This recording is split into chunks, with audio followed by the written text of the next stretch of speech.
Yo, yo, yo, everybody. Give me 1 second. Just gonna adjust. Some nasty people. Oh, fuck. Just adjusting some of my settings. I think I need to get some,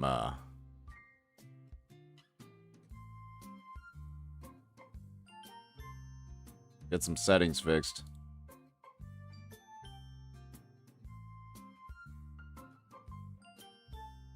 Alright.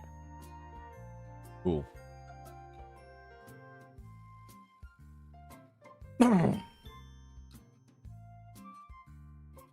Oh, man. Oh, man. I'm running on, like, maybe 4 hours right now, so I'm a little bit tired. I got my second cup of coffee for the day already.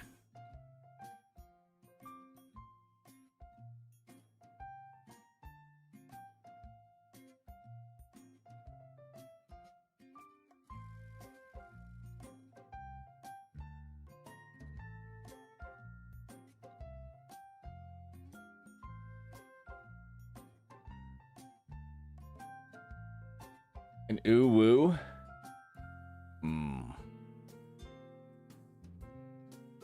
The less sleep I get, the deeper my voice is in the morning.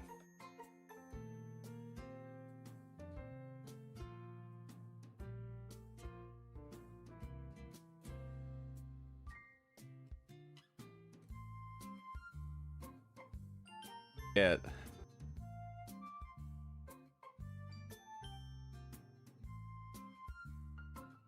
All right, YouTube chat has popped out. YouTube chat has popped out.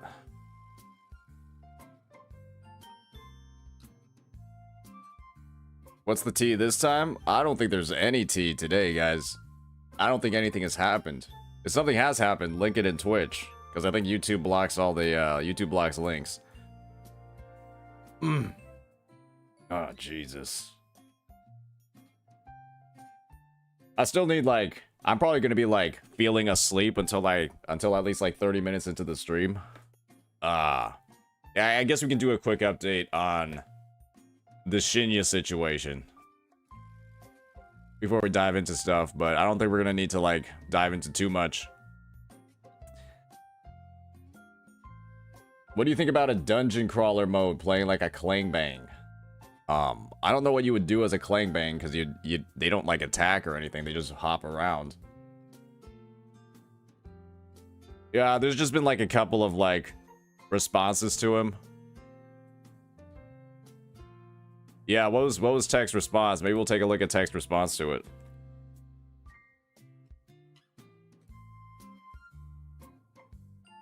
I mean, he's protecting his boy. What the fuck is wrong with it? What happened? He's protecting his boy, you know. Happens. It happens. Personally, like, just from what I've been doing, right? The whole Balacho thing. He exaggerates the scope of it. Yeah, that's what I'm saying, right? Guys, I've been streaming every single day, like, during the Game Awards, right? That entire situation. And, like, I haven't seen nothing. You know what I mean? Like, I've seen nothing about Balacho. Like, a couple people made like a joke or two. I called it poker with a twist, right? But I haven't seen nothing regarding it. Nobody's been like shit talking it too much. I even said I was gonna play it but never got to it. I have it downloaded, so I bought the game. And so yeah, I think he was making some bold claims regarding it. I'm interested in seeing text response, obviously, right? Yeah. And yeah, we might do a whole thing on the someone can link the live stream, that'd be cool. Shit, I can just find it myself, actually. I've got a couple of things pulled up. We have a bit of an exciting morning going. But yeah, if you guys can, please link smaller creators. Please link smaller creators as well. That's what we plan on doing. Reacting to a couple of smaller creators, getting them some airtime on the stream. You know, just doing stuff like that.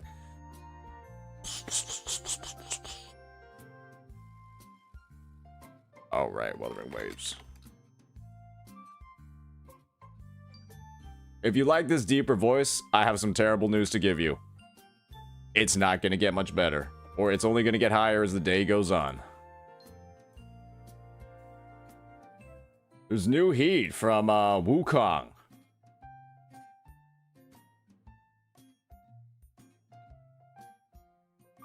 The fuck is this?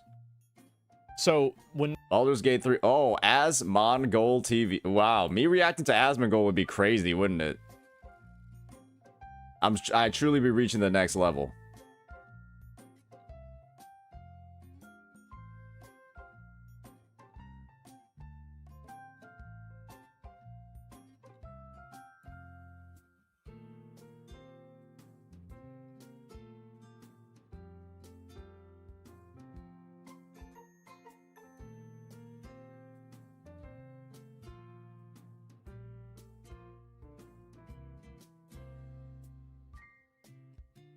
All right, just a couple of optimizations for the Discord that we're cooking up right now. Oh. All right, let me check out that link. I'm just pulling up some stuff right now, ladies and gentlemen. Legends are born. I've already seen this.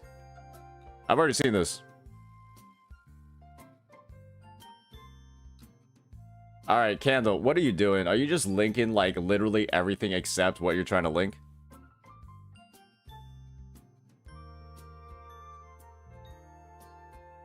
You guys want me to sing? You guys want me to sing?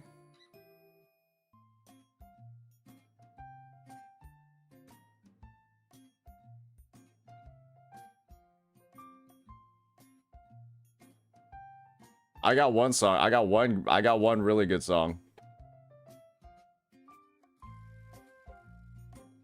Thank you, mean an oopsie. Yeah, we'll pull that up.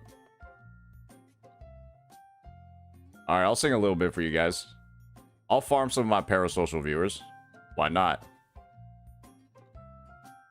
You guys know that one song by Adele? Someone Like You? Born Died, thank you for the tier 1. 3 months in advance? Holy shit.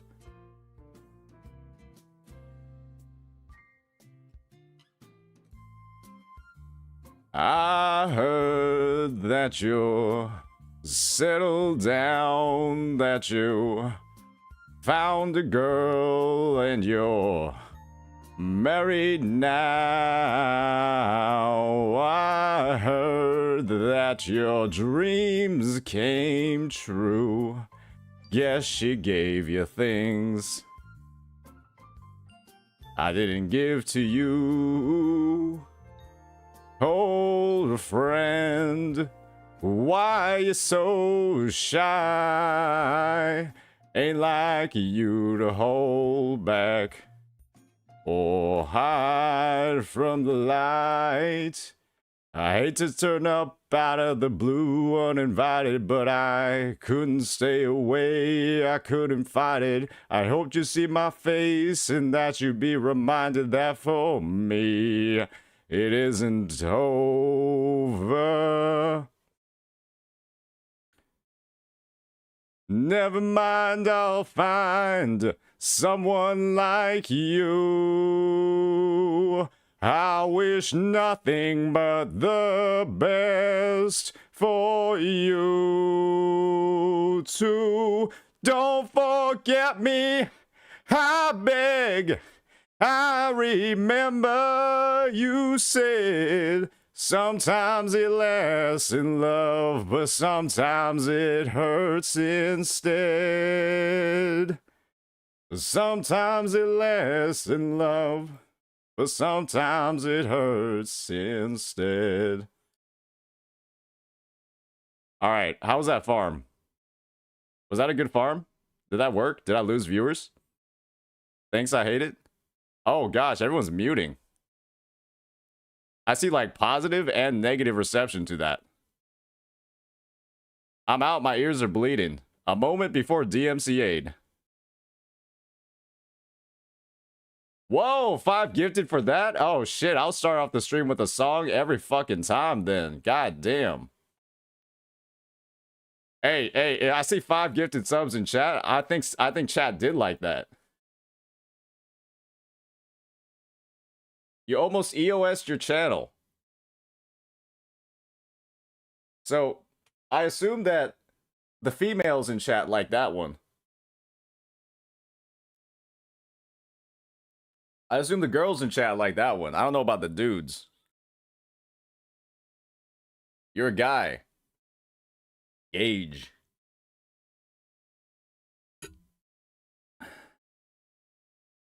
It was good? Thank you.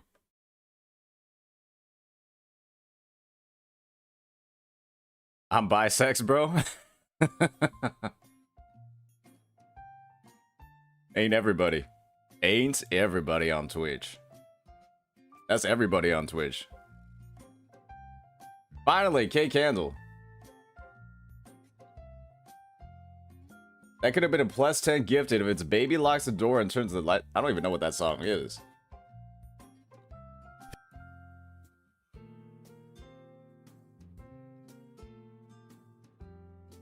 Josh Turner.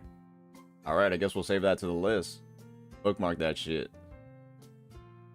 Oh, alrighty.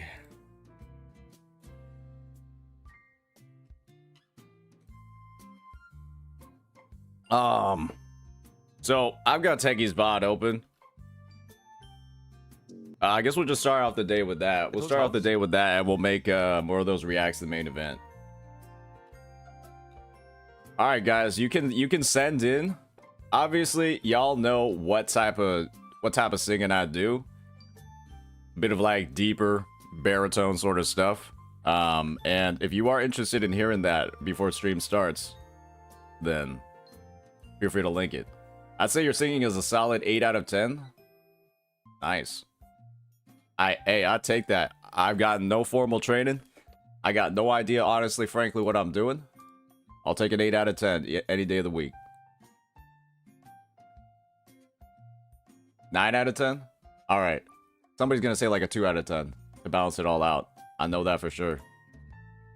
You hear notes.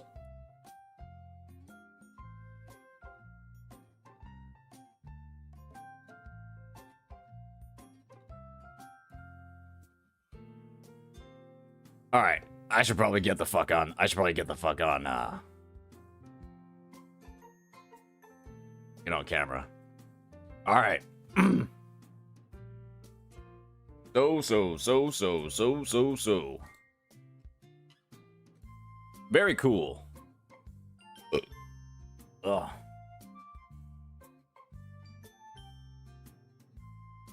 I'll recommend your streams to my grandma.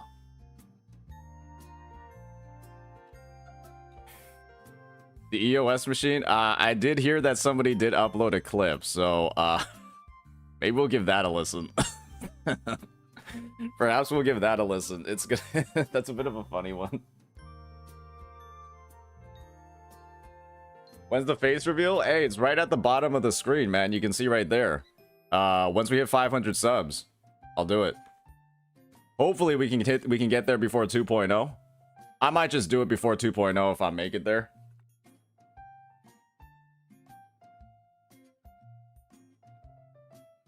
You better not shout, you better not cry, you better watch out, 'cause I'm telling you why. Santa Claus is coming to town. That's not Frosty the Snowman, but that's Christmas themed. And we're right around that time of year. You are stiff?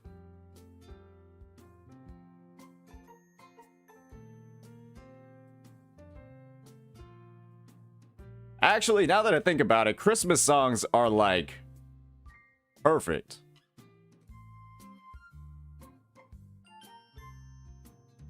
Like I said, ladies and gentlemen, Sarah is a succubus, and she's basically in every single chat possible, using the powers of Chatterino, a demonic tool for everybody except the streamers. Literal succubus. Seducing every single content creator's chats. Especially Michael Bublé's. Actually, yeah, I do sound a little bit like Mike. I'm like a, yeah, I'm a little bit like the Michael Bublé vibes. I feel that. All right. Sarah, you are a heretic. After seeing your Gian rotation, Sarah, I think you are a heretic, actually, though. Talking about optimizing the game while you do the Qinglong rotation where you just hold down the fucking mouse. Sarah doesn't seduce, she just has that succubus aura. Agreed. Zane is a Gian enjoyer. Why would I not be a Gian enjoyer? That guy is arguably one of the most fun characters to play in the game, if I'm frankly being honest. The Long Schlong 123, thank you for the sub. Yeah, I might as well just pull some of the alerts up right now. Why the fuck not? Wind Rider. Wind Rider. Am I accepted in this chat? I am a Pokey and Tectone viewer. I mean, why would you not be? The only people that aren't accepted in this chat are people that are, like, visibly and demonstrably, like, really dumb. Alright, see you later, succubus.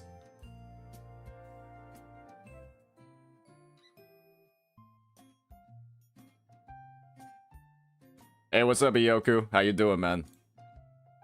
I am trying to get your video and our chat out later today. We'll see how that is. EO, could you actually send me some PNGs of you? Like your head?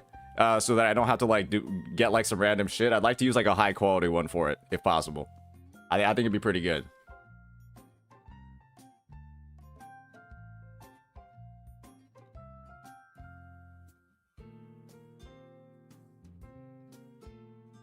I think that'd be pretty good. Awesome.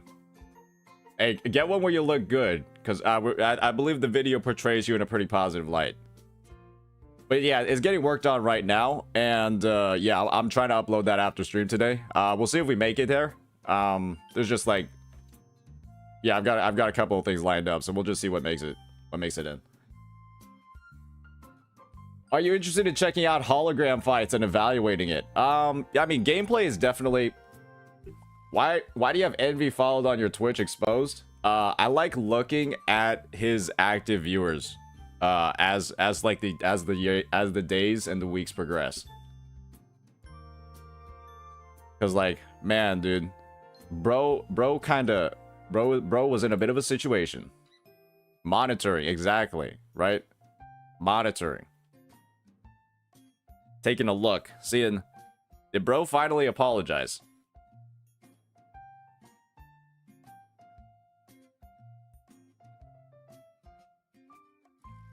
But yeah, we're just trying to have a chill-ass day on stream today. Chill-ass day on stream. We might check out what Miss Captain Cabernet is doing, too. This is the first time I think she's been live.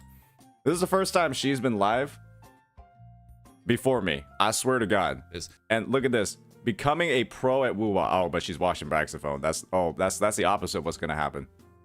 So, I'm kidding. Oh,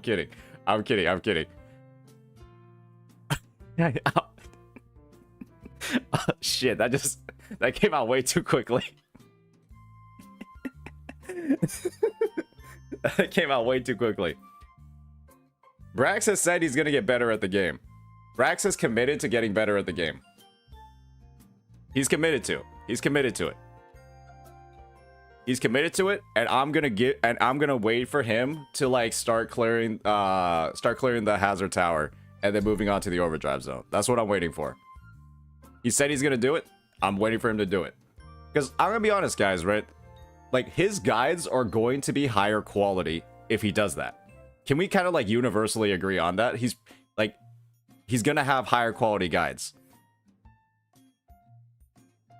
They're just inherently going to be better. And so, to me, I can only, like, he's one of the biggest guide makers in the space. And the better he gets at the game, the better his guides are going to be, the better Woo-Wah is going to be as a whole. So I view it as like a whole net positive. Any effort, you know, any change that happens because of this. Obviously, the path there might have been a little bit rocky. But, hey. Like, he's just going to be able to make better takes. Like, better sort of, like, tips and strategies when he's going through the rotations. Better B-roll, blah, blah, blah. Gonna be some good stuff. So yeah. Gave him a seed, the Kurobot seed. That's that's a little suspect if I'm frankly being honest. Hashi man, chill with that. He ain't creepy. He's a cool guy. He's just a chill dude.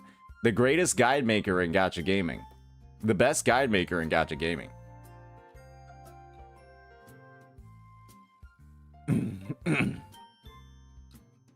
I know. It's a meme that good old Techless plays up as well. So it's not like anything crazy. It's not anything crazy.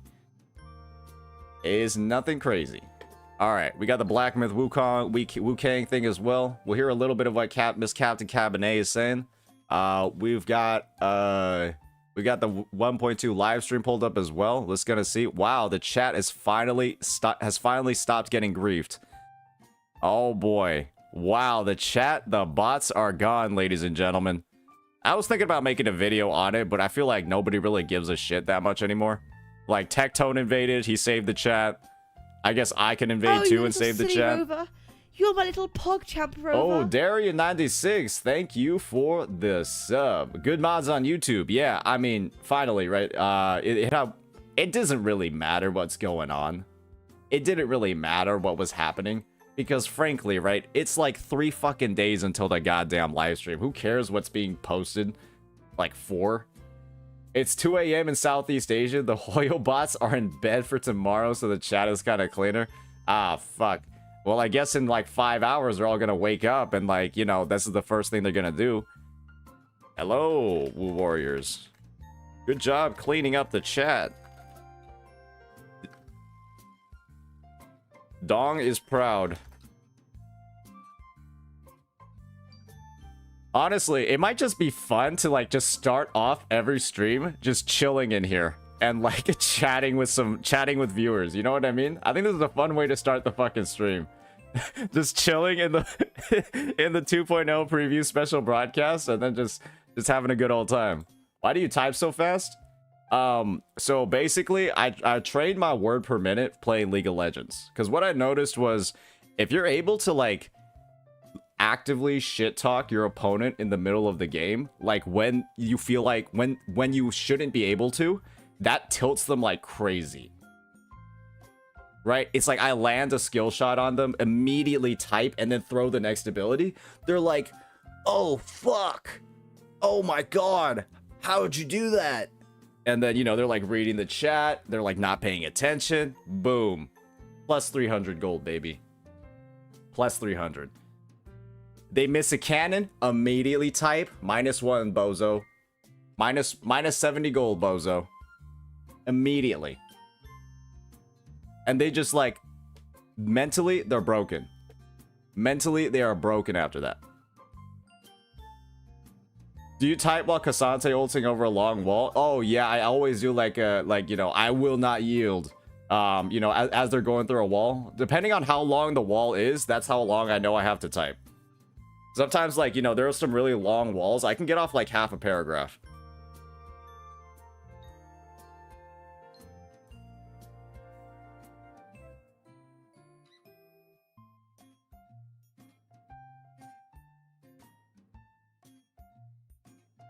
You play top lane? What main? I main Aatrox. I main Aatrox and Cassante.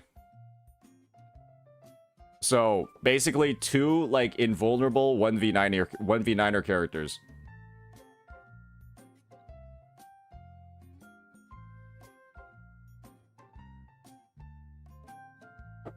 Yeah, dude. I am Aatrox. I am immortal. I love his voice lines. Obviously, I like his playstyle because it's like you get to feel like a bit of a freak. I play basically every character that Zeus does. Every single character. Bro's a 1v9er. Say a voice line. Aatrox has like a thick ass, some kind of accent. My Yone is actually really good too. My Yas is also good. So is my Zed. I basically play like every single edgy character. Obviously, right? I played when I was like 13, 14. That's when I started playing the game.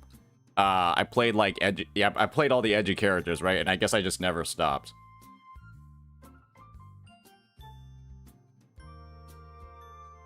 I like playing 1v2ers, right? Because if you've ever played solo queue, what happens is sometimes you just get ganked on repeat. You gotta play 1v2er characters. What do you think about Ambessa? I tried playing her a couple of times. She's a little bit hard. I've only played her like 3 times.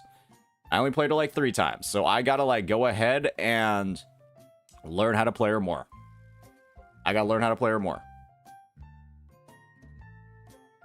Alright. So, I think we're at critical mass right now. Let's just take a look at what Miss Captain is doing. Okay, she's reacting to a 35-minute video. Perhaps we don't do that. Alright, so good old Techless is weighing in. Oh, wow, this is a perfect moment. What a perfect timing moment. Then I'm gonna eat him. We're gonna see what Techless's reaction is to some stuff going on in the woo-wah scene. Obviously, if you guys have been keeping up with Techless, Tectone, Dictone, big old Dictone, you'll notice that he's been a lot more active in the Wuthering Waves content creation space.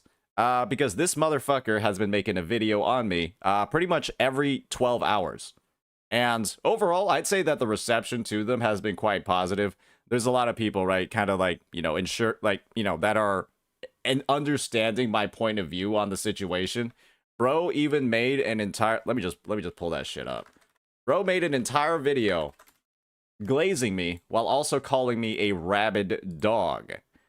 And so obviously I had a bit of a concern with the rabid dog comment. I'm actually more like a honey badger. So, you know, get it right, brother. Side. Yeah, so he made like a whole video called why he is the most hated man in Gacha. Clearly not. And let's see what's going on. Let's see what's going on here. Before we do that though, like I said at the start of the chat, or like I said at the start, guys, I have had 2 cups of coffee. I'm actually not on I haven't had 2 yet. I'm on like 1.5. And if y'all drink coffee, you know what happens when you drink a lot of coffee. You gotta take a piss. So I'm gonna go do that real quick. I'm also going to wash my fucking hands. So don't say that I didn't wash my hands.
All right.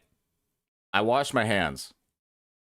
And now I'm ready to get on with this goddamn react. Or this is, I don't even know what you would qualify this as. So, if he's back in a minute, guys, it's not like when I take a pee, I like piss all over my hands. My hands are clean going into it. Some CCs on yesterday's Tectone stream were doubting if you have a master's rank in League of Legends. Maybe it's time for a League stream. Guys, if I can keep like an average of like 200 to 300 viewers while playing League, I'll play it. But I have to ensure that people will actually, you know, allow that to happen. So if I start playing League and then my viewers dip to like sub 100 or like sub 200 or some shit, I'm gonna be like, maybe not, guys. Maybe fucking not. Because I'm currently not even a Twitch. I'm not a Twitch partner yet. Right? And that would be an amazing way to just grief my progress towards that. So how about this? How about you guys watch enough until I'm partner, and then I'll start playing some League. Or I just boot up the thing. I boot up the thing, and everyone stays and watches. Then I'll play it as well. But all I know is that Pokey, when he starts streaming League, his viewers fucking dive off of a cliff. And, you know, I don't want the same thing to happen to me. There are a lot of hearts in the chat, and that's the thing, guys. If you have people that like watching League but not Gacha, then you link them my stream, and you're like, whoa, this guy's playing League of Legends. He's actually really good at the game. Exactly. People are here just to, like, watch. Yeah, a lot of people saying that they won't watch. That's the thing. What if we... Guys, how diabolical of content would this be if we had League, if we had a 5-on-5? If we had a 5-on-5 with, like, the high, like, all the gacha CCs, and then we draft some fucking teams, in a custom lobby, like, everybody has an account and, like, everybody sort of plays. We do a Curlbot versus Hoyo Shill League of Legends grudge match. How absolutely diabolical would that be? A 5-on-5 Hoyo Shill versus Kurobot League of Legends grudge match. The teams will be drafted by myself and Mr. Pokey. How crazy would that be? All right. Tectone, Pokey, Box, whatever, whoever you are, I am throwing down the gauntlet. Hey, fuck it. We'll put Vars in on the Hoyo Shill side. I'm down. Hey, let's get Vars on the Hoyo Shill side. I'm down. That'd be insane. Vars is Masters? Hey, I want to see proof of that. I want to see proof that Vars is Masters. Let's see it. Maybe Vars plays top lane. That'd be kind of sick. Hey, we could settle our differences on Summoner's Rift. If Poke and I were on the same team, who knows? Who knows what would happen? Genazai can be the fucking Gromp.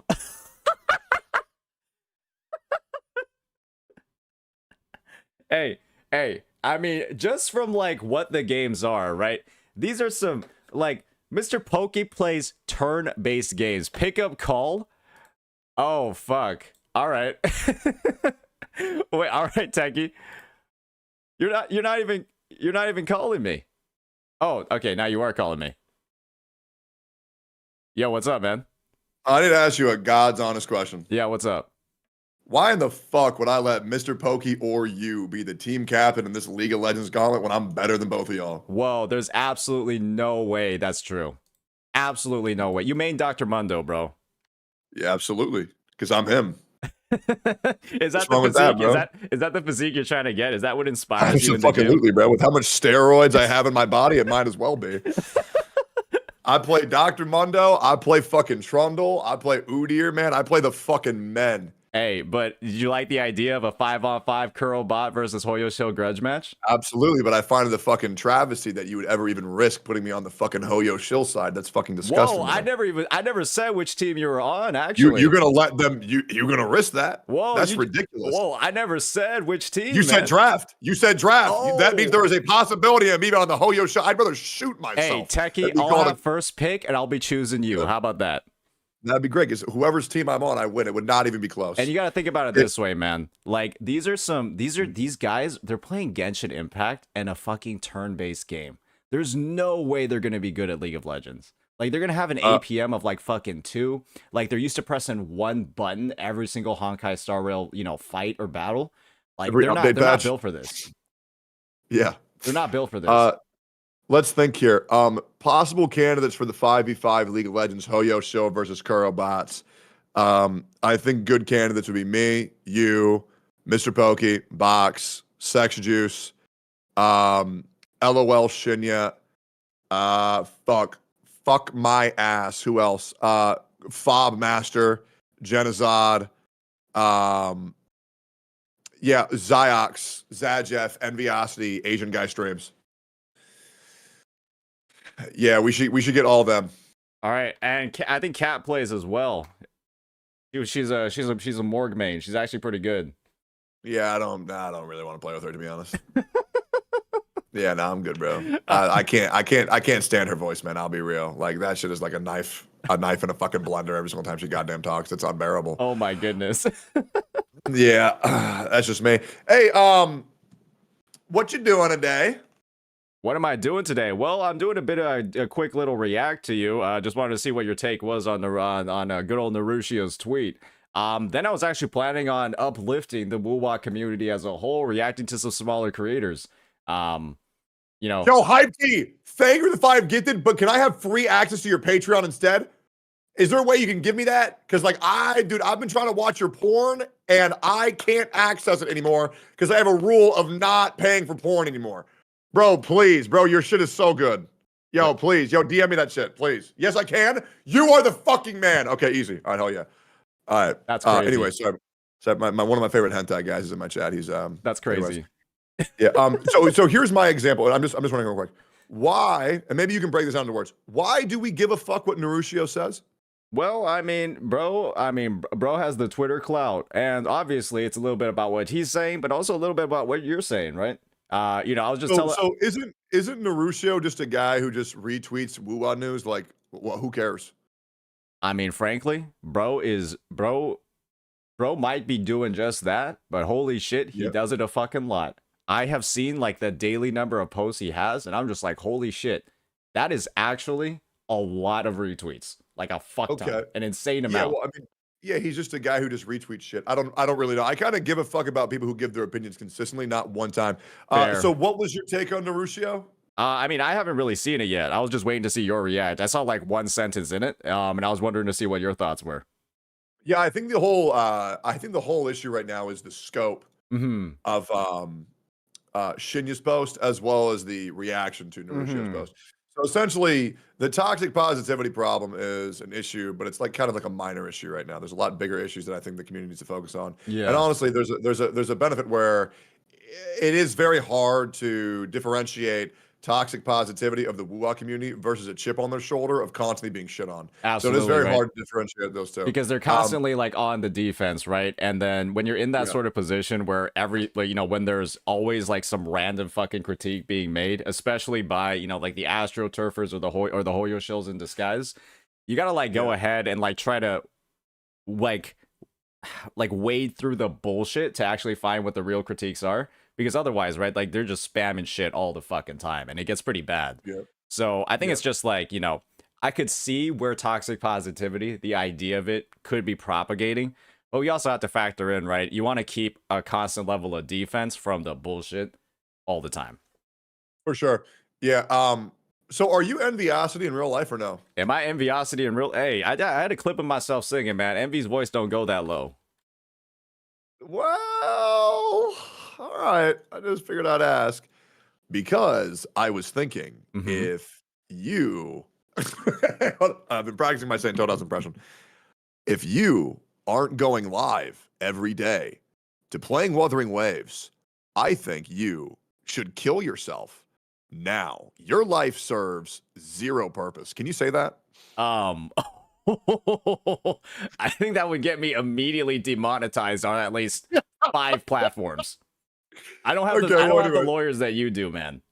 Hey, man, you know what? I would love to go into that, but publicly I shouldn't. Anyways, have a wonderful stream. And yeah, I'll see you for the League of Legends thing. I'm down to play. All right, awesome, man. I guess who wants, like, maybe should I just take the lead in setting that up, or is that something that maybe you can just like kind of introduce and spread around? Because I think you're the one common link between all the creators that you just mentioned, right? I'm pretty sure once Ziox gets a DM from you, he'll be like down. Yeah, you're so right. Let me add these people. Who else was it? Mr. Pokey. Who else was it? It was Gacha's Mac, Hexjuice, Shinya, Box, Mr. Pokey. Who else? Yeah, so I see Mr. Pokey, Gacha's Mac, Shinya, Hexjuice, Tectone, Box 2, Fob Master, Genizard. And then obviously like the Genshin guys, but I think you were like 95% joking with those. No, I'd be down to play, but you'd have to reach out. I'm gonna add him in the group DM, and I'll see you later. All right, for sure, man. Enjoy that. All right, appreciate it, dog. Would you look at that, ladies and gentlemen? Another historic event in the content creation scene. I am so ready to just play Cassante, grab Fobmaster, drive him through a wall, and then obliterate him.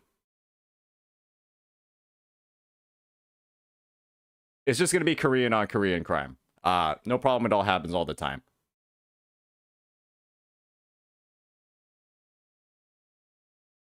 Anyways, sorry about that, ladies and gentlemen. Don't clip that. I think they'll just ban, because if they just ban all my characters, well, they're in for a nasty surprise. I've got some worse ones up my sleeve.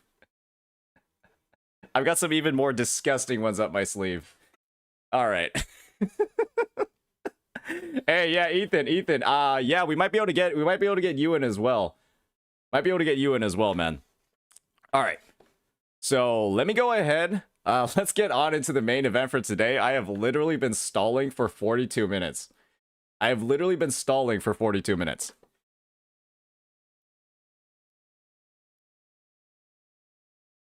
Let's get right on into it.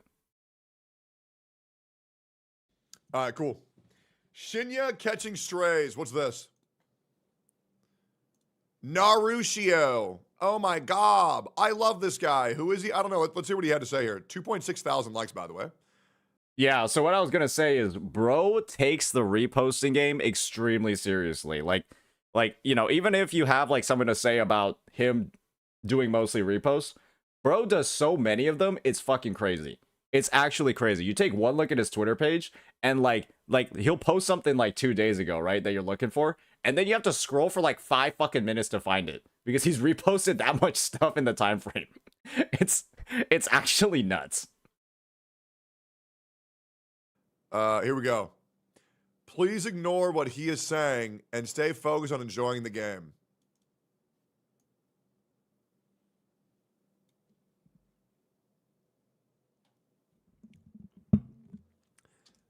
Makes a post about toxic positivity being an issue.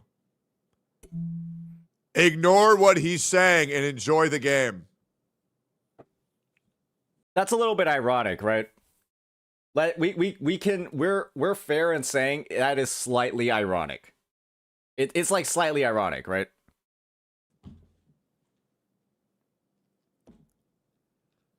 Did you know Wuwa Contest 13 already announced the winner? Maybe you can react to that winner video.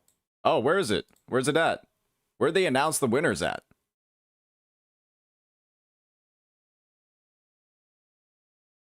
They put the winners already? No, I don't think they did. Oh, maybe they did do it.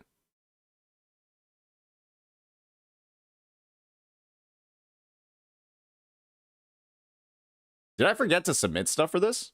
Oh my goodness. I didn't get an award? Oh no. Oh, they put them all out last night. Player recap, Maggie, Cartoon Sun, and then all this other stuff. Huh. I didn't get an award? Oh no. Did I forget to submit stuff for this?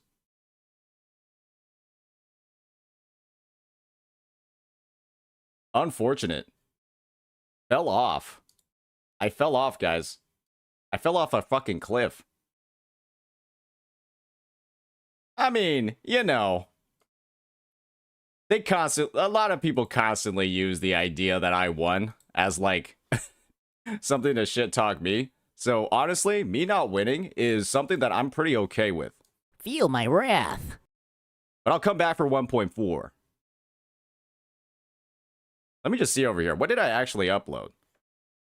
Because, like, honestly, it's been getting, like, a little bit annoying, like, seeing a lot of, like, the, It's been kind of annoying, like, seeing a lot of the, comments about it, where it's just like, oh, yeah, he won first place, so he must be, like, the face of Kuro Games. Here are the winners.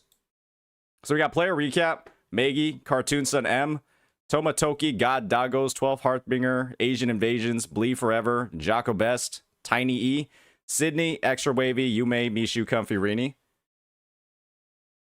Oh, you And little silly rover. maybe they You're changed my some of the little criteria. PogChamp rover. Thank you for becoming a member on a lose. Yeah, and they were using it to shit talk Kuro a lot. Obviously, right? I'm somebody that's a bit more opinionated about my content. And so I'm like, hey, I'm cool with it. Not a big deal. And obviously, winning in other ways, I think. I could say that I'm winning in other ways. I mean, I could have gotten at least like a, you know, a 7th place, right? I could have at least gotten a top 10 plus. I could have gotten at least a top 10 plus.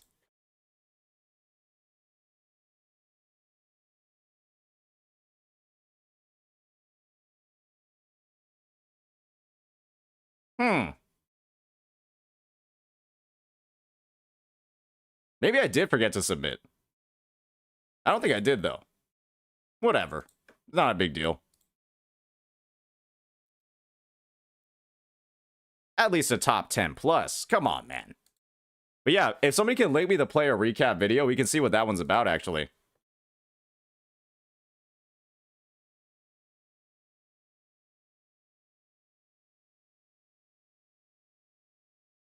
Does someone have the player recap one?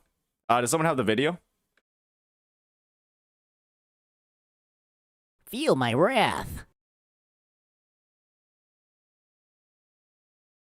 1001.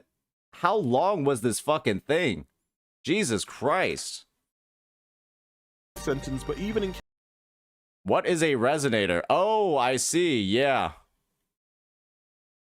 I mean, to be fair, right? They did get a fair amount of critique for the 1.2 one, right? And so this one is clearly like a very like lore focused video. Yeah, I don't know if I'm gonna watch this shit. It's like fucking long. Jesus Christ. Yeah, this thing's almost like this is a whole goddamn shebang that we got going on over here. Jesus Christ, he went into depth on this. I think it's spelled congenital run though. Congenital? -1. -1 aura from that. Congenital. Do you even read Cassante lore? This is worth at least like a 2-hour react. Worth it? Worth a 2-hour react? Guys, this is gonna be like 90% of the fucking stream. This is gonna be like 90% of the goddamn stream. Watching this one. But, you know, if we're going by sheer number of views, if we're going by views, right?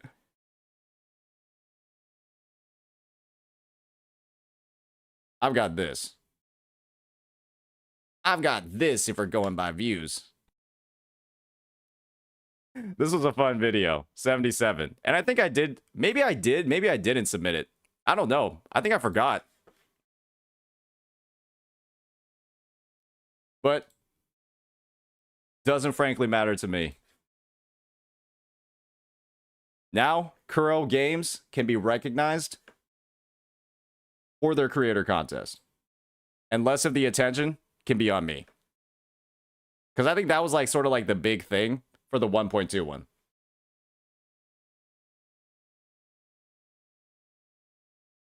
Maybe you can't win 2 times in a row. Maybe not. Maybe not. Anyways, let's go ahead. Let's get back on. That could also be it too, right?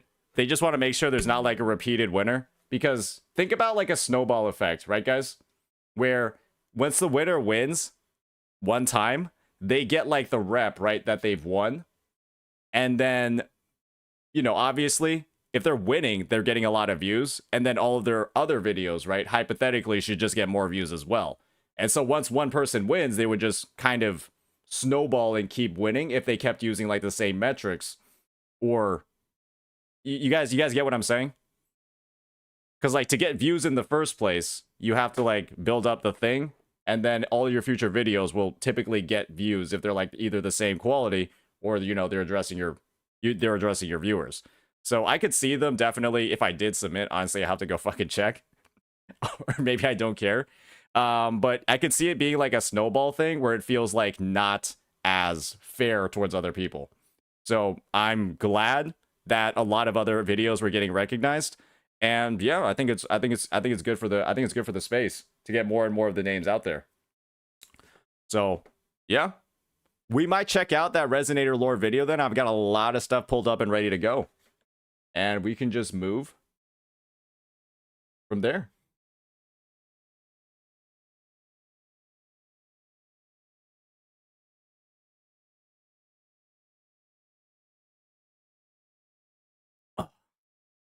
All right. Let's check this out. Yo, Ardeneki, what up, baby? Good to see you, man. Hey, how many content creators are sitting here right now afraid to type a message because you're afraid I won't see it? How many check marks are sitting in this channel watching my stream, wanting to type, but not typing? Because I know there's so many people who do that shit in this community where they sit there and they want to type, but they think I won't notice it. And their ego's so big they can't fucking... Like, think about it this way, guys.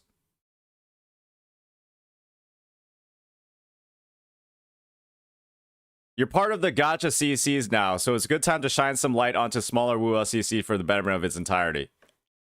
Frankly, yeah, if I'm interacting with people like Tectone, Mr. Pokey, Fob, Gacha Smack, Genozad, then it's kind of like, oh yeah, maybe I also don't qualify for it anymore. Oh fuck, suffering from success. Because like, I think there's a reason why those bigger creators aren't necessarily being highlighted, right? Because they're already bigger. And so this is, again, just Kuro uplifting the smaller side of the community. I actually just realized that. Yeah, I've been on fucking Tectone's fucking, like, front page for the past, like, 7 days. So they're probably like, oh, yeah, it would be weird if he won. Hey, you might call it copium, but, like, I'm considering the optics right now. I'm considering the optics right now, and that would probably not be good. There's a reason why Braxophone's vids, right, or I Win to Lose, or Gacha Gamer aren't being awarded stuff, right, or aren't really even entering in the first place. Because it would be like, oh, okay, now you're getting like the guy with 100K, and they're winning the contest too? Oh. Okay, actually, maybe I leveled up without recognizing it. So, that's my copium. That's my copium take, by the way. Did I watch Brax vid? I heard a summary from people. I haven't actually watched it yet. And yeah, right? There's a reason why Rexlet isn't entering the contest either. Because he's already like an established big name. And so obviously, I don't think I was as big during 1.3. And, you know, but they are doing the videos right now. Techie made a summary. Okay, maybe you guys can give me a timestamp if y'all have it. I think that'd be cool.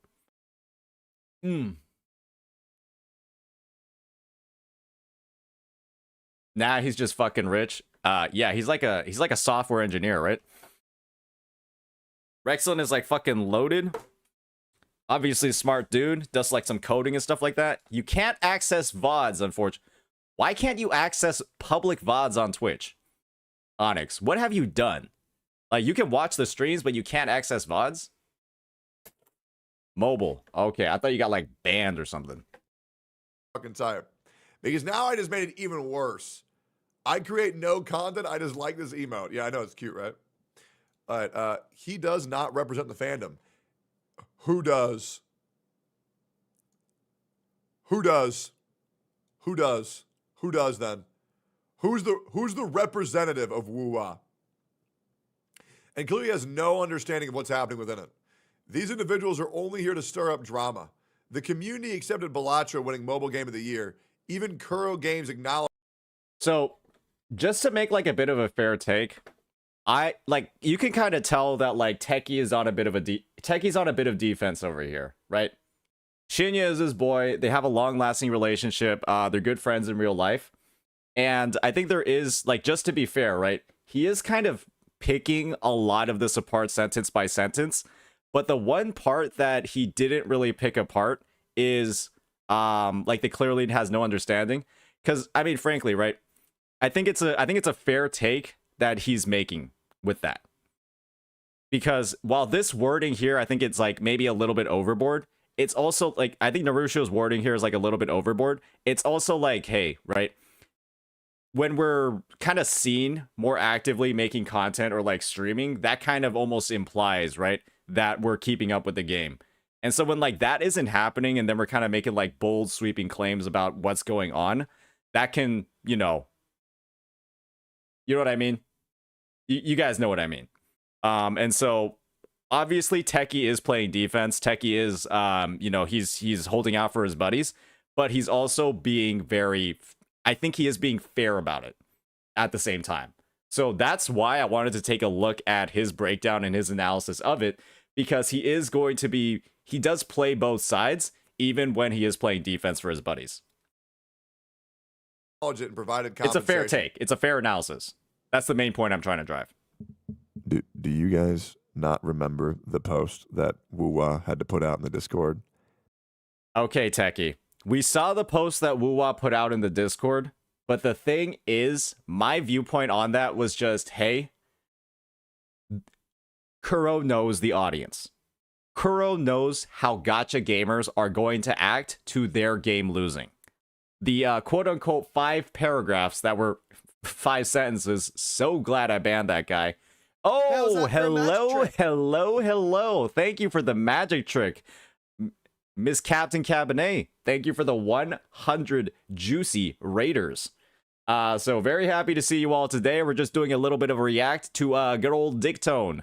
I'm seeing a Dictontis in the chat. Crazy. And now I'm seeing some assy art. Have a good stream. Thank you, Cap. Hope yours was good as well. All right. So, ladies and gentlemen, we're just diving into Tectone's react to this really, potentially spicy Narushio tweet. I value Techie's take on these sort of situations because in my eyes, obviously, right, he's playing defense for one of his good friends over here, Shinya, but he also is fair in the analysis. So, kind of with that perspective, I want to see what his take is. Yeah, let's get a shout out for Miss Captain Cabernet. Let's get a shout out for her YouTube as well. She just hit 10,000 subscribers on YouTube. So hats off to her for that amazing accomplishment. Let's see if we can get her to 11 soon. All right, so with that, let's go ahead and start this up again. Saying and begging the community to not go attack other people over it. Does he not remember that? Does he not? I mean, hey, man, it's been happening. Right? This has undeniably happened. But guys, I don't think it's... This is just like, Kuro knows their audience. Kuro knows that gacha players are going to be a little bit crazy, a little bit tribal, right? And they're putting out some damage control in advance. And for me, it's just a matter of like, hey, we know how the space works. We know who's going to be in all of the different player bases and who's going to act up. This is sort of like preemptive damage control in advance. I don't think it's anything crazy. I don't think it's anything wild. Does he not remember the fact that this channel was locked up? Did we just so happen to forget that they lost their fucking shit? Or do we just like to pretend that everything's fine? Yep. This is just another attempt to farm unnecessary drama. It's up to you whether you engage and prove them right or simply ignore it and let it fade away. With 2.0 just around the corner, let's focus on enjoying the game instead of getting caught up in pointless discussions that don't matter. To be honest, I have not seen many people being mad over Balatro winning. I mean, after Kuro just sort of like put out that message and I think like locked the channel for a couple of hours, yeah, nobody really talked about it anymore. I mean, obviously it was just like a emotional response to people's favorite game not winning. And I think people are allowed to have that response, right? This is like saying, hey, like your team lost in the Super Bowl, and so you're not allowed to shit talk the other team immediately afterwards. Do you guys know what I'm talking about? Where it's like, okay, like, let's just say, like, one of your favorite teams in, like, a sports thing lost. Like, you know, the expectation is that you're going to go on social media, you're going to, like, complain a little bit. And I guess they just saw, like, a little bit of it going on. They didn't want to appear toxic.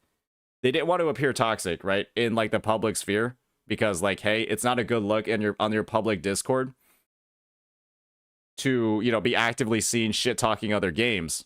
And so I kind of viewed it as like, whatever. Gacha players can get out of hand. Quite literally, they will get out of hand. That is the thing. That's like a part. That's like the meta for gacha players. They get out of hand. And another thing y'all got to factor in, ladies and gentlemen. Gonna put a little bit of a tinfoil on, though I don't think it's really tinfoily. I think it's just a fact of the matter. Is that, guys, there's probably a lot of astroturfers in the Woowa Discord. Right? There's probably, if there are astroturfers on the Woowa subreddit, on r/gacha gaming, obviously it's a lot harder to check who's like people's Discord activity.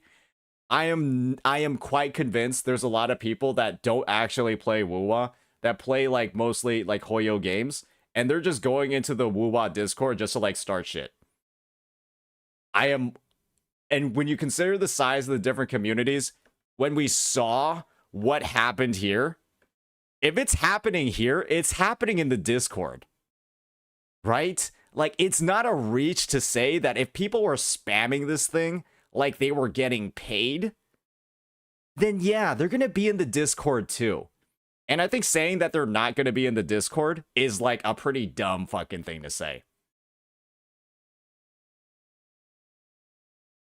It would be a pretty dumb thing to claim that if people are, you know, at like openly just talking shit about Woowa in the live stream, then it's 1000% those same people or somebody along those lines are going into the Discord and trying to start shit as well.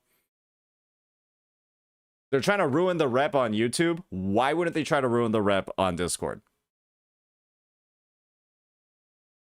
So that's my point of view on it. I don't think we can necessarily assign blame in that situation. You know, obviously, I think that's some like extra light, extra painting on this whole situation over here. This happens on every gacha live stream, and I'm like, hey, if they're doing it on live streams, why wouldn't they go on Discord on the official server and talk shit too? That's my point of view.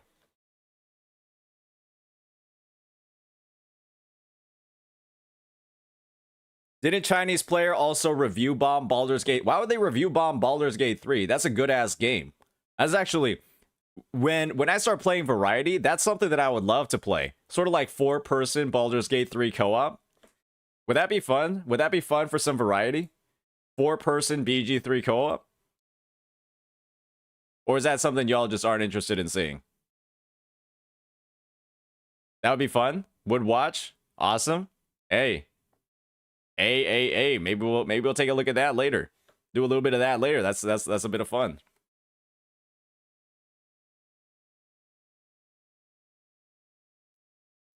Sounds cool. Would. Let's see what YouTube chat thinks about that idea. What do you think, YouTube chat, about that idea? I love BG3. Me too, ladies and gentlemen. Me too. Are you putting your application towards getting partnered? I should soon. I kind of wanted to have like a couple more streams where, you know, I can kind of like show the viewers, show that I'm, you know, like translating my content on Twitch over to YouTube. It's like a very sustainable thing.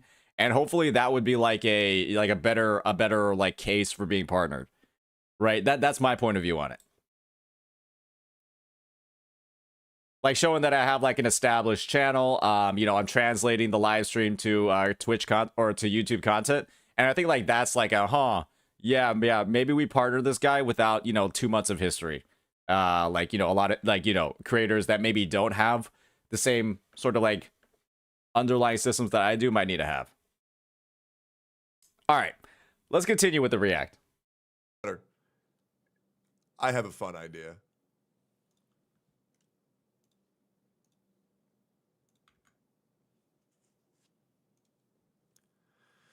PNG is frozen. Oh, it's been. Ah, fuck. All right, should be back now. Cool. Does anybody have the other screenshot of them having to put out a post?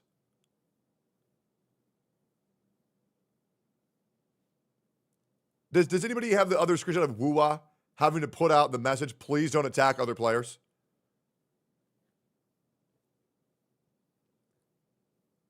Surely somebody has it. Not there anymore? Yeah. But surely somebody has it.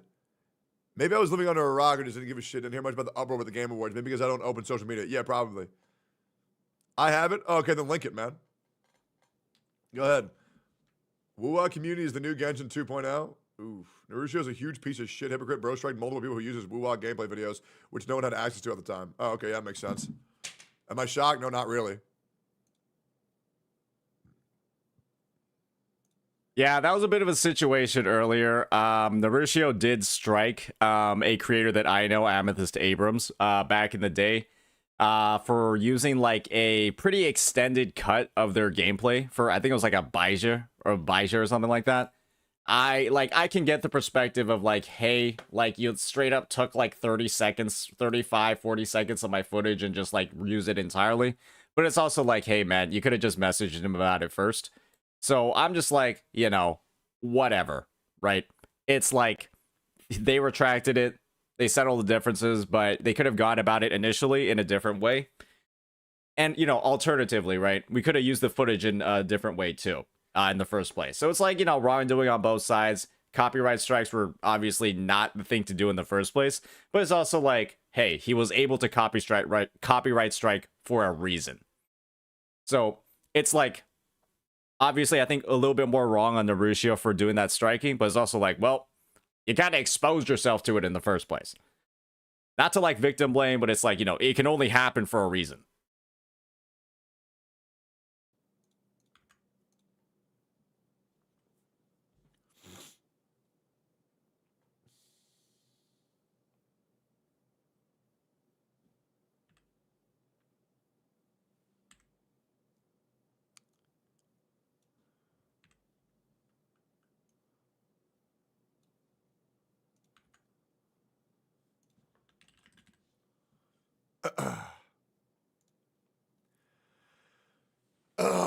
Yeah. I like that. I like that. I like that. Quote retweet would be funny. This was because I believe this was during the Open CBT2. Open CBT2, not necessarily when there was actual gameplay available for the general public. It's not good to quote retweet low engagement accounts. I'll just leave a little comment there and you know, link it. Yeah, sure. Yeah, you got it, man. Yeah. Yep. Bro's just virtue signaling for fun. All right, let me piss real quick. Give me 15 seconds. When I come back, I expect that shit to be at 100. Yo, how long is he fucking pissing for? Is it from Singapore? Yeah, I don't know. Is that it? Is that it for this? Does this go anywhere else? Yeah, Simba, not gonna lie, Simba was fucking horrified. All right, where were we at? There's nothing else here. There's nothing Feel else my here. wrath. Spoiling his cat? Nice. Nice. Alright, guys. Let me do like a quick little thing. Let me do a quick little thing really fast.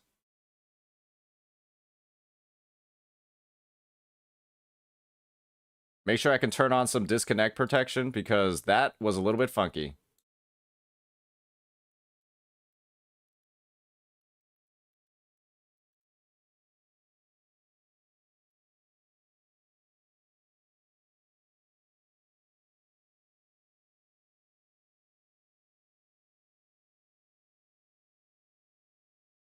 All right, cool. All right, ladies and gentlemen, let's go ahead and dive into what I can consider the main event of the day. So, one of the big commitments that I said that I was going to make across the player base, was going ahead and allowing for more content, more creative content to sort of be advertised on my channel, right? I want to use my Twitch and my YouTube streams as an opportunity for people to go ahead and advertise themselves, right? If they're being creative, if they're creating like some really innovative content, that's going to transform the overall scene in Wuthering Waves as a whole. one of the big concerns that Mr. Ioku had the other day during our chat was this idea, right, that most of the content in the game seems to be either focused on gameplay, reacts, or guides. And so what I want to do is take some time, right?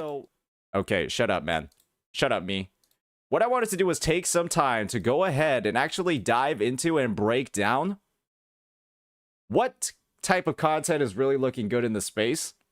Who are some of the creators that we can like actively promote as innovators? And with that, take an opportunity to highlight them Feel my wrath. Take an opportunity to highlight them on the stream and, you know, get some more of their stuff out there. We've done it with a couple of people already. The subject matter has ranged from like guides to critiques and other things.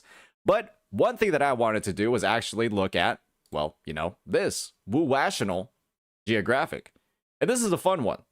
This is a fun little video. I've heard a lot of really, really great things about it. And so what I wanted to do was basically go ahead and give it some time in the sun. Give it some time in the sun and see whether or not it's truly Oh, you little silly rover. genuinely You're my little worth pog watching. champ rover. All right, thank you for the sub, Sia09. And so, ladies and gentlemen, please feel free to drop in any links into my React content channel on Discord, and we can go ahead, we can get into it. We can get into it and see whether or not, right, the Woo-Wah content creation scene is changing for the better. So I've got a shit ton of stuff pulled up right now. Oh, wow, somebody drew some stuff. That's nice. Somebody drew some stuff. I like that. That's 33 seconds. Okay. Maybe we'll have to make some of these into like a bit more of like an extended video. Because obviously, right, guys, when you're like drawing shit like this, when you're drawing stuff like this, it can be a little bit difficult to make it like an 8-minute thing. So maybe we'll just react in a bunch of series and like we can just turn it into like I reacted to the best Wuthering Waves videos. Like the most innovative Wuthering Waves videos. So let's just go ahead. Let's try to like I'm cool with like looking at like 30-second, 1-minute clips, and then we could just compile them all up together, right? We can compile all of them up together and then just make like a comprehensive react towards all of them. I think that's something that would be pretty helpful for the space. Get some more eyes on content. Obviously, I'm going to be linking all of the different videos in the actual, you know, edited one that I produce. But I think I've got like a pretty interesting lineup already over here. Maybe we can shoot for like 20 minutes on this. Obviously, we're going to have timestamps for it. But yeah. And I wanted to take a look at some of Steoric's vids as well. He had some really interesting sort of... we'll maybe cap off with this and then cap off with some other stuff later. So, yeah. Seeing some really, really great stuff on the screen right now. Obviously, again, these are all shorter clips. And before I dive into that... I am going to... I do plan on posting this on YouTube. I do plan on posting this onto YouTube. Because obviously it's going to get a lot more eyes and views on these creators as well. And people are going to hopefully look at the video, be like, oh yeah, this is like something cool. This is something awesome. I want to see more of this. And then I'll just be linking every creator's video, every creator's channel. And, you know, that'll be more of like a pipeline. That'll be more of like a pipeline towards all of those creators and hopefully support more of the content that they're doing. So maybe we put that in the explanation for it. But yeah, I'm going to go take a piss real fast and then I'll be back.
You guys mind not talking about your urinary habits in my chat?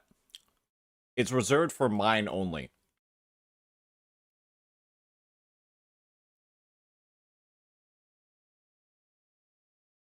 So, I have some bans to hand out. I have some bans to hand out to some content creators. It's unfortunate, but it's gonna have to happen. Just kidding. The only piss that gets to be talked about here is mine. All right, guys?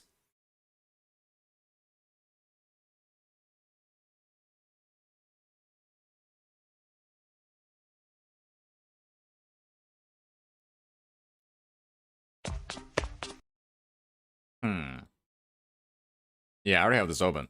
All right.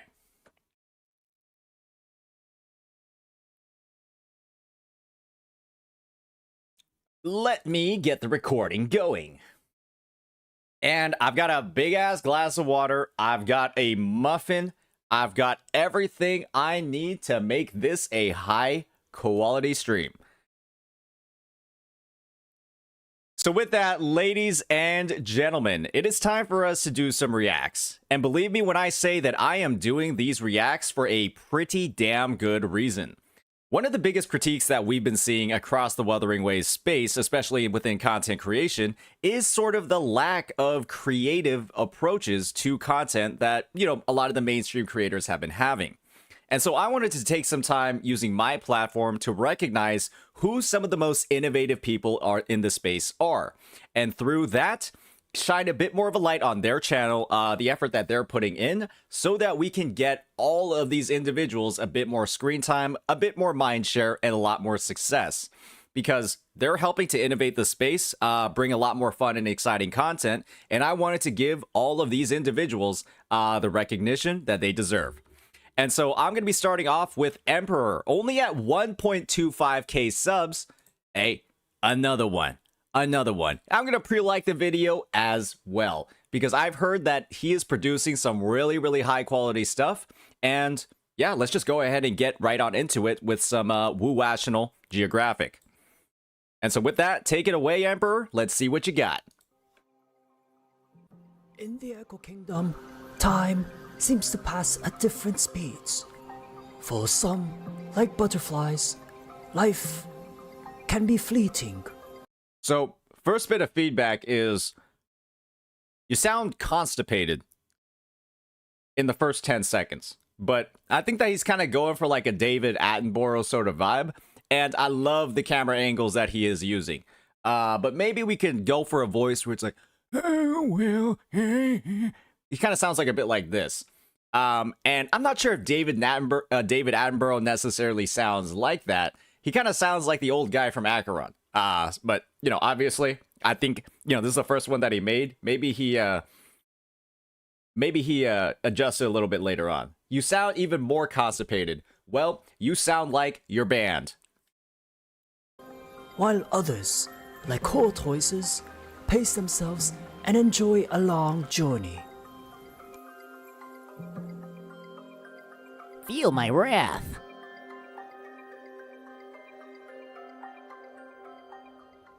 You're really milking that screen time there, buddy. But overall, nice design. I'm not sure if the actual Nat Geo thing looks like this, or maybe he just got like a bunch of squares. Does the Nat Geo thing actually look like this, where it has like sort of like the oblong cubes? It's a vibe. It's a vibe for sure. I think it's intentional.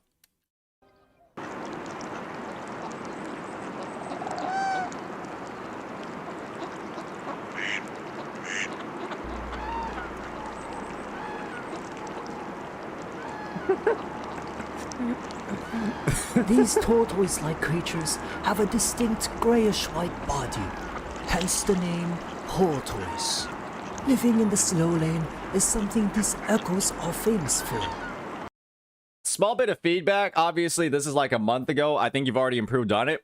Your voice is a little bit low here. A little bit low. It's a little hard to hear. I think the background noise is a little bit higher than, like the audio mixing is a bit off. But good stuff so far, man. However, provoke them and it will awaken your hot-tempered nature.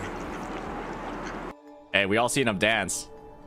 We seen him pop With a off. huge range of body sizes, shell shapes, and carapace patterns, the world of turtles is rich and varied, just as you would expect from such age-old animals.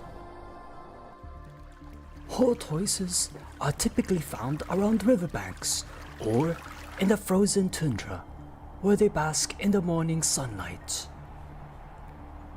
Icicles grow from these turtles' carapaces, a trait that has been attributed to a long line of evolution from ancient Mount Firmament tortoise species.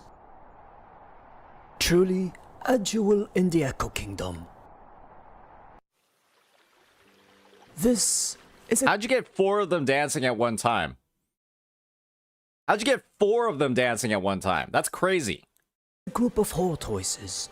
They are currently doing a mysterious dance, the meaning and reason of which is currently unknown. Professor Amp, a researcher from Hoasho Academy, believes that this may be a mating dance, although he still does not have the research material to back this claim. We have been collecting and curating. Is this you? Is this you? Hey, man. Hey, Emperor, if this is you, kind of like doing like the breakdown over here, you gotta get an outfit, bro. You gotta get like the whole researcher getup. You kind of see how they got like the white lab coat. They got like the white lab coat and everything, bro. You're looking too hip. You're looking too hip over here. You need the white coat, the colored inside shirt. You gotta fully commit to the bit, man. You gotta fully commit to the bit. Hundreds of video footage of tortoises out in the wild recently, and they are mostly focused on trying to solve the mystery behind these dances. And I hope that one day we can understand the meaning behind all those stuff, and hopefully be able to establish a more deeper understanding of these animals.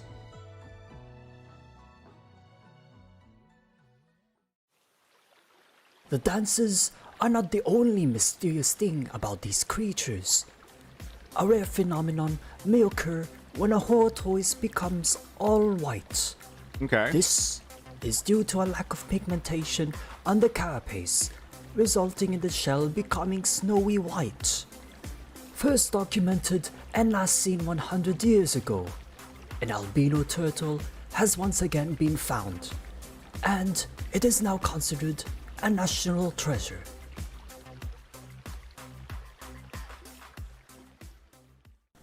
Over several millennia, echoes have evolved to adapt to all. Whoa, Yato Maru, thank you for the 5 gifted subs, man. Appreciate that. Hey, and I love the whole reference. I love the whole reference to the albino situation, right? Like, maybe you're just gonna refer to all shinies as albinos. My recommendation, man, is there are a couple of like the aggressive TDs, right? And they fight each other. There are a couple TDs that fight each other. And then maybe like making it like, you know, one of those super dramatic scenes. If you haven't done it yet, if you have, definitely link me. You know those like those dramatic scenes where it's like a gazelle getting hunted down by like a lion in the wild, and like you feel like bad and stuff? Oh, he did that already? All right, for sure, for sure. National treasure.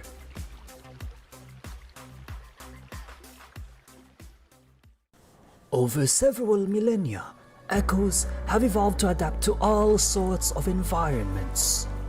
There is still so much that is a mystery, and by studying these echoes, we have a chance to build a relationship and sooner or later, an understanding of these wonderful creatures. As the sun begins to set, A wonderful treasure to our such a wonderful treasure to our planet Solaris.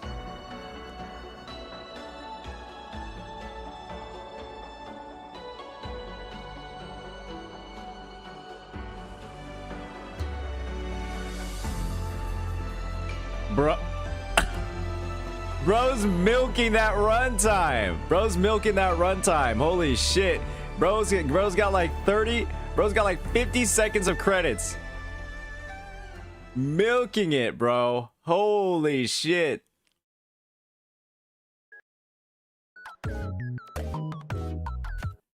Brother, let me just tell you one thing that you fucking forgot. Let me just tell you one thing that you forgot, man. Bro, you should have found footage. You should have found footage of the Dance Chelonian quest.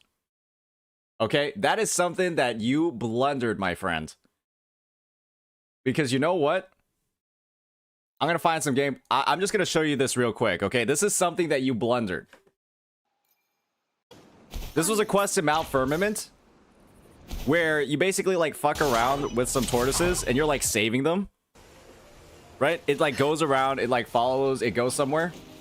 And I got to show you something really amazing with this. And you guys, if you guys have been keeping up with my videos, then you're going to notice something, right? Okay, he's like, they're like helping out the tortoise and stuff, blah, blah, blah. They're fighting a little bit.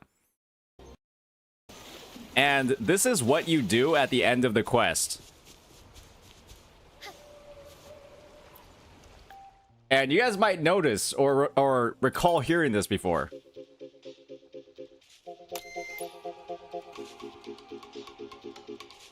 Let me know if you've heard this song before.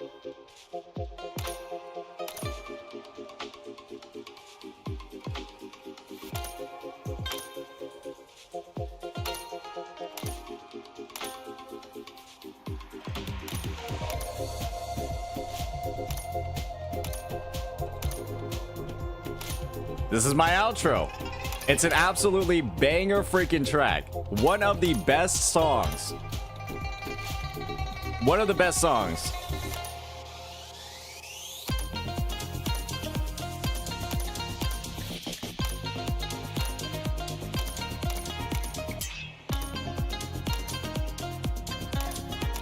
And this is where it hits. It's about to hit right now.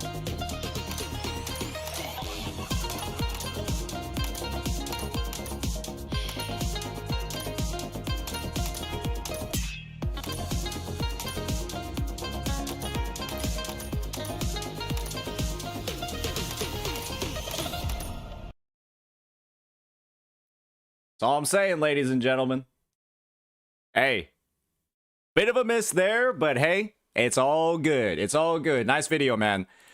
All right, on to the next one. So we've got 33-second clip over here by Spect A. I'm just going to subscribe to him and like it in advance.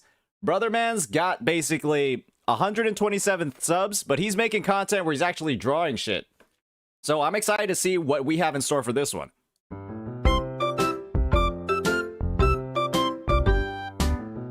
This is good. I already like this. I already like this. This is already good.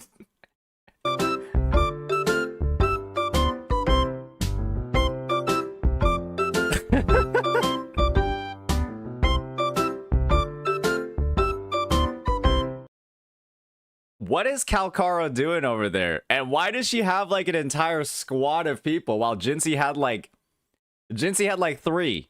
Jinsey had 2. Wait, what's with this Jinsey 8? Oh yeah, she does the thing with her mouth. Yeah, that's absolutely devilish.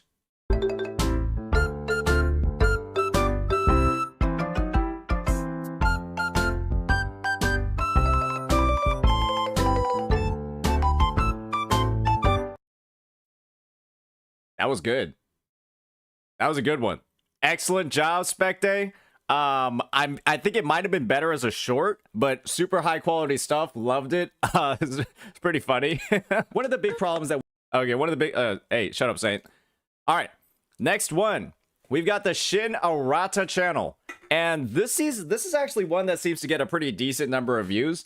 I do believe that in this situation, these are more like translated reposts. But guys, I don't understand Chinese. And I think, frankly, a lot of people that play Wuthering Waves in the English community don't understand Chinese. So we'll see whether or not, obviously this is a repost, but guys, let's be honest, Billy reposts my videos. So I'm not going to shame anybody for reposting Billy videos on YouTube. Well, because they're already reposting mine, right? So like, who's gonna get mad at it? Who's gonna get mad from that? Somebody's making money off of me somewhere, and it's perfectly fine, right? Because they're translating my videos into Chinese. They're translating my videos into Chinese. They're not just like dropping English shit in there. And so translation is a bit of a job. And obviously, right, they're linking the original video. This is different, guys, than Wuthering Wives. You guys remember Wuthering Wives? That creator that took my script, translated it into Spanish, and then passed it off as their own videos. That's an entirely different thing. That's entirely different. 安可看样子很开心嘛。每到这个时候，漂泊者哥哥都会带我去打无影区呢。娜娜最近有在忙什么吗？卡卡罗此时明白，不是只有他一个人变强，任何人在肉鸽都有无限的可能。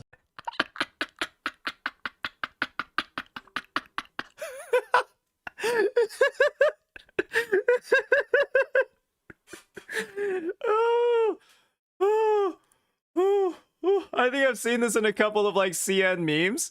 I've seen this in a couple of CN memes, but it's also like bro's like recognizing that like he has almost no purpose outside of the elusive realm ever since Zhangli Yao got released, and he's just like, oh, this is the one time I get to shine.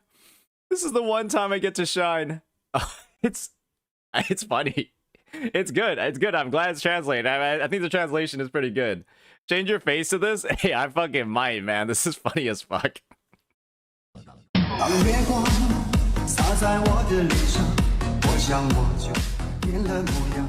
This kind of bangs. 还蛮不错的呀。快到时间了，我先走了，拜拜，再见，安可。马口上怎么全是废物？漂泊者哥哥，怎么满员了？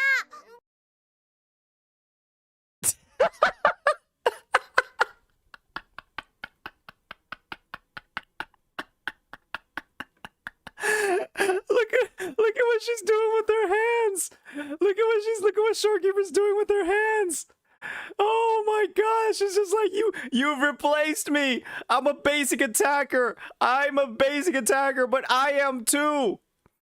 She's the team literally, guys, this was Encore's best team in 1.3, and now Camellia just took over the role entirely. Oh, the Black Shores are crazy, man. 是这样的，安可，现在安伞队变成春伞队了，忘了和你说了，抱歉。为什么呀？春姐姐可以入队，为什么我不行？你不会觉得你打得很快吧？ Yo, she got power crept.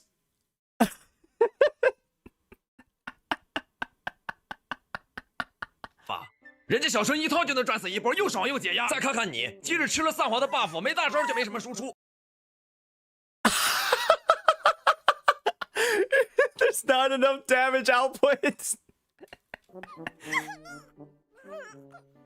好了啦，安可，感觉你和之前没有一点变化呀。你这么小就认知，真的好吗？我很能干的，双安人姐姐，你尽管安排就是了。唉，虽然你是泰迪斯点名要的人，但我觉得还是再考核一下比较好。我什么都行的。这道题你试着解一下。 根据我的分析，这应该是道数学题。但我主要钻研文学，对数学一窍不通。 Guys, she's like 10 years old. Cut her some slack, man. Gosh, why is Encore just getting wrecked in this entire thing? 讲故事或者写作文我都在行的。那你能说首诗吗？呀，白天涮火锅，晚上吃大虾。 还行，其实我们重点考核的还是共鸣能力。这个我还蛮擅长的。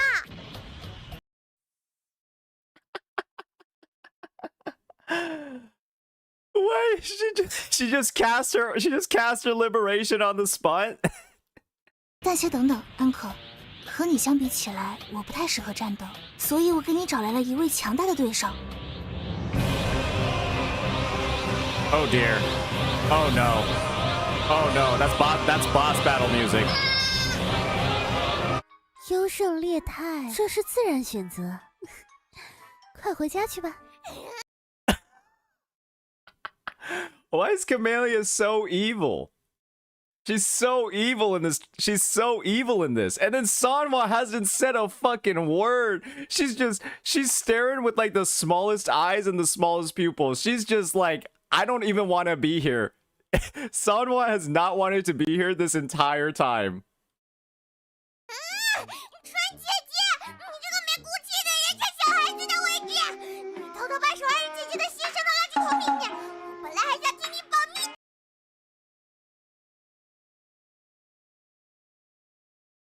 So An's sister is Shorekeeper. And this is just her saying that she's thrown Shorekeeper's letter in the trash.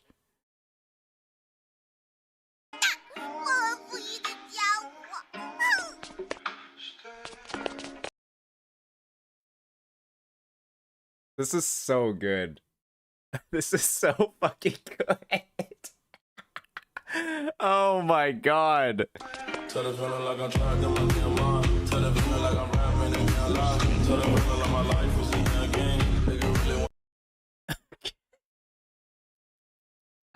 Hey, I respect the repost in game because one of the big problems that maybe the translation, why do I keep coming up? So maybe the translation was a little bit, you know, like there's, you know, I think the translation was perfect. At least I followed along the story. Everything fit. Really great punchlines. You know, obviously the humor carried over. I do believe that the humor carried over into English perfectly, and that was fucking awesome. Right? I thought that was fucking awesome. So, gosh, I want to watch another one, but I do want to make some time for some other people. All right. Maybe this will be one of the last ones that we'll do, because I mean, like, I've already watched one of the Wu National. Maybe I'll watch another one. Maybe I'll watch another one by Mondo. Yeah, I think I'll watch another one by Mondo, perhaps. But I do want to diversify a little bit here at this point by having this attention to detail character edition. And obviously, this is going to be a bit more of a glazing situation, right? This is going to be a bit more of a glazing situation, where we're just talking about how wonderful certain mechanics are. Let me just pull this one up as well. Hello again, my chair. If this is AI, I don't think I'm going to watch it. If it's like an AI voice, I'm not sure if I'm going to watch it, by the way. So, let's go ahead and check this out. Attention to Detail Character Edition by Blee GMV. I'm just going to subscribe as well. Also throw on a like. People have suggested this one. So, I'm assuming that this is going to be all about like a little bit of glazing, a little bit of just looking into the character design and animations. It's a nice 4-minute video, and I'm excited to see what we're going to cover with it.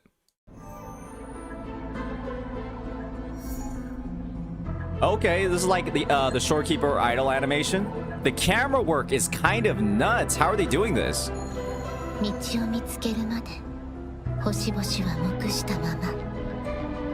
Whoa, wait a second. Okay.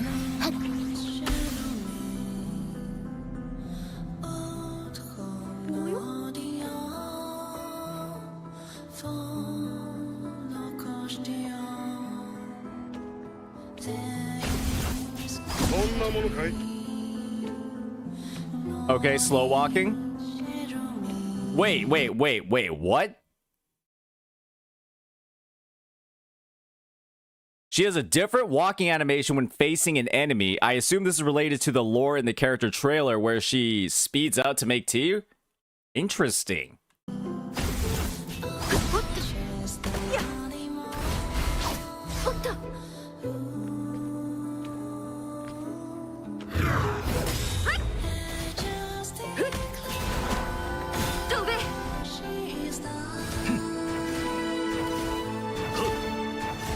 Different gun shooting.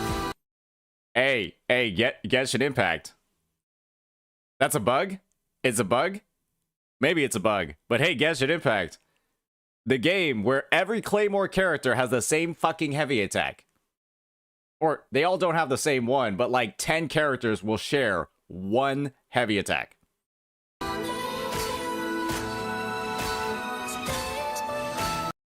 Also kind of shoots like with some swagger. You kind of see like how Wait, let me see more defeats again. Yeah, Alta's got like a little bit of flair to it when he shoots.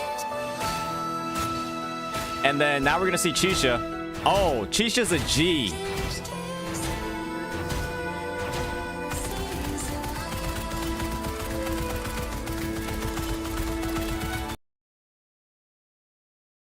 Isn't this a bug? Her hiding the guns? Wouldn't this be a bug? Her hiding the guns? No? She just shoots them out of her fucking hands for fun?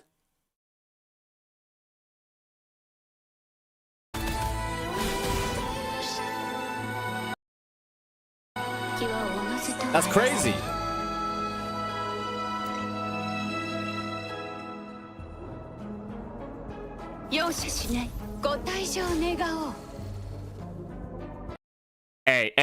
Hey, that's cool, but ain't nobody gonna see that in combat. Ain't nobody seeing that in combat, but that's cool. I like that.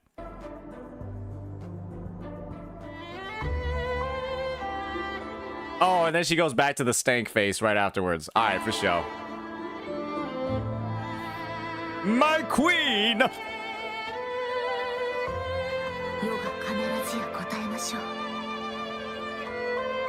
Yeah, we all know about this one. I think everybody knew about this one. Everybody knew about this one.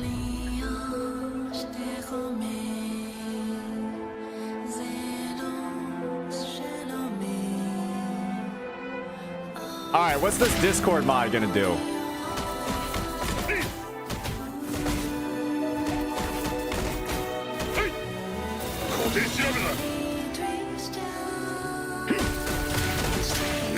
Wait.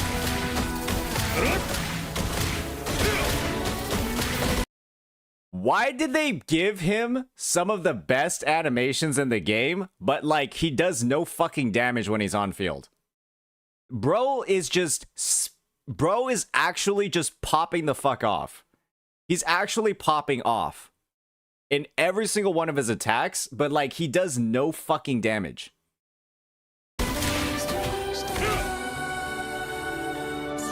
Okay, this is a little... Oh my goodness. Maybe we can just move on.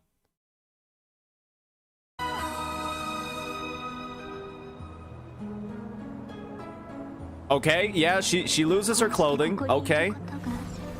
The real thing we want to see, ladies and Kuro Games, the real thing that we want to see is Phase 5 and Phase 6 Chang Li. Currently, we only go up to Phase 4. I want to see what Chang Li looks like with 6 Forte stacks.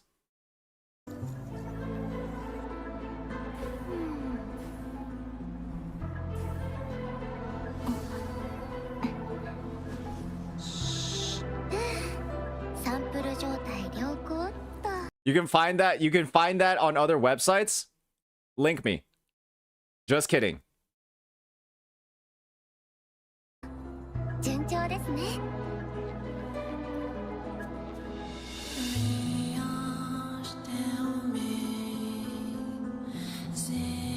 Let's be honest here, ladies and gentlemen. Nobody has ever seen Verena with full Forte stacks because she's never at full Forte. I have never seen this before because in any gameplay where you use her, if you're at full Forte stacks with Verena, you're playing her wrong. So like, actually, this is like, if you see this is like the biggest skill issue in gacha gaming.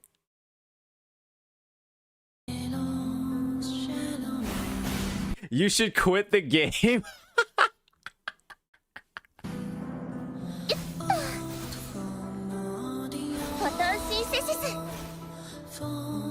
Wind Rider level? Oh, hello, Yang Yang.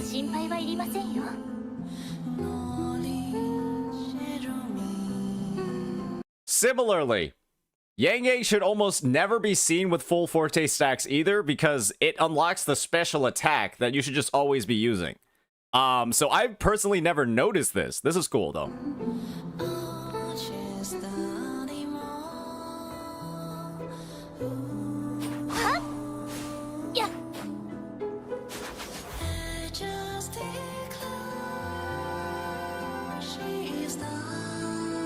That was cool. That was pretty sweet. That was pretty sweet. Overall, GMV, good old stuff, man. Good React content. You definitely got into a lot about. Hey, you said you're making a part 2, and well, you uploaded this 6 hours ago, and you're gonna make a part 2 next time. And honestly, bro, 4.5K on 1.44K subs 6 hours ago. That's pretty damn good, dude. That's pretty crazy, man. So hats off. I think you made some. Yeah. Oh, wait, there we go, man. This is the type of creative content. Those, yeah, whatever, right? Good stuff, man. This is really great for a channel of your size. I'm glad that it's getting the viewership that it is getting. So, awesome stuff. Good quality content. Come out with more of it, dude. In the future. Appreciate it, dog. And I think y'all wanted a link to this one. Y'all wanted a link to this one, right? Yeah, I'll drop 3 links to that. Here's the National Geographic. That commenter's not flaming me. There's no way anybody's flaming me in here. I don't see any flame. All right, so I'm gonna see if this one is. I want to see if this one is AI slop. Because if it is, I'm not sure how I feel about it. So we'll see. Oh yeah, here's the National Geographic one. Wait, I already linked that one. Here is the Shin Arata channel with their CN Billy stuff. That's this video. I kind of just want to watch more of these. Oh, only giving YouTube the link. Okay, here's the National Geographic one, Twitch. I should have done it in restream, my bad. And here is the attention to detail one, Twitch. And here is the National one, Twitch. Okay. Now this one over here, this might be some AI. Maybe it'll be helpful. It was 6 months ago. It's got 17K. It's got 17K. Let's see how it is. Hello again, my cherished corn consumers. I'm back again with an updated guide on iframes. And this time, I will show you... I don't really want to watch this one, guys. It sounds like AI to me. It sounds like AI voiceovers to me, ladies and gentlemen.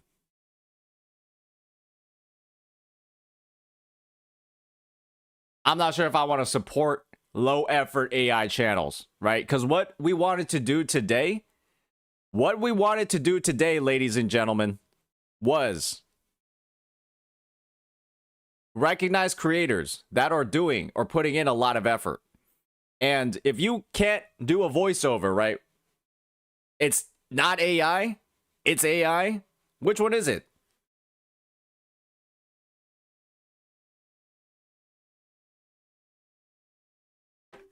You know, a lot of people use AI because they don't speak English. Well, I mean, that's the thing, right? So?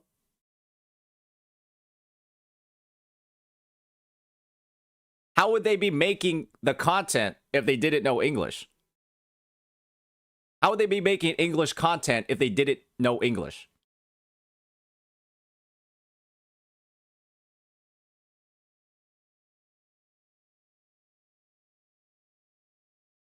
I mean, if we're trying to make English content, guys,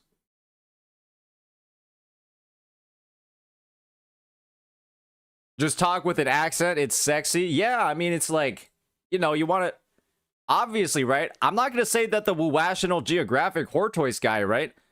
I'm not going to say that he has like the most perfect English ever. But it's legitimate. It sounds real. It sounds authentic.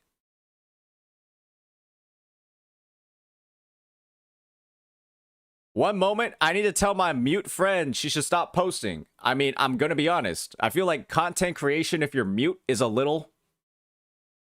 It's a rough career choice, right? This is like being an artist when I don't have hands. A little rough. Like, you know what I mean?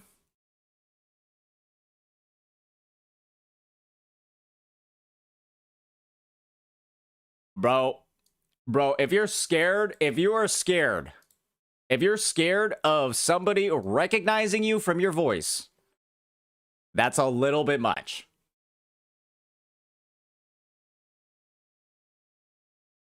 That's a little bit much, guys. If you're scared of your voice being recognized and being doxxed based off of your voice.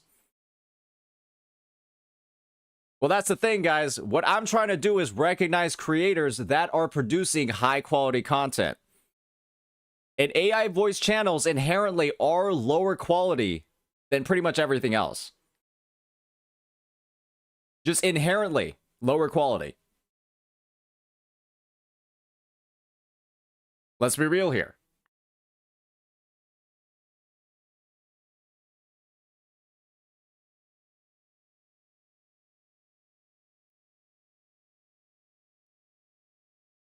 What if Johnny Depp made this video and used AI for his voice not to be recognized?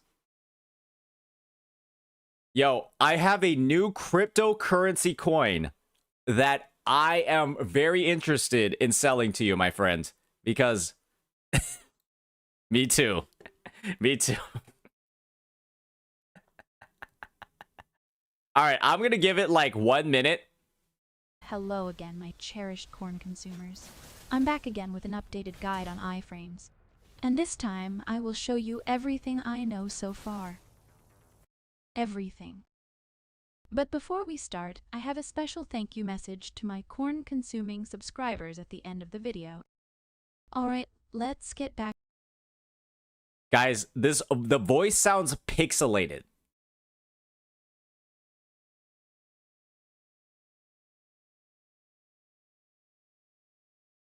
The voice sounds I don't think I'm gonna watch this, guys.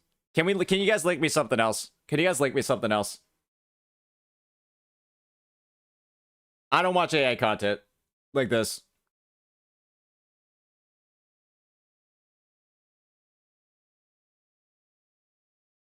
The video would have been over now. Well, that's the thing. How about this? How about you don't link me AI videos in the first place, and then we don't have to watch them in the first place, and then have this discussion in the first place? How about that?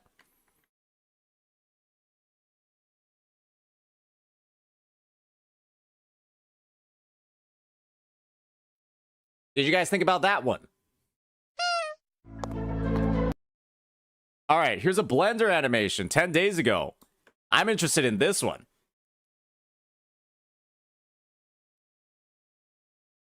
Let's check it out.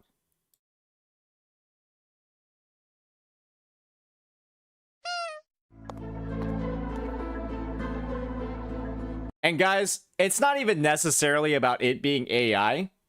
It being low quality, low effort AI.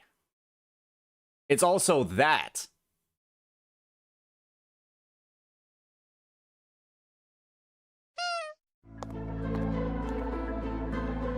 All right, wait a second. So Zen, we got 3K subscribers. Take another one. 25K views. A lot of likes. We'll just add another one and we'll check it out.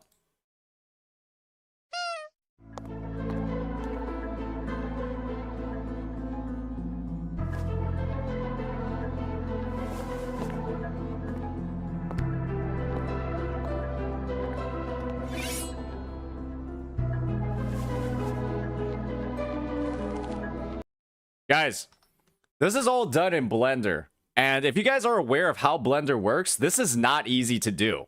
It's actually, I do believe it's one of like it's free, and it's like one of like the harder animation softwares to actually like 3D animation softwares to actually work with.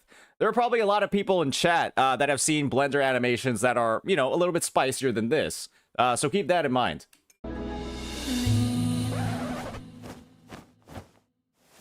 What?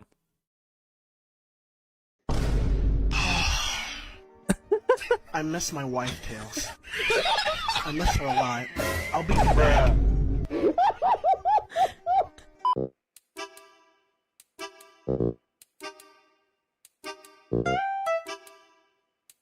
Wait a second, what? Maybe we'll watch this one too. Maybe we'll watch this one too, actually. I like that thumbnail. Yeah, I mean, this one was a little bit shorekeeper as your wife. I guess bro just teleported. Bro literally went to the map menu and teleported. Okay, that's pretty good. That's pretty good. Okay, that was nice. That was wholesome. That was pretty cute. I mean, this one has 124k. We'll watch it. We'll watch it. We'll watch it. We'll watch it. Throw it another like. Wait, I thought I subbed already. Another translation over here. Let's take a look at it. And let me pull up another link as well.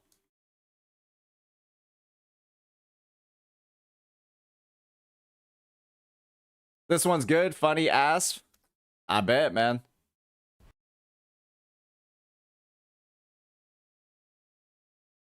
Kuro Games sponsored an animation by Rando Wiz. Wait, but EO, I thought Kuro Games wasn't doing anything. Huh? 已经好久没看到漂泊者了。Is this even translated? Is there like double audio playing? 已经好久没看到漂泊者了。 Okay. 已经好久没看到漂泊者了，你不觉得很奇怪吗？他不是去黑海了吗？那也不至于这么久不回来啊！不会是出什么事了吧？这个放心，顶多是想多玩几天吧。哼，我必须去看看。What is this monologue, bro? She's tripping.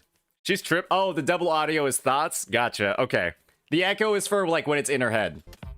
宝儿，那是什么？不知道。那个呢？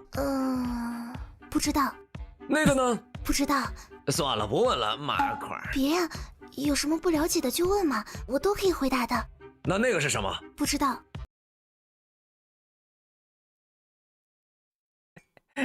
Is Shorekeeper like supposed to be stupid? Wait, why is she like so cute but like so fucking dumb?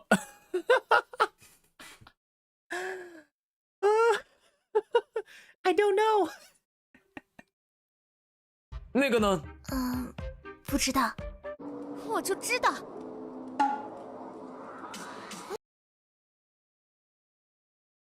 Oh my lord. They're not having a good time.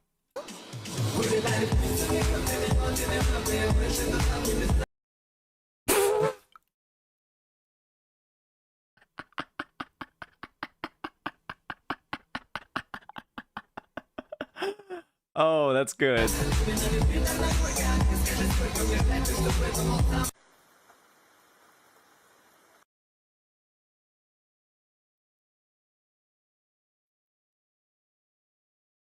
That's amazing.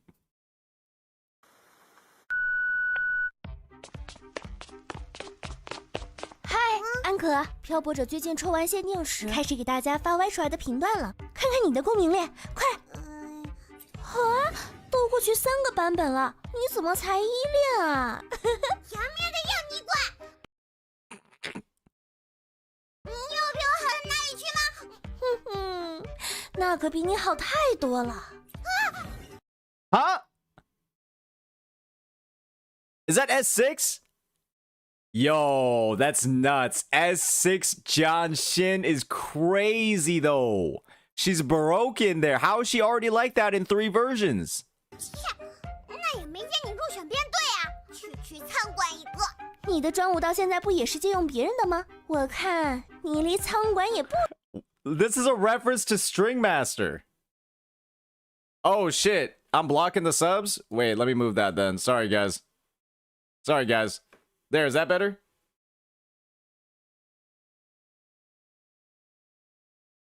不远了。你才是仓管！你是仓管！你是仓管！你是仓管！听不到，听不到！切！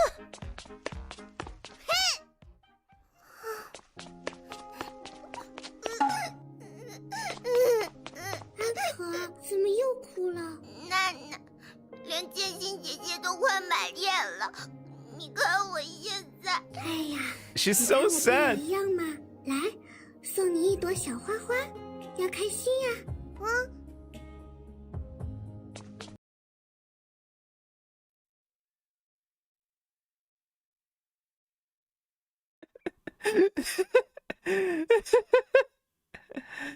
Putting in the bottom right is better? Okay, okay, okay. There we go. There we go. We'll move it over here then. What the? Wasn't this a month ago? This was 2 months ago. Wait. What is Lumi doing in here? 妈，这有你的快递。是我的评断哎，漂。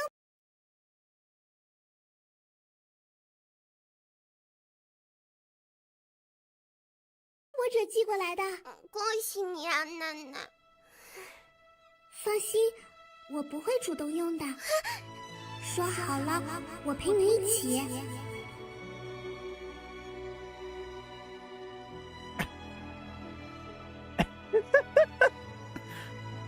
唉。 明明有这么多评断却使用不了的笨蛋，估计也就难你了。走，今天我请你吃羊排。好呀，好呀。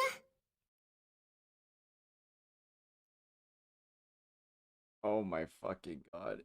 Is he just sitting there holding the thundering Memphis? Sentience 13, thank you for the sub. Is he just sitting here holding like the thundering Memphis? With like his resonance chain not even looked at yet? Because he's not fucking usable as a character? Oh my gosh. Okay, this Billy creator is just so...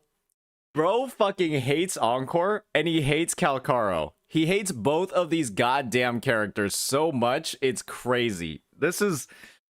I mean, it's absolute cinema, if I'm frankly being honest. Oh my lord. I love this face, dude. This is just... This is amazing. This is amazing. Oh, that's so good. That's so good.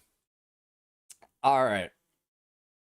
Let's take a look at one short gameplay clip. I've got actually one of my strongest supporters, Sentience. He's actually one of the first accounts that I ever reviewed. So I'm gonna do him a bit of a favor, and I'm gonna check out a short gameplay clip that he uploaded really fast. We did the same thing for Sarah the other day, and, you know, I think it's high time that we actually look at some gameplay for once.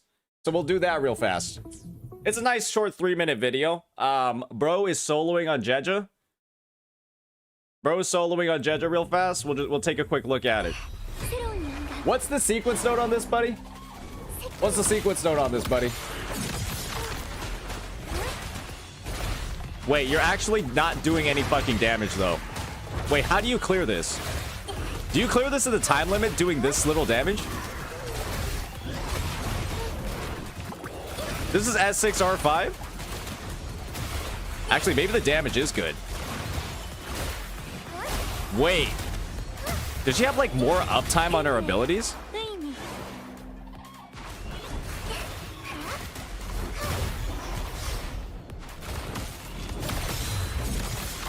This is the right zone. This is the... I believe this is the right zone, like the super annoying one. Or maybe it's the left zone. Wait, this is the left zone. It's one stage. This is just one stage. Left of the overdrive zone. I would just say, Sentience, next time, show where you're doing it. Like, where you're doing it. In the tower, just so that people know. I thought that this one had multiple levels to it, but your damage is actually good given the context that it's the left zone. All right, yeah, you're gonna clear this. You're gonna clear this. Yeah, you're gonna clear this in the time limit. Let me see what the time is by the time you're done. Yeah, 8. Yeah, you cleared that easy. And now we got the crownless fight.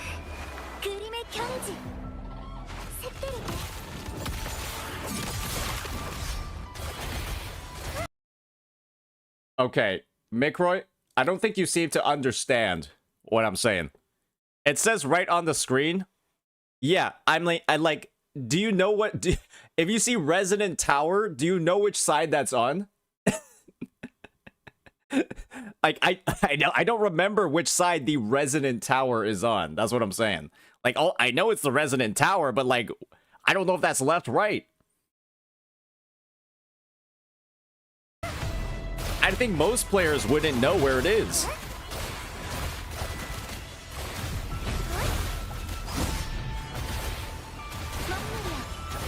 Yeah, I mean, the damage is okay. Yeah, the damage is significant. Yeah, those enhanced skills are kind of nuking.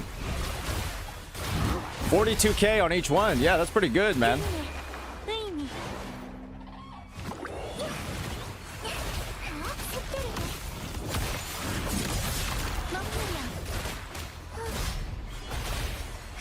Give that a like. Give you one more sub as well, man. I mean, like just take a look at the gameplay, right? You're not really getting hit either. Wait, this guy's a bit of a freak. Wait, did he even get hit in the last one? He didn't get hit in the last one either. He's literally full HP. He's got no healers.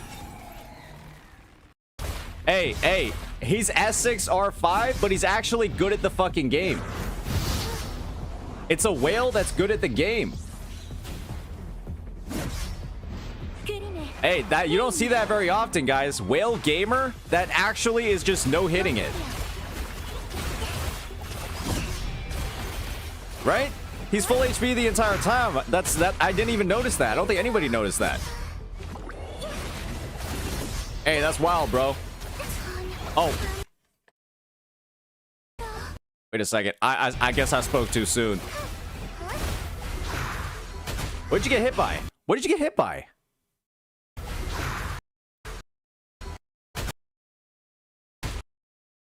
Huh?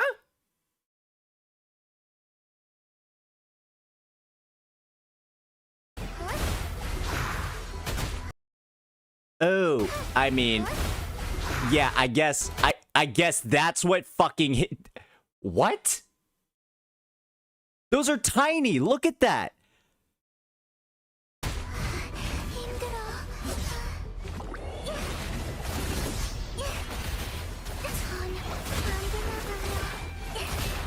Bro, you almost blew it. You almost blew it.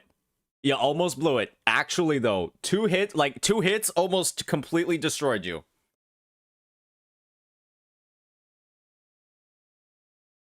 But yeah, overall, good stuff, Sentience. Good clear. Obviously, right, you know, people might talk a little bit of shit about, you know, the S6R5. But, bro, you aren't even making use of your S6R5 because Zedge's weapon gives her like a... At R5, I think it gives her like a 140% basic attack damage bonus when she's off field. So yeah, this is just an entirely different thing, right? Like, you're not making use of that off-field basic attack damage bonus. So she's actually stronger when she's not on fielding with her weapon. Just so you guys know. I know a lot of people don't actually own this fucking character. Yeah, she gains a massive bonus when she's off field. All right, we're skipping that. We got Mondo Clang Bang thing, blah, blah, blah. When the Night Knocked, a 1 minute 52-second animation. Alrighty, ladies and gentlemen. So,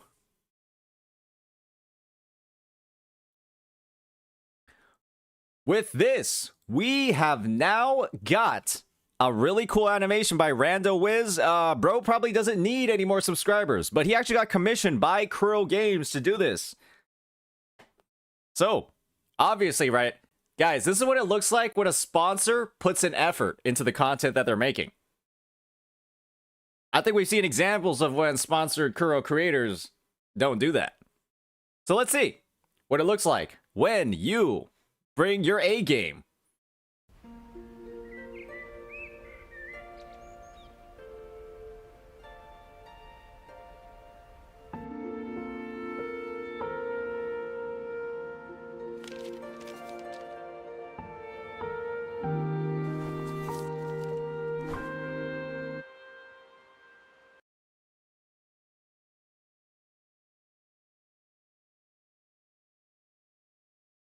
Pause. Pause. Pause. Who did this? Who did this? Who is doing this? And why are they... There's no, like... I feel like the expressions are just going to get worse and worse.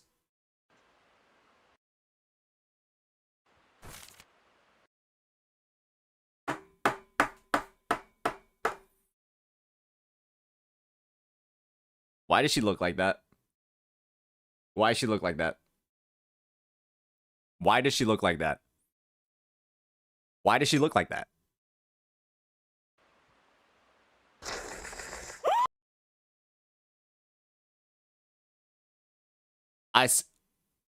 Oh my god, Kuro sponsored this. Holy shit. But this is so fucking good. Oh! Oh no.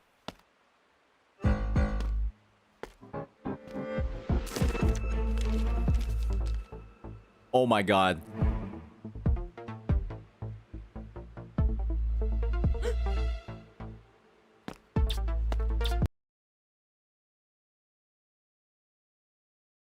Yo, guys, I don't want to play Camellia anymore. I don't want to play this character anymore. This has literally ruined Camellia for me. Camellia is literally fucking ruined. But like, the fact that Kuro sponsored this is just, they're so fucking based, it's crazy. They're so fucking based, it's crazy. What the fuck?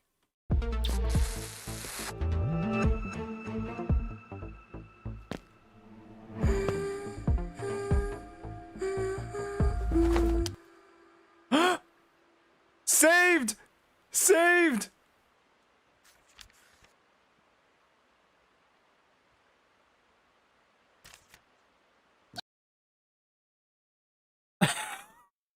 No, it's not saved. It's not saved. No.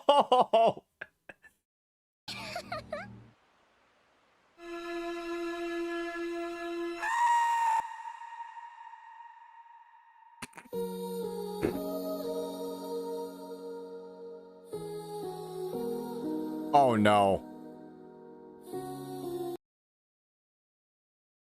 Oh my god. Oh my fucking god. Oh my fucking god. These guys, these devs are fucking crazy, man. Oh, the implications here are absolutely insane. You're kidding me. These devs are actually beyond based. What the hell? He literally got drained. He fucking got drained.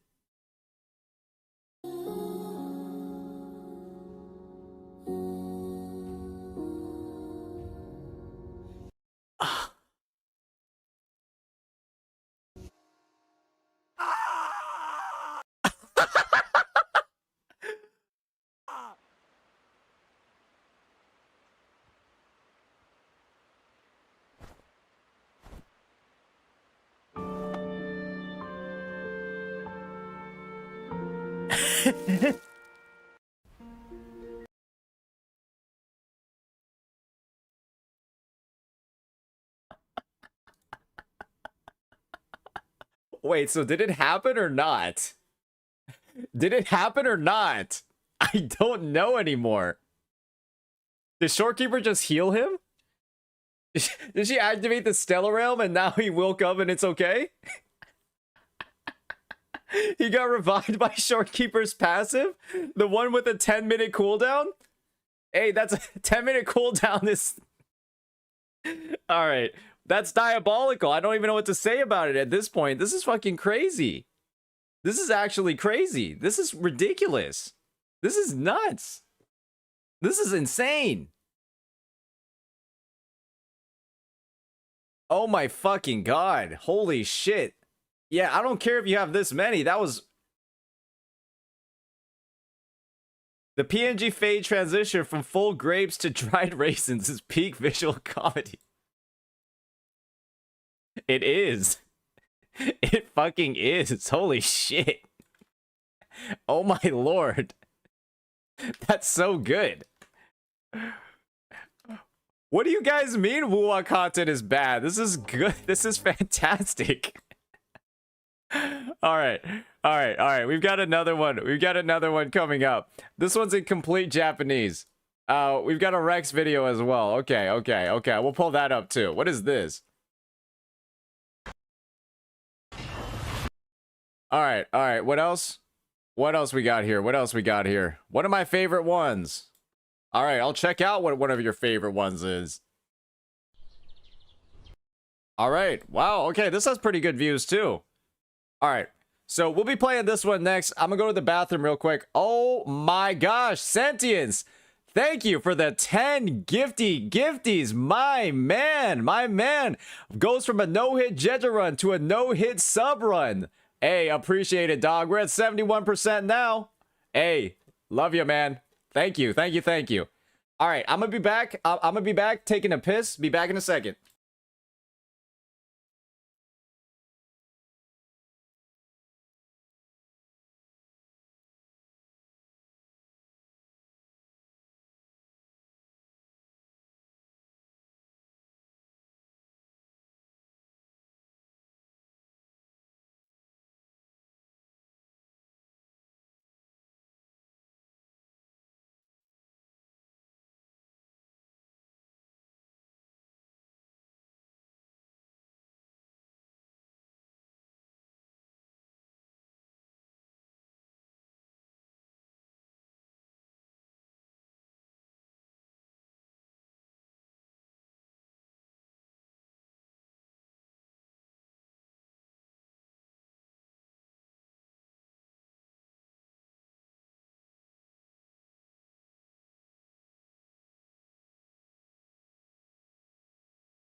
All right, ladies and gentlemen, we are back at it again.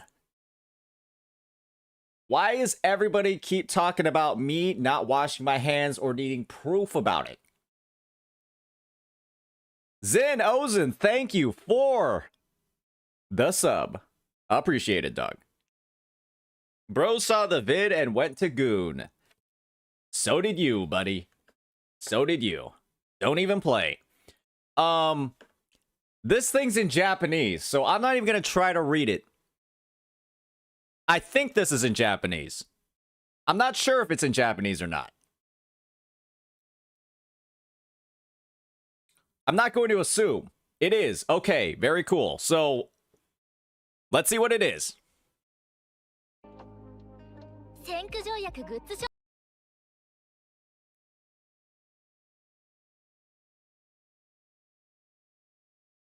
Yeah, maybe I get the English.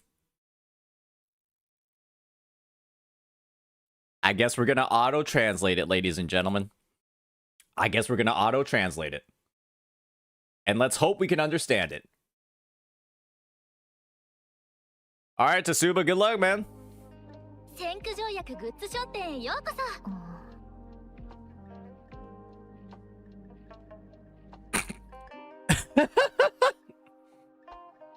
Why is she there?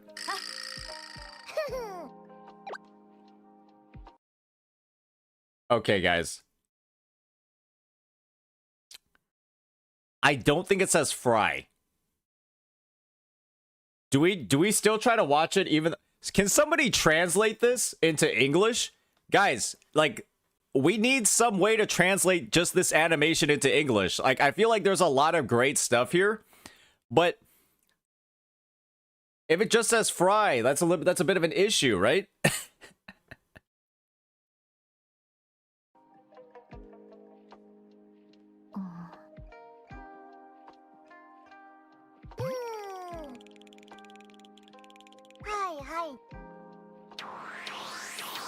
And those are all of her artifacts. What the hell's going on? Huh? Oh, that's like her. That's her forte attack.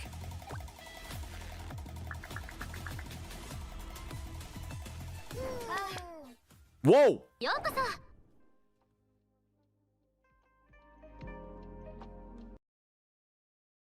Wait. Wait, so she just...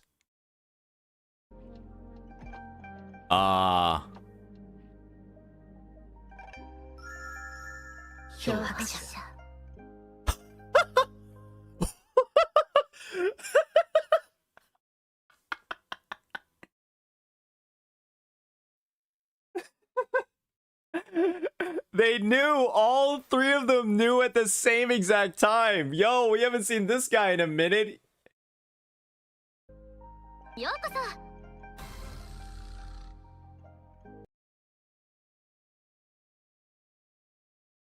You can't help but feel bad. You can't help but feel bad.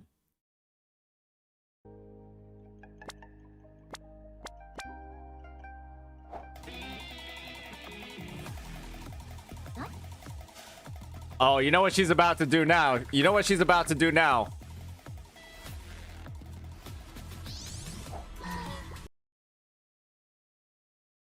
I knew it. I fucking knew it.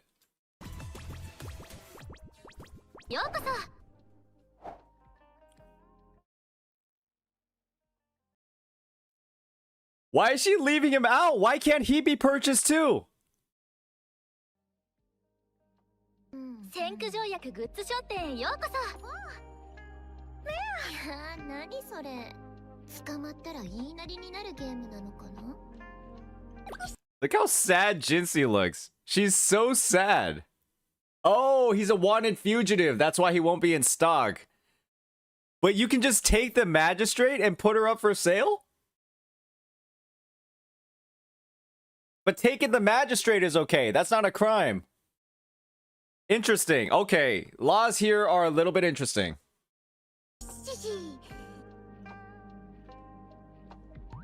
先駆条約グッズ商店へようこそ。今回は何をご所望ですか? I'm not gonna lie. I am a little bit scared of her now. I am a little bit scared of her now. Alright. Alright. So, ladies and gentlemen. Ladies and gentlemen. We have basically just reacted for about...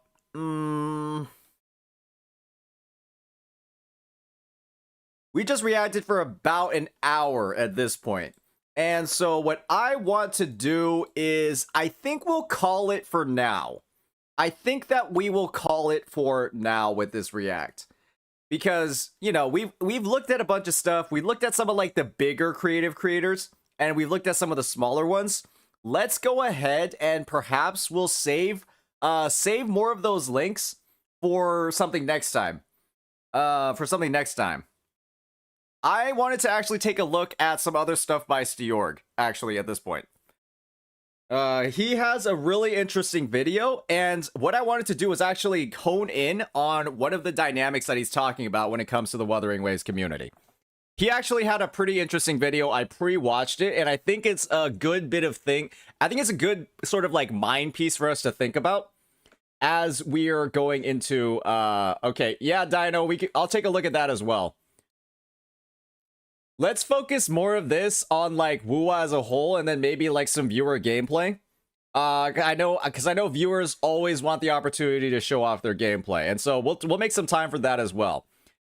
This is not useless drama, this Stjorg video. It's a good sort of like explanation for the Wuwa community. And I think it's actually a very positive video with a very positive spin. So I'll check out this last link just to see what it is. But if it's more like creative content, we did spend like a good bit of time today going over it. And honestly, I'm gonna be honest, I can only like laugh at stuff for like so long. You guys know what I mean? Like, you can't be watching comedy for like all 4 hours. Like, my cheeks are starting to hurt, guys. Okay, so yeah, let's save more of like the funny content for later. Like, literally my cheeks are starting to hurt. Like, you literally can't laugh for like 4 or 5 hours in a row.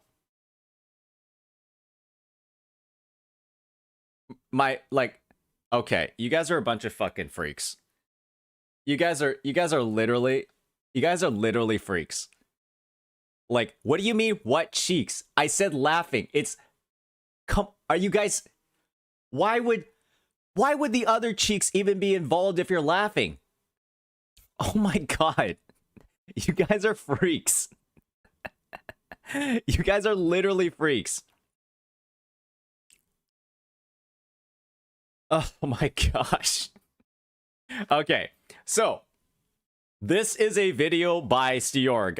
He used to be pretty active in the Wuthering Waves content creation scene. He took a bit of a break. He took a bit of a break like earlier this year, but now he's kind of like back at it again with some content. I know this video hasn't been live that often, but I don't think it's necessarily hit the algo as hard as it could have. So what I wanted to do is just take a look at it. I pre-watched it, right? I pre-watched it, obviously, so I know it's like pretty good. And it's about how the gacha community situation is embarrassing. So let's go ahead. Let's dive right on into it. This is going to be a bit more of like a slightly more serious topic because, again, my facial muscles in my facial muscle cheeks are hurting from laughing too much. All right, let's go. For the past 2 weeks, I've been so clueless about every single drama happening in the gacha community. But then I randomly joined the Tectone stream and I asked about what is happening currently to be shocked that the one individual that was the reason for me to switch languages and talk in this channel, the one green slime, is back with a new look. And so this is the thing. A lot of people have been making this relationship between me and Enviosity. Guys, let's be honest. I do not actually sound like Envy. Okay? I don't even sound close. Bro sounds a little bit zesty. I am the only one that should be getting praise. That's what Envy sounds like. That's me sounding like Envy, okay? I should be the only motherfucker getting praise. No, I don't sound like that. Okay? Let's be real here. Bro sounds a little soy. All right? You do? Well, you're banned. that's why I think something in me is waking up again. This is literally the worst video I've ever fucking seen. Everything in here is just wrong. Bro looks like Frosty the Snowman's evil twin. Why suit so stiff? Bro came out of Walmart. Face so blank, Adobe said that we're out of layers. We're not a 2D. Why is he doing the pack god, bro? You guys have seen the pack god, right? This is fucking nuts. That we're out of layers. We're not a 2D VTuber, you're a 2D failure. Oh wait. That's not Enviosity. Hold on, maybe he's not that bad. Hold on, guys. There we go. See, he saved it. He saved it. Nah. Now he gets serious. Now he gets serious. Now the actual discussion begins. Gacha community currently, and you know this is part 2 of the video because I made it before. It's pretty different. It's still bad, but it's way better, guys. Okay, yeah, let's go. Bro's so doing tricks on it right now. The Saint Totes drama. I think some people in the community are just going on full on hating on him for no reason. But here's the thing, okay? I see what Saint Totes' intentions are, which is making the community awake and not accept whatever form of criticism. As much as I see it working a little, the way you did it had way more negative effects than needed. And here's why. Since I'm not involved in the drama, I can see why. Since I made 2 videos, one is positive and one is negative, and I always make videos criticizing Wuthering Waves, so I can see the difference in the community before the drama and after it. So this is the thing. Steorg is quite literally talking about, he's made a lot of videos critiquing the game. Steorg has critiqued the game in a lot of his content, and he knows firsthand what the response is from the Wuwa community whenever he does it. He's made a lot of videos, and he knows firsthand it's like fine. He's gotten good responses. He's gotten good critiques. Though a lot of my subs are from Uwa, even if I make a negative video about Uwa, I get some constructive criticism to my takes or videos instead of insta dislikes, just like what happened with the latest video, which He gets constructive criticism for the video instead of instant dislikes. And that is quite literally the opposite. It is the opposite, right, of what some creators are saying is happening in the space.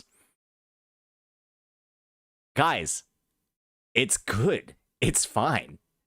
The Wuwa community is one of the best in gacha gaming.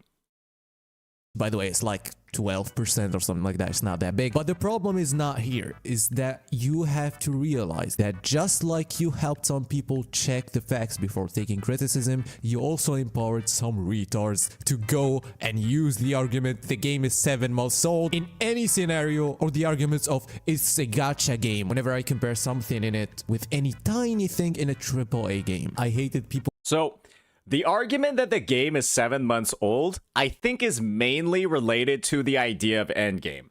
And we expanded on it a little bit because, guys, if people still aren't clearing the TOA at this point, and you need a bigger roster for certain endgame modes where you have to build multiple teams, the age argument is perfectly fine to use.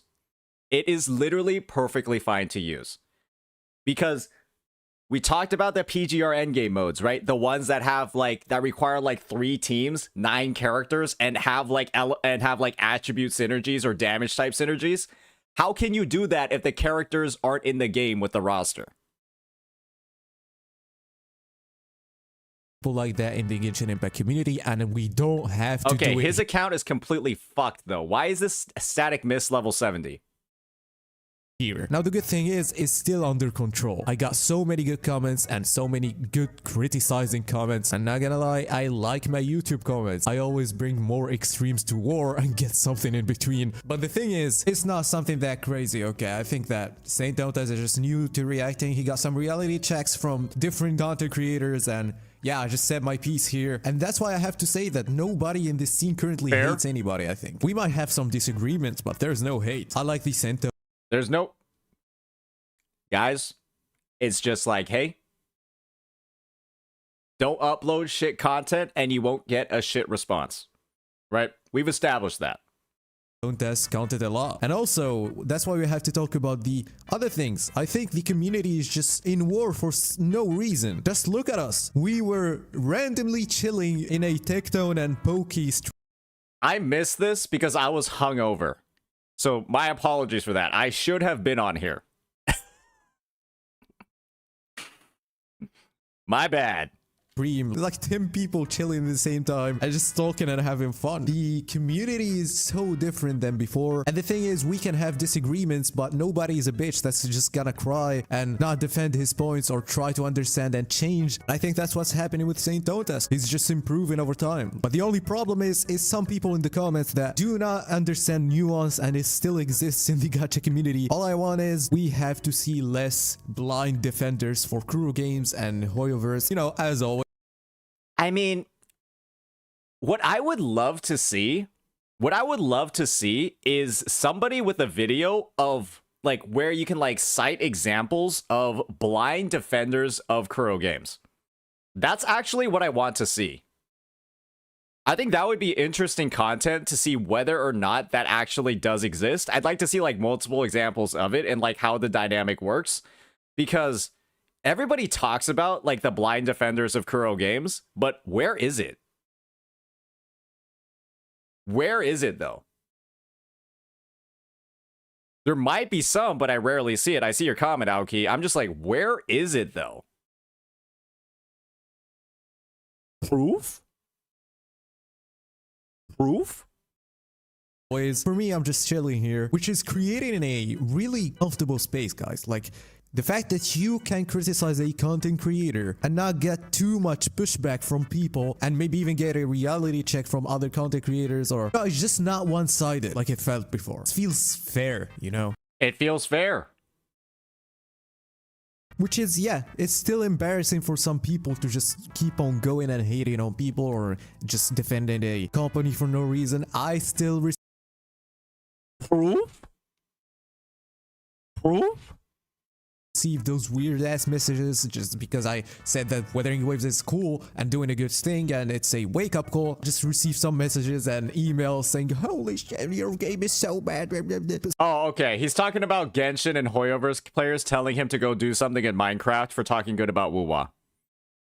So that's he's actually uploaded examples of that. Yeah. Someone being racist, someone, you know, telling you to kill yourself or something like that. Hey, it's all part of the job. These people are so stupid. Yeah, go do something in Minecraft. Yeah. But all I want the community to know is that nobody's having beef with anybody, okay? Or at least it's not at a personal level. You know, some content creators might not get along, but there's no hate. Kind of peaceful now. So guys, we're not hating each other. The content creators are good together. Just stop trying to defend them and go extremely. You're just getting farmed, okay? Anyway, I just wanted to weigh in. Hey, he said it here first, folks. They're getting farmed. I'm doing a bit of farming myself. We do a little bit of farming. And yeah, stop the hate. Anyway, if you don't subscribe now, you're gonna lose your 50-50. Bye-bye. Nice outro, man. So with that, we got that video, right? Talking about the good experience that he's had making critiques. And now let's go ahead and take a look at one of the videos where Steorg, well, he makes critiques, uploaded 2 days ago. And let's see, right, first what the video is, what our take is on it, on, what's it called? What our take is on... Well, first, let me sub and like it, too. So, let's go ahead and see what... Well, sub again and like it as well. Let's go ahead and see what the take is here from Steorg on the worst side of Wuthering Waves. And let's see what the comment section is looking like. I'm actually going to keep it hidden. Don't spoil yourself, guys. You're going to ruin the experience. And yeah, just see what the overall response of the community was to his points. But first, before we do that, right, what his points actually are and whether or not we agree with them. You probably have seen this, but I think we need to remind this. What is this? What is this?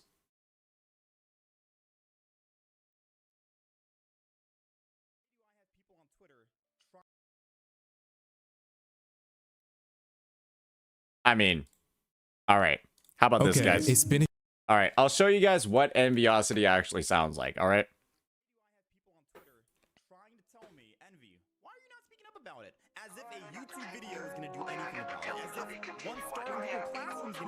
This is a song by Yango, AI generated, but this is like actually high quality stuff. Because I don't spend money on Genshin Impact. If you want a... Holy, okay. I should be the only motherfucker getting praised in Genshin community because I don't spend money on Genshin Impact. Are people just gonna make a video of your tweet? If they want to make a video on this, then so be it. Then so be it. That just further proves that some people just care about their own personal money. Farm the tweet, try to get more revenue and farm views on YouTube. And guess what? I should be the... All right, that's good. Thanks for that link. That's good. We don't need to play no more of that, but all right, back to Steorg. Let's check this out. Exactly a week since I made the Wuthering Waves is a wake-up call video, and it got pretty good traction, and of course it was a mostly positive video about the game. And as I did this with Honkai Star Rail before, today we have to talk about the worst side of Wuthering Waves, the problems with Wuthering Waves. Now I'm aware that Ryuko Sensei made a video about this, so I had to watch it and see if I can add to this, and yes, I can add a lot of things. So without further ado, let's start, and let me summarize the most obvious points first, and then we'll talk about other important ones. So, join the Brax Tourney? What's the Brax Tourney? Is there news about a Brax Tourney? What is this? What is this Brax Tourney? What in God's name?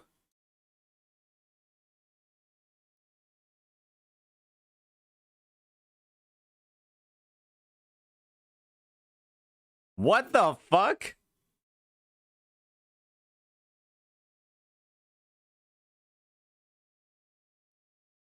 Okay, I see how it is. Braxophone. I mean, okay, $1,000 is kind of crazy. $1,000 is kind of crazy.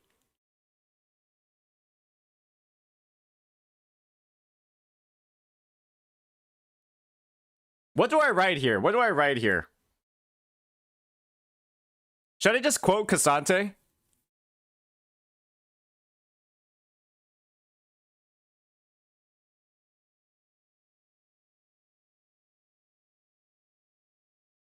Hmm.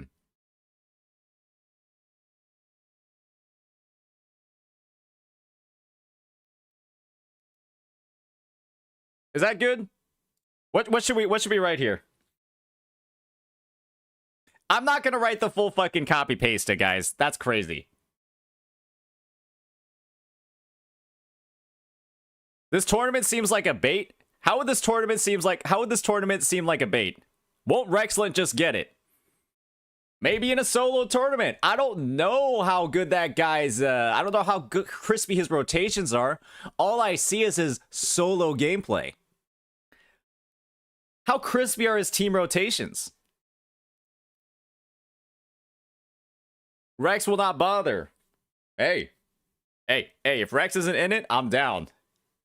Because I haven't really seen Rex rotate. I've seen him like pop off in solo environments, but I haven't seen him rotate.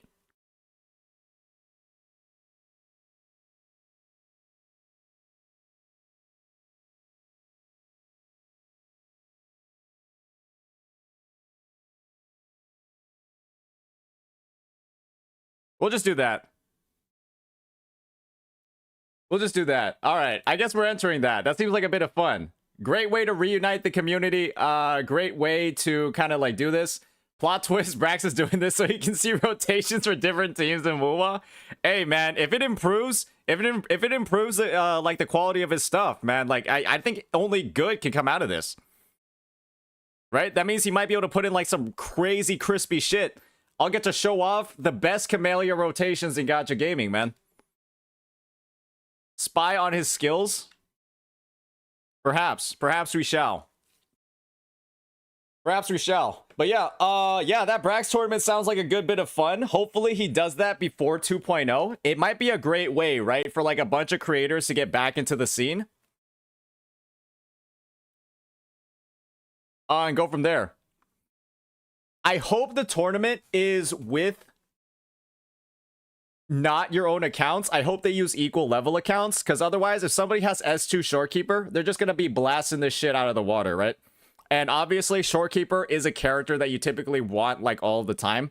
I hope they have a limit of, like, S1, because, like, S1 Shorekeeper doesn't, like, really do anything in most teams. It just lets her, like, lets her be more usable on dual DPS, but, like, doesn't affect hypercarry at all. So, yeah, hopefully they do, like, have, like, some limitations on the sequence node so it doesn't get too nuts. Like, S1 Jinsei is also, like, a bit of an issue. Can we just ban... Brax, ban Jinsei. Brax, ban Jinsei. Ban her. Do not let people use Jinsei. Do not let people use Jinsei. Okay? That is, like... It's not fair. Just ban Jinsei. Do not let people use her. Okay? Camellia's okay, because you can get, like, hit around, smacked around. You actually have to do stuff. Ban Jinsei. First, we have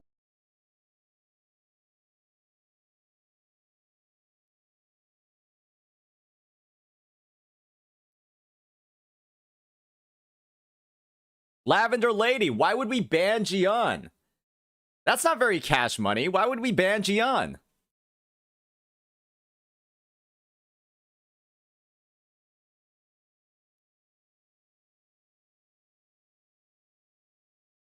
Bro's like 30 times harder to play than Jinsei.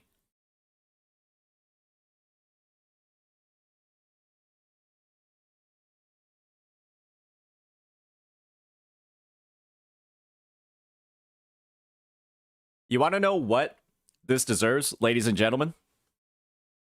You get a 1-minute timeout for that one. You get a 1-minute timeout for that one, buddy.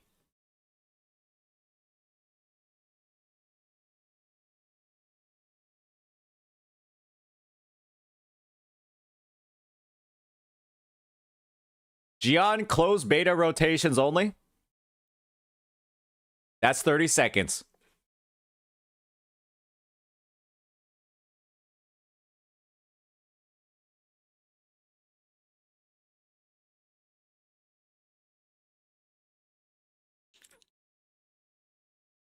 if I see anybody in the tournament using Gion's closed beta test rotation, I am going to be making an entire dedicated video on you and your massive fucking skill issue. All right?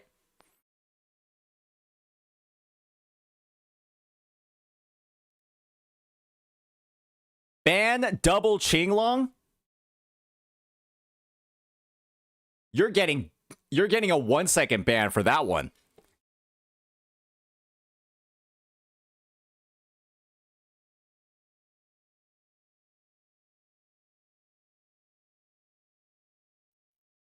Gion closed beta rotation with lingering tunes.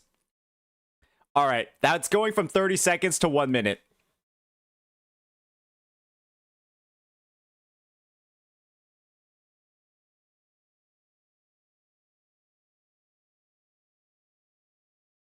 I actually threw up a little bit in my mouth thinking about that. How dare you?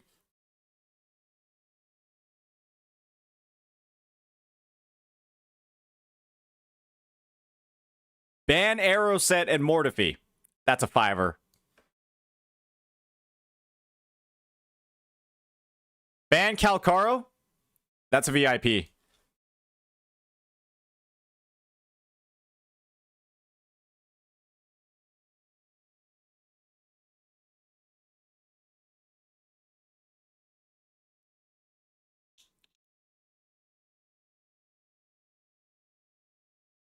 All right. I actually want to see more of the responses to this. I want to see more of the responses to this. Ah, I'm the only one he responded to. I'm the only one he responded to. Hey, let's fucking do it, man. Let's fucking do it. Let's fucking do it, Brax. Hey, I will show you. The world shall see. The world shall see why Gian is tier 0.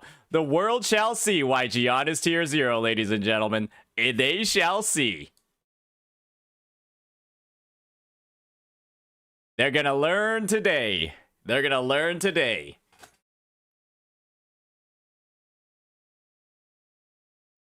Guys, are we trying to get banned? Are we trying to get banned right now? You're begging for it at this point. Oh, you knew what you were doing, buddy. Take 30 seconds.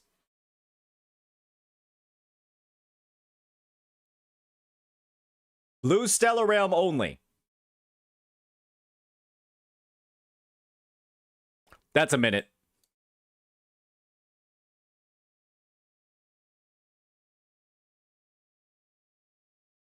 Ban Jinsey except when she is on lingering tunes. Okay, that's a VIP. Wind Rider or Wind Right. Wait a second. Oh no. Wind Rider only? Your VIP is now gone.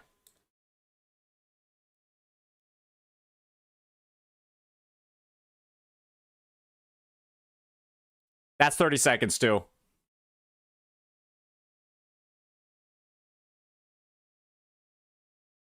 As a sacrifice to the chat, pre-release Gian rotation with a two-piece set. That's 5 minutes. That's devilish. That's 5 minutes.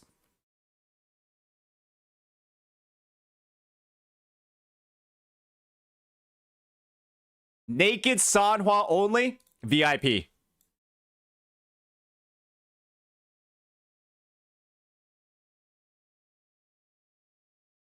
Sanhua DPS. She does 100k. That's 5 minutes.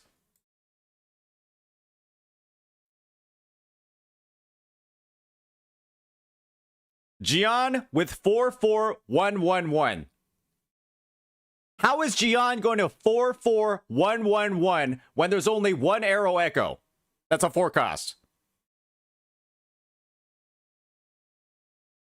You get a minute.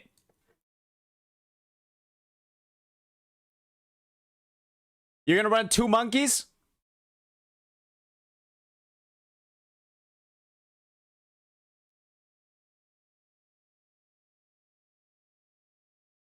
You know what? You know what? You know what I gotta do? It's time to grind. It's time to grind. Actually, Steorg, I'm gonna have to take a break. I need to grind. I need to grind a little bit. I need to practice. I need to practice a hologram one. I need to practice a hologram run. I need to practice one. I need to practice one right now. We gotta enter the training arc, ladies and gentlemen. The training arc. Okay? It's time to lock in. It's time to show these kids what is going to happen to them on that day of the tournament. It's not going to be good, ladies and gentlemen. It's not going to be good. It's time to lock the fuck in.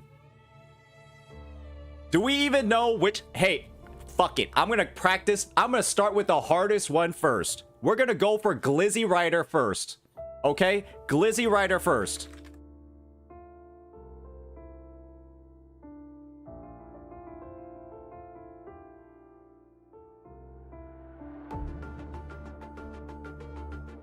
We're going to show these kids today. We're about to show these kids today.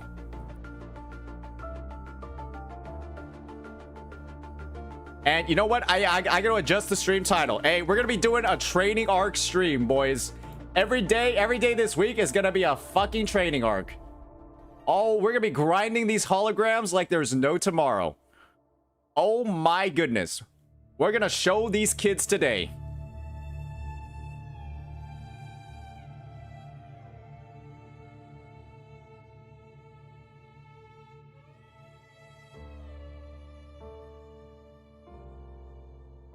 Brax Tourney training arc day 1.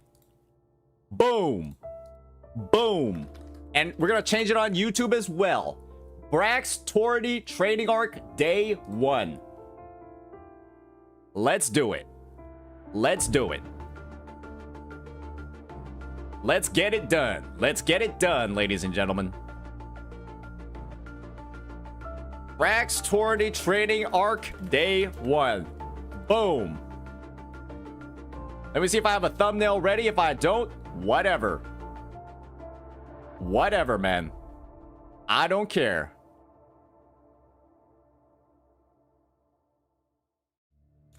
Fuck it. I'll change it to the how to play every DPS one. Fuck it. I'm gonna be doing that anyways. Hey, I gotta expand the roster. I gotta diversify who I'm playing. We got to make sure we don't have a single Wind Rider in anything that we're doing. You know what I mean? We just got to pop off a little bit. We got to pop off a little bit. Let's see how it's done, ladies and... Wow, that's weird. Why do I have so many wave plates? Weird. Why do I have so many wave plates? That's weird. Let me go spend them real quick. Weird. Why do I have so many? Oh, dear. That's unfortunate. That is a little bit embarrassing. Not gonna lie. Oh, I can't even do it with this character. I can't even do it with this team. Get the fuck out of here. Get out of here. We can't even do this Tacit Field with this team because they're Havoc immune. Oh, dear. Oh, dear. Oh, dear. This is a little bit embarrassing. Hey, Cap. I might have given you shit for this, but you had... 400 of them.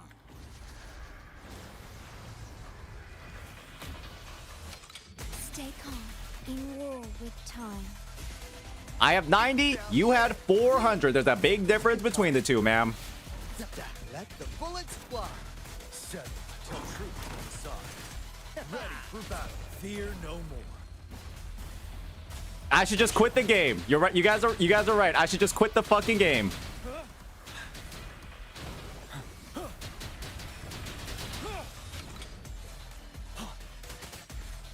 Boom. All right, let's see. All right, we got to make sure our Gian is cooking. It'd be unfortunate, though, if it was all standardized accounts and all this grinding I was doing didn't actually matter. Oh, from the heart. Worry not. Loading. Astral modulation. Should I build Alto for S6 R5 Gion? Honestly, I don't see why not. Alto gets increasingly better if you have Gion's S1, right? Because you'll be able to use more of his enhanced skills. And, you know, that means that Alto's going to buff his enhanced skills a bit more than Mortifi does. Actually, what are you doing out here, buddy? Bro watched the National Geographic vid, and he decided to have some fun.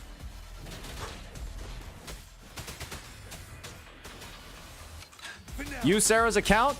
Hey, guess nobody's fucking playing Camellia then. Sarah, your Camellia does actually no damage.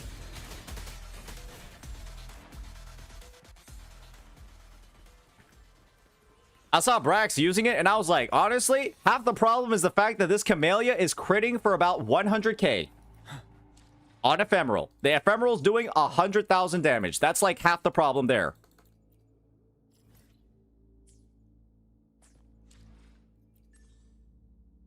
And I was like, that's literally 1/3 of the damage that mine does. Okay? So we've got to make sure, right, that we're doing the strongest version, right? The most difficult hologram first. And we've just got to make our way all the way over to the tactical hologram, right? We're going to go to Glizzy Rider. And we're going to show everybody here how it's done. It's just that easy, folks. No food, no boosting, no bonuses. We're just going to do it. And yeah, okay. Let's see. Is our Alto? Bro had cadenza. Bro needs his static mist, too. We could have had more damage. Inferno Rider pulls no punches? Well, guess what? I cleared him for a reason. Let's do it again.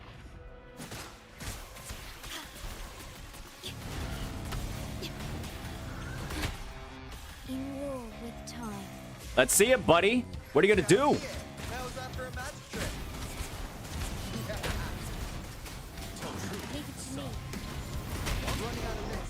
Okay, why am I dead?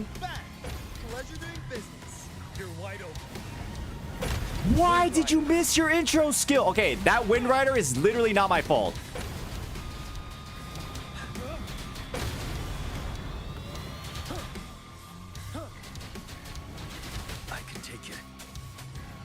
That Wind Rider is literally not my fault, okay? He literally missed the intro skill. Stop telling me to delete the game. Oh, yeah, you don't like that, do you, buddy? Huh? You don't like getting kited like that, huh? Oh, that's not good.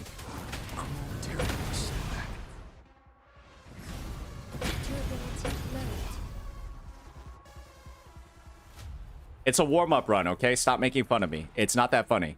It's not that funny. You guys aren't that funny. You're not that clever, okay?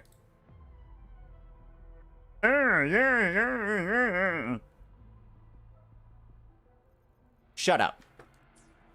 Just shut up. Just shut up. Just shut up. Ah, shit. Alright, pretend that didn't happen. We're gonna do a nice little reset, okay? Astral modulation. How am I gonna... This is my second run! Look at this. Alto's broken, ladies and gentlemen. I should probably be using a different echo if I'm frankly being honest. Oh, I have no... It missed again.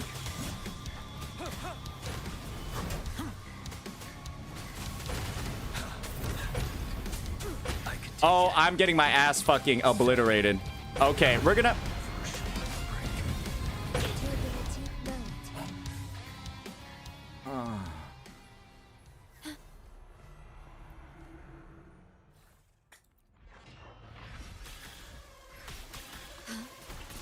I need to farm some energy, you know what I mean? I just need to farm some energy.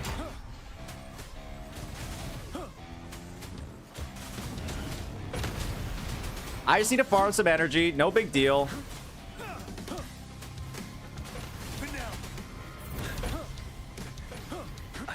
Huh?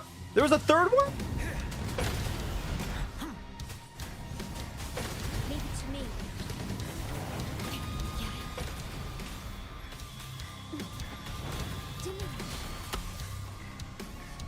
Okay, now we're ready for the rotation. We're ready for the rotation now, ladies and gentlemen.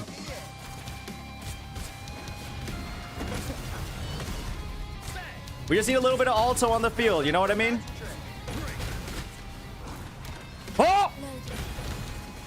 Oh, my Echo is actually a monkey. Why did it just do that? I can take it. Prevail. The last thing not.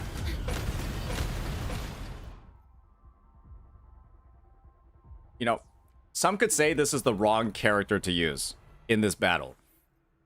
But frankly, you know, we just gotta, you know, grind a little bit more, right?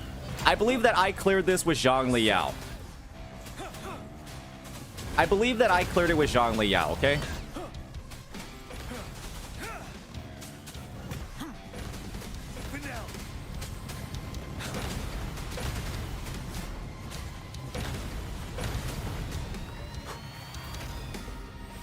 Leave it to me.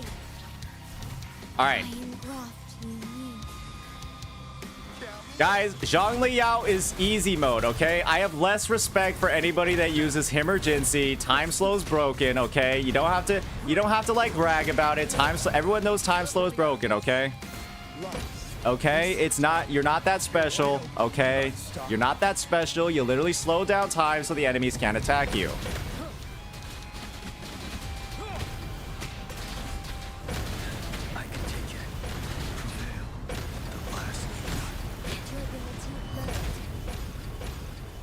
Dual supports is also not allowed either, okay? I'm using a legitimate team. I'm doing full damage. I am, you know, I'm grinding. It's not that special, okay? I can take it. Time for a short break.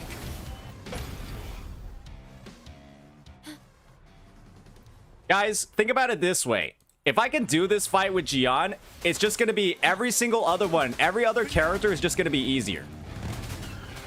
This character is designed to tank hits.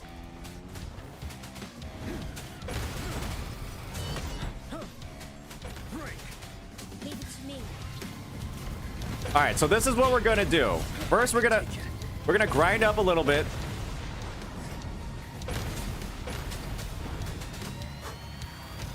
We're first. Okay, I didn't mean to die there. I was gonna get some energy on the guy. I was gonna get some energy on him so we could actually start a rotation. All right, I was gonna get some energy so that we could actually start a rotation. It's not, that wasn't, I stood still for a reason, okay?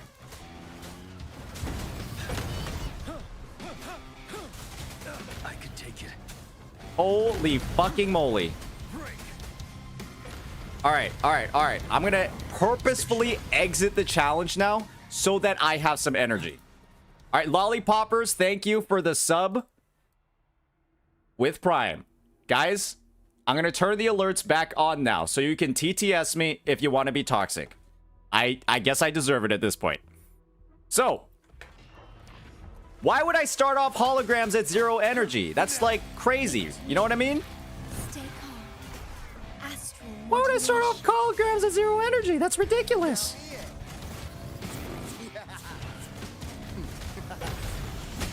Oh, why is he swinging?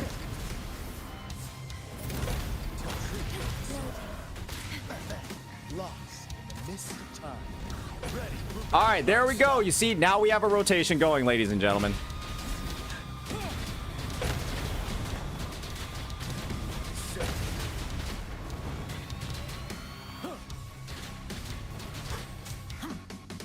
Look at that. Look at that damage. He is literally almost off his fucking vehicle now.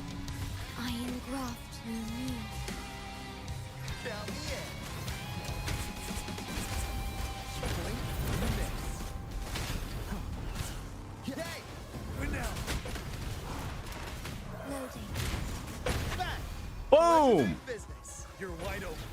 Boom! Get off that bike, asshole!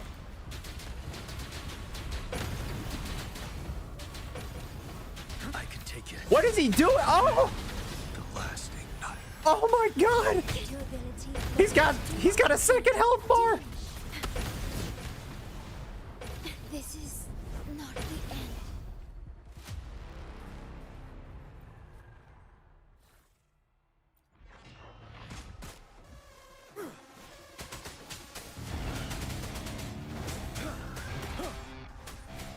I can take it.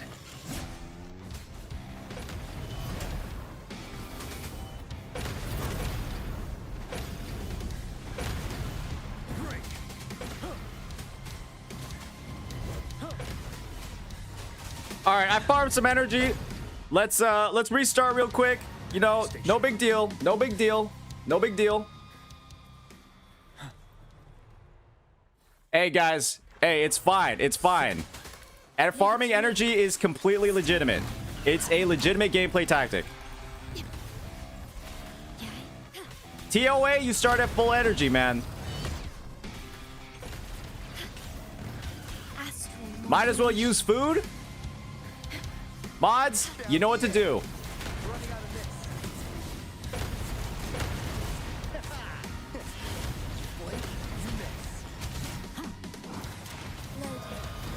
Let the bullets fly.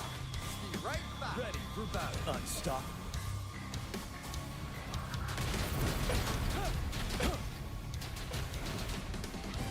Why did you just go into a different zip code? Vow from the soul. I engraft in you. Count me in.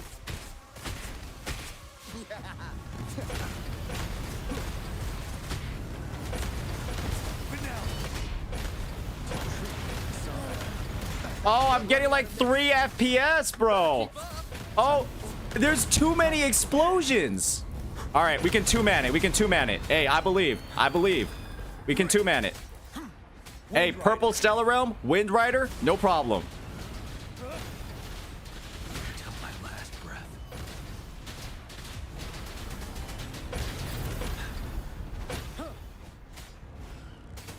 Okay, yeah, this run is cooked.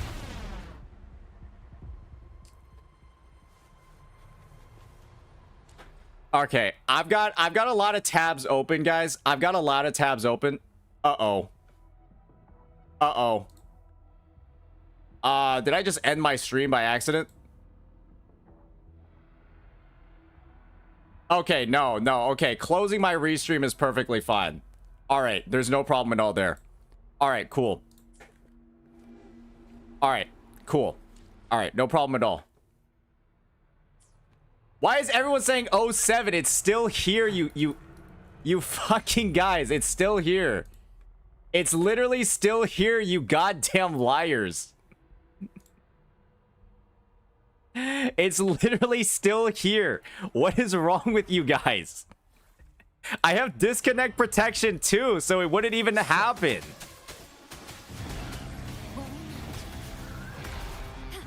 You guys are just lying.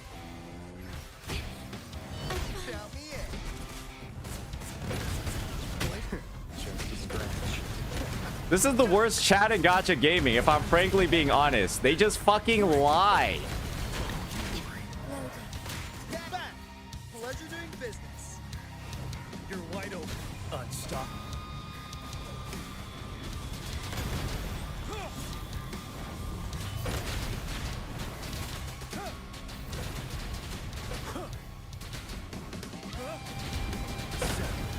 Oh, from the heart.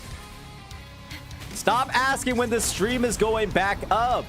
I engraft in you. Count me in. Better keep up. How's that for a match trick? Tell truth. Lost in the mist of time. Ready for battle. I can take it. Fear no more.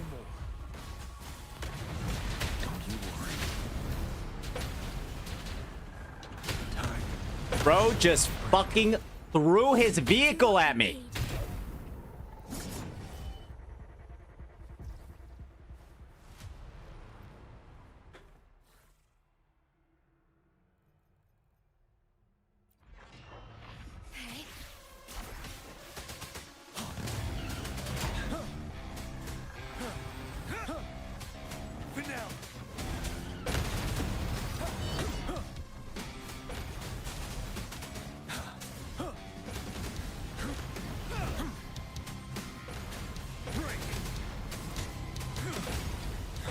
All right. We're good. Restart. Get some energy. Okay, we're in a good spot now. No problems at all, ladies and gentlemen. Leave it to me. Astral modulation. Huh? Oh. Just a scratch.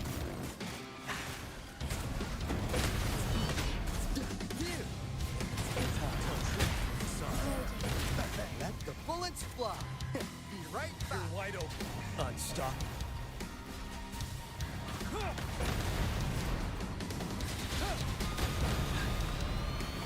Why is he dodging me better than I dodge him?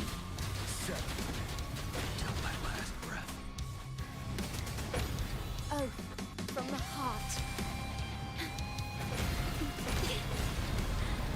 Physical damage detected. In war with time.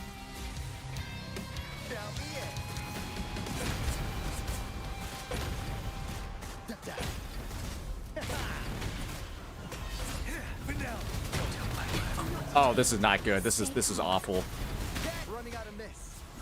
He's already dead. My DPS is dead. My DPS is already... He's already gray screened.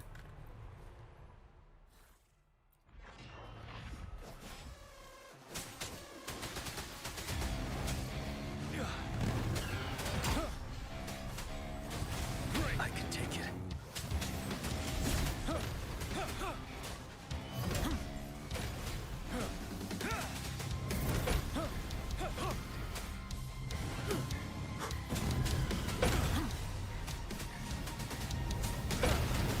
Okay, that's enough energy. Get out. Get out. Oh, the holo is controlled. The hologram is controlled by Rex. Clearly, something is going on. Leave it to me. All right, see you later, Onyx. Astral modulation. Count me in. Be right back. Ready for battle. Fear no more. All right, that was a bit of a shitty rotation, but I think it'll get the job done. I can take it. The last ignite. Guys, I need to clear it one time with Gian, then we can move on to other characters, okay? I need to clear it one time with Gian, and then we'll move on to other characters. This is quite literally the hardest boss in the game, all right? It is the hardest boss in the game. No lie. This thing is an absolute menace. I've never seen a boss... You need to dodge more / better. This character is not designed to dodge. That's what makes this fight so fucking hard.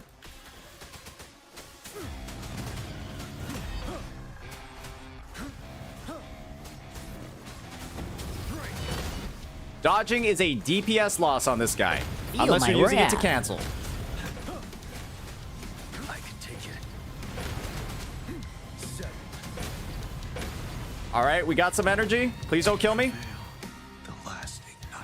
Okay.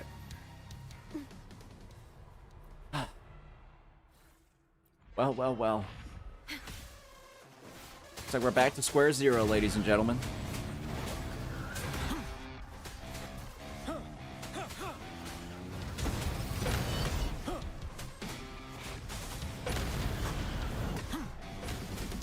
I can take it.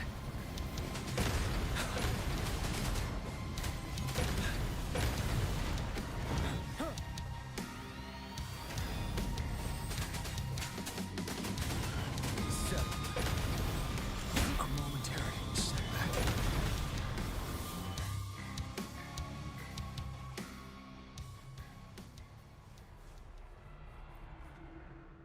It seems like we're progressively getting worse and worse. I think we've gotten to the second phase one time. You're wide open. Break.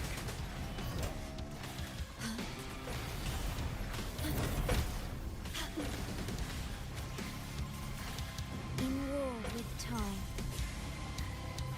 Ready for battle. How's that for a magic trick? Time to bring out my A game.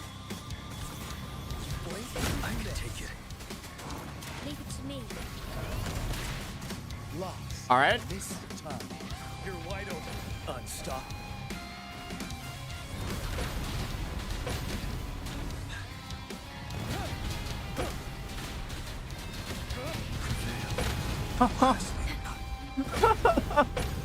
All right. So maybe we'll have to readjust the team composition a little bit. Perhaps we introduce a character that could allow this young man over here, this general, to face tank more of this asshole's attacks.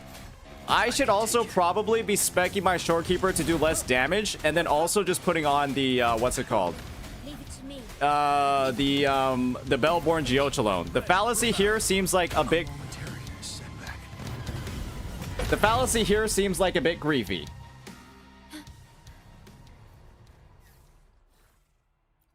We can try the Geochalone in a bit, but if I can do it with the fallacy, I'm gonna feel like I can do anything.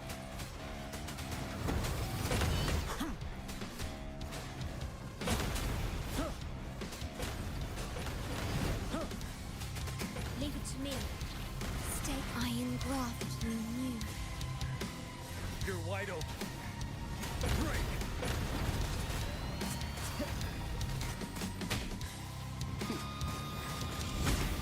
How's that for a magic trick? Tell truth. Back. Pleasure doing business. Ready for battle. Unstoppable.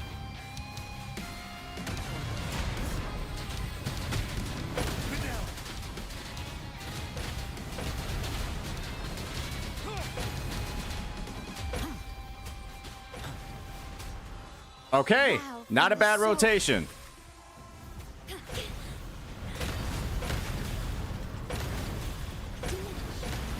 Astral modulation. Count me in. Yes, break. I can take it.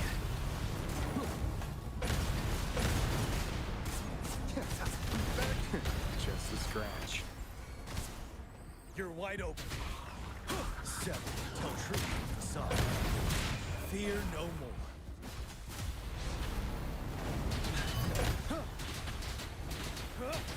Time.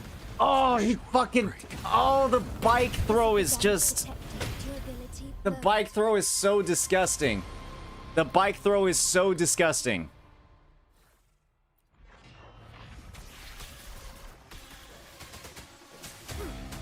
It's just, it's such a struggle getting past the first phase. You don't expect a 10k damage bike throw coming.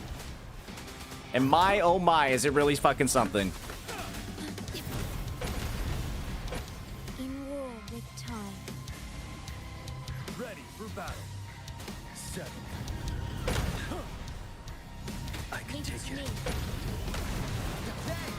Over here. Running out of miss.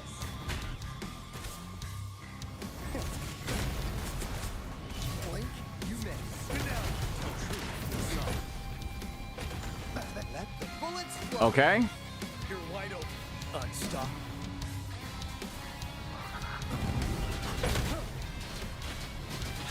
Till my last breath. How do I attack him through all of this nonsense? Ordained. Where not. Astral modulation. Physical damage detected. Ready for battle.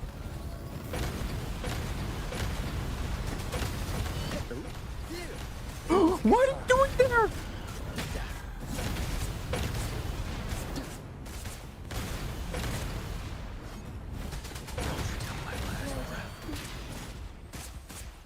Be right back. You're wide open. Break.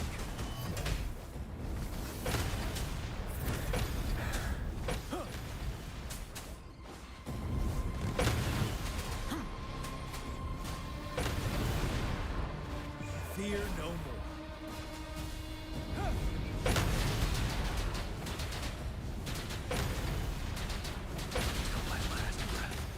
Leave it to me. Okay, this is looking a bit rough. Why is my stamina at literally 0? Iron graft you knew.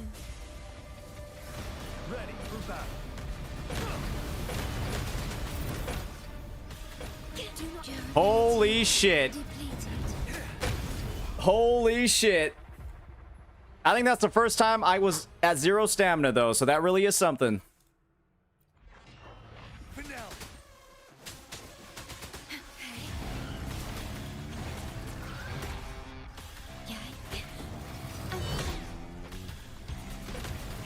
You're wide open.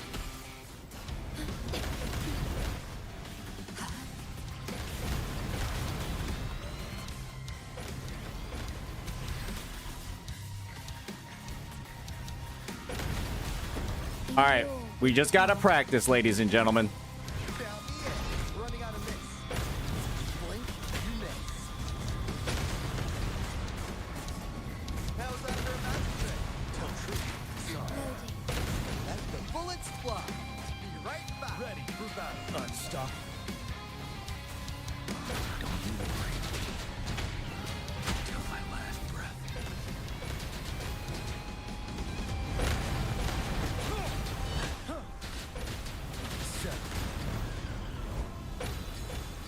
Ordained.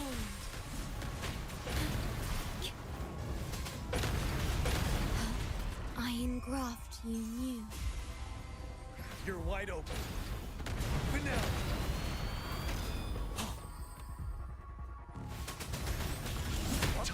Bring out my anger.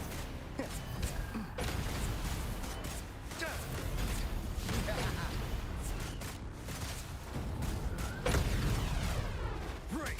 Tell truth. Better keep it right back. Ready for battle. Fear no more. Okay. Till my last breath.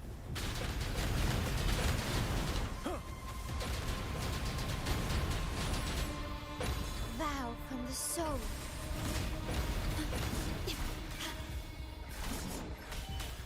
Physical damage detect astral modulation. All right, we're alive. You're wide open. Don't you worry.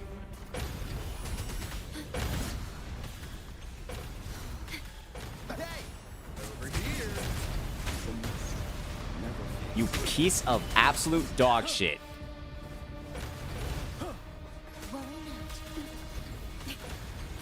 Oh my god. Ready for battle. Tell truth. Do not impede. Unstoppable. I can take it. Prevail. The last. Durability. Depleted. Bro was doing tricks on it. What was that? Bro was doing tricks on it.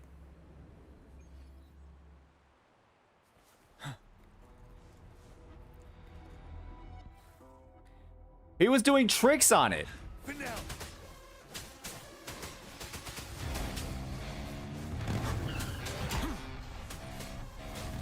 I can take it. I think I'm gonna have to switch to Bellborn if I want to like not, you know, be sat. I might have to switch to Bellborn, ladies and gentlemen. The amount of dodging that you have to do in this fight is almost... It feels like it should be illegal how much dodging you have to do in this fight to just not immediately get wiped.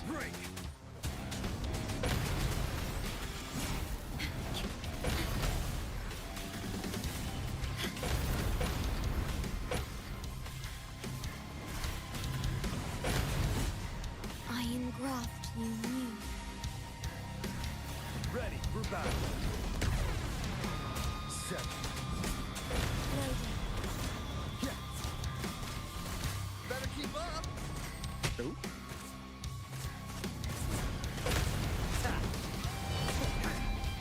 Tell truth. Leave it to me. Let the bullets fly. You're wide open. Fear no more. Well, the perfect rotations are the fastest way to clear it, man. Why would I practice just clearing it? I've already done that. I'm trying to practice clearing it as fast as possible. I can take it.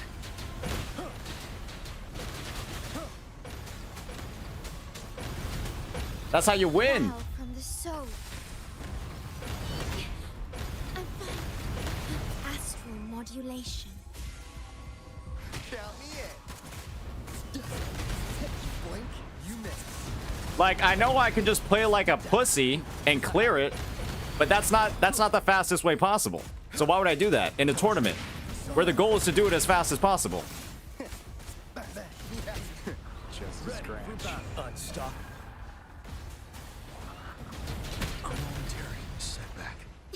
Nice. Okay. Nice. Just I liberation. I hit it with it, and then immediately he threw the bike at me.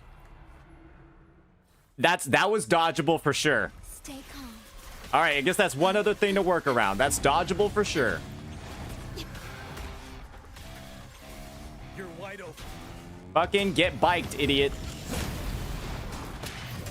Physical damage detected. That's dodgeable for sure. 1000%.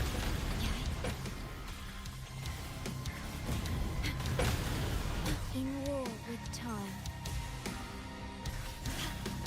Ready for battle. Now.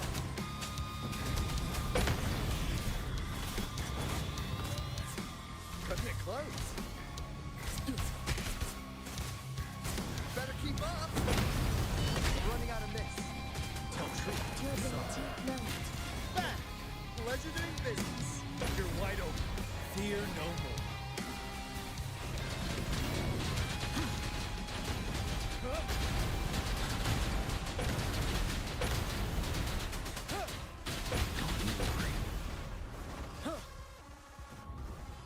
Oath from the heart. Oh!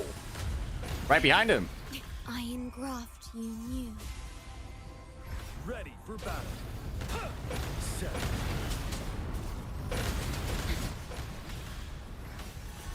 Do not compete.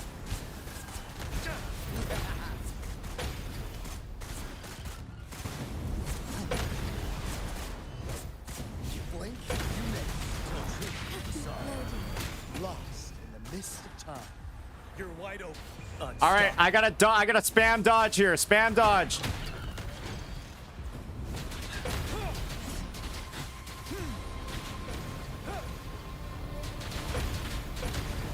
I can take it. Break. Ordained. Shed no tear for me. Oh, that's brutal. That's brutal. One more try, and then we use the Bellborn. I like the progress without using the Geochalone. I like the progress without the Geochalone. It's pretty okay.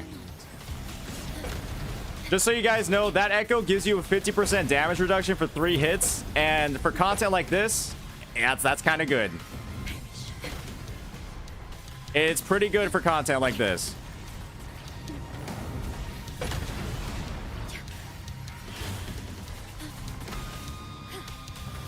In war with time. Count me in.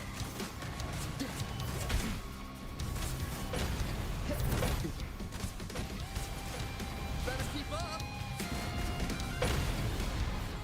I can take it. Me loaded. Let the bullets fly. Be right back. Ready for battle. Huh? What are you throwing that at? All right, we got a Wind Rider.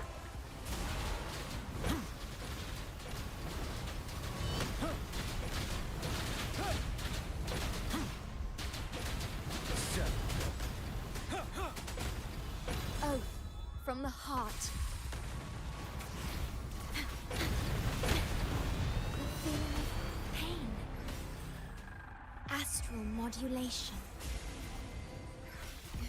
You're wide open. Break. Running out of this.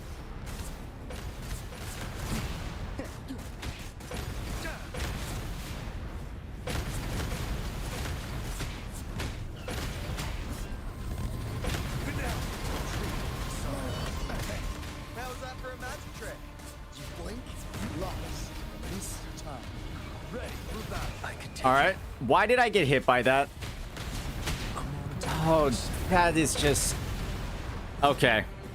All right. It appears that I'll have to concede at least a little bit, ladies and gentlemen. Serve your will. So, just so you all know, this is what my shorekeeper is looking like. As you can see, I should probably start leveling up her healing a little bit. Because that healing ability is on level 1. That's what I was working with, guys. That's what I was working with. So I'll maybe level it up, you know, like a little bit. We won't go overboard with it though. And I've also got a Bellborn Geochalone that I plan on. Okay, fuck it. Yeah, let's do it. Let's do it. Wait, this is actually fire. HP and defense. Oh, hey, yeah, my shorekeeper's tanking now, boys. Got the energy regen ready too. Hey, it was ready to go. It was ready to go. Hey, baller. Baller. Hey, she's gonna do a little bit less damage. But boom. 251 with everything good? Perfect. Yo, backseaters. Backseaters, you will be banned.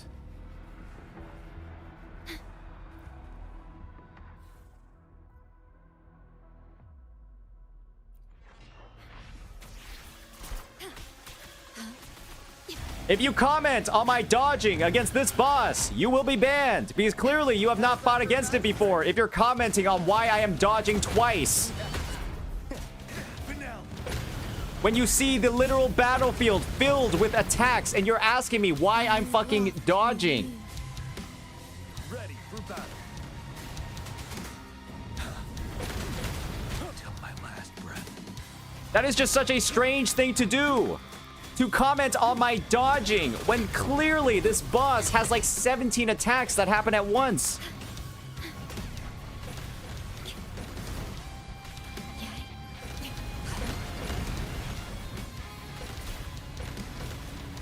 You're wide open. I'm fine. Physical damage detected. Astral modulation.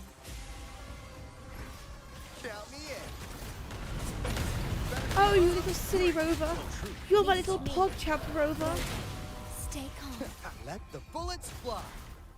Ready for battle. Fear no more. Yes, please talk about the Wind Rider. That's fine.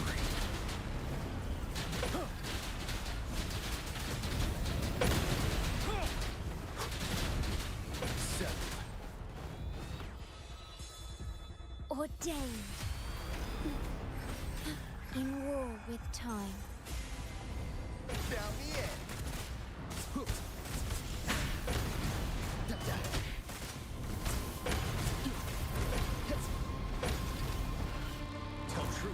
Oh! Over here. Right back. Oh, yeah, can't hit me through that, can you, buddy? Alright, I just wasted my intro skill, but whatever. And I'm wind riding, whatever. I have the Bellborn Geochalone, I'm having a good time.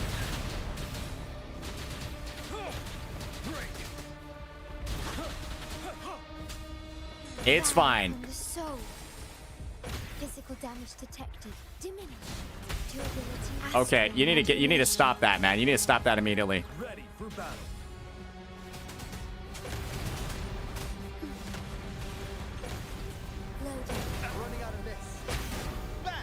Okay, good tanking hits. Good tanks. Good hits. Better keep up. You're wide open. Settled. Oh, he's broken. Time to show the rotational ability.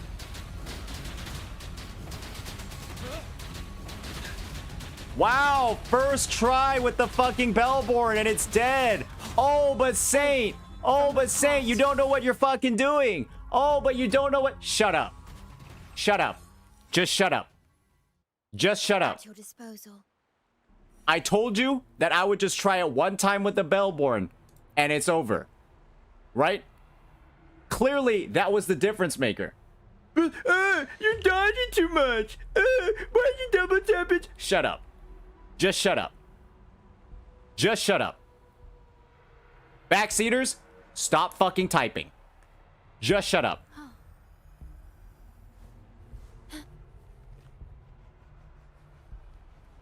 Jesus Christ. Jesus Christ. Like, imagine typing that much when you know I'm on the fucking fallacy in a hologram. Like, like, I'm using the fucking fallacy for like 10 runs. Jesus Christ.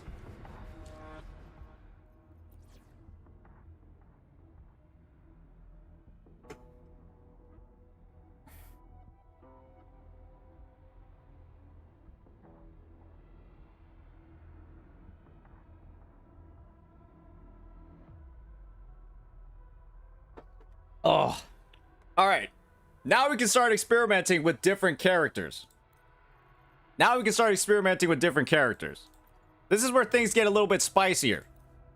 The experiment. So we got our John Lee Yao ready. And we're going to get some Yinlin up in here. No rush. The impatient ones will fall right into I am not doing Dan Jin, okay? I am not doing Dan Jin. Fuck that. Fuck that character against this especially. Fuck that. That is not happening. Okay? That is one thing that is not happening.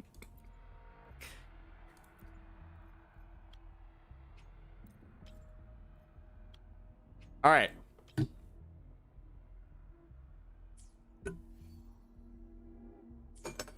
Use Encore and Chong Li. Mods, you know what to do. Anyone telling me to use Encore and Chang Li? Mods, you know what to do. And you want to know what team I used to clear this on 6?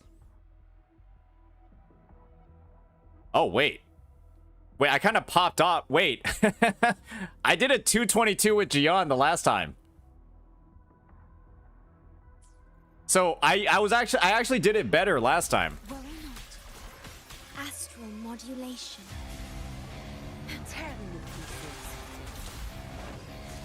Wait a second. I made a terrible mistake.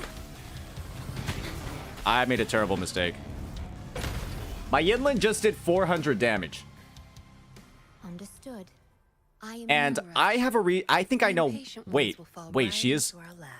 Why did she do 400 damage? That's weird. Anyways, let's try that again. Why did she do 400 damage?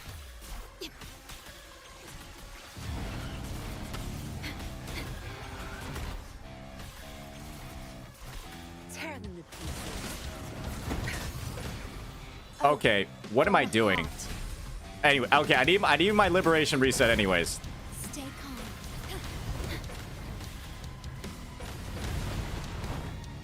Let's just get a more accurate time. This is for a more accurate time. It's no big deal. Don't worry about it. I engraft you. Don't worry about it. It's just for a more accurate time.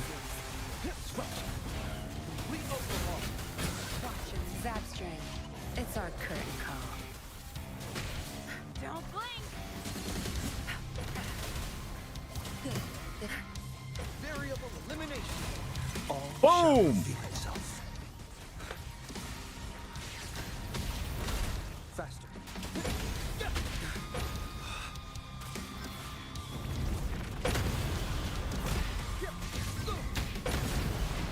Reconfiguration. Wow, it's a little bit easier, isn't it? With this character, huh? Didn't I say that this was gonna be balls easy when I actually played like a fucking character that, you know, is designed for this fight?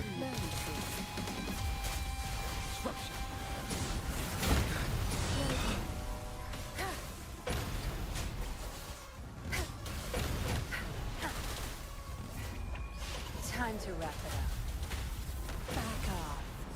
That's strength. My Variable elimination. Very confined within limits. Risk level increase. Wait, he's delayed the bike.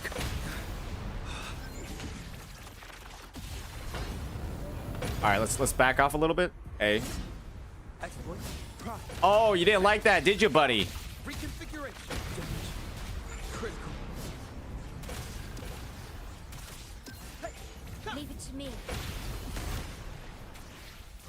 Astral modulation.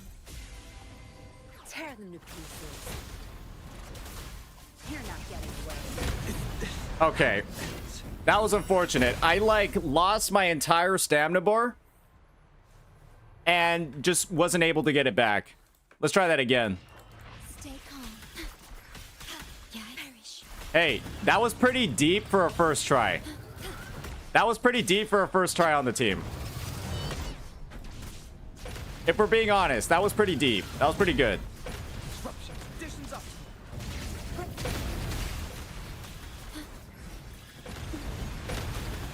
Tear them to pieces. Okay, that was a little bit griefy. We'll use this run to regain some energy. We'll use the run to regain some energy. Why is your shorekeeper healing 2 times less than mine? Because she has a level 2 ultimate. She has a level 2 liberation. That's why. Iron graft. A level 2 liberation. I am playing this game on hard mode. All right. Oh, fuck. That was not what I wanted to do. All right, whatever. We'll just see how it goes. All right, missed 30k on that. That sucks. No echo skills? Yeah, okay. That run was cooked because my Yinlin had way too much concerto. This is why starting off at full concerto can be a problem, guys, because now your rotations just get fucked up, and it's not really that good.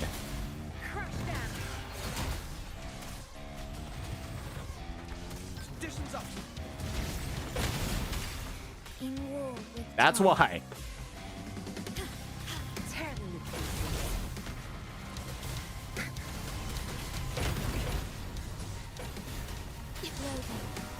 Zap strength. It's our curtain call. My field of variable elimination.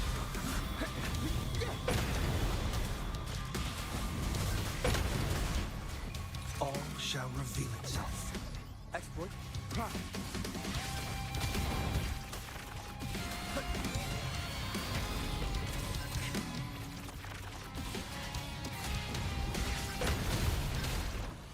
Oath from the heart. Iron graft you knew. Tear them to pieces.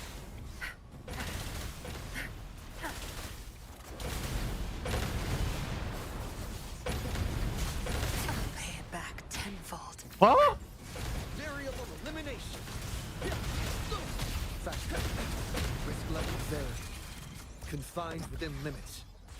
Oh, that's a nasty non-crit. Reconfiguration. Reconfiguration. Exploit. Reconfiguration. That's a nasty non-crit. Stay calm.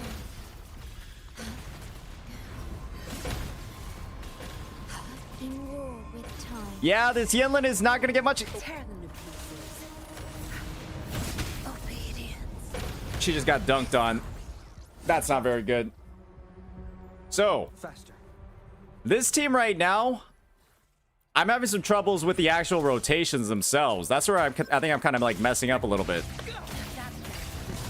So we'll use this run to get back some energy. Okay, I definitely actually don't want all this concerto.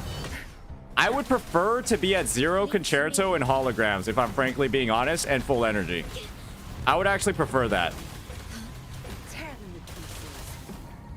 Alright, I think that's good. I would prefer if it was 0 concerto, but full resonance energy. I feel like that would be a lot easier to like kind of like standardize stuff. Because like right now I feel like I'm like messing up a lot of like my echo rotations because of it.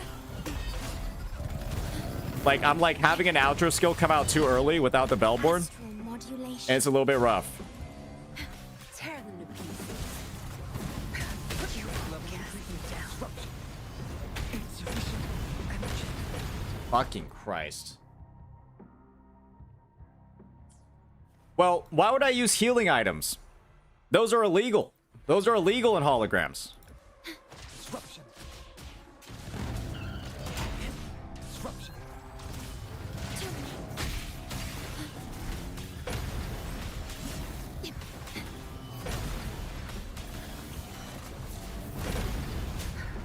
I'll pay it back tenfold.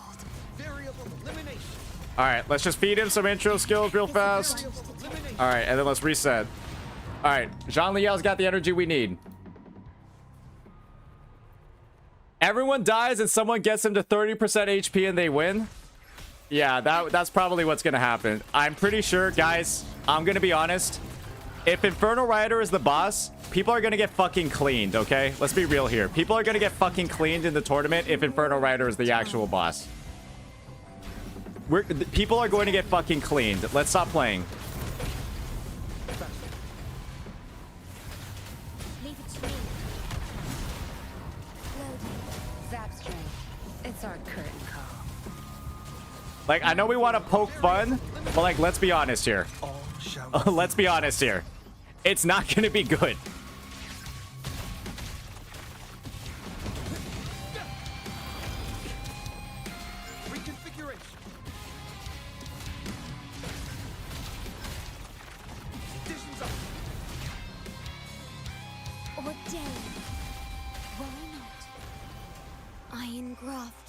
If it's on dev accounts, that would be nice. We could kind of like standardize it a little bit, you know?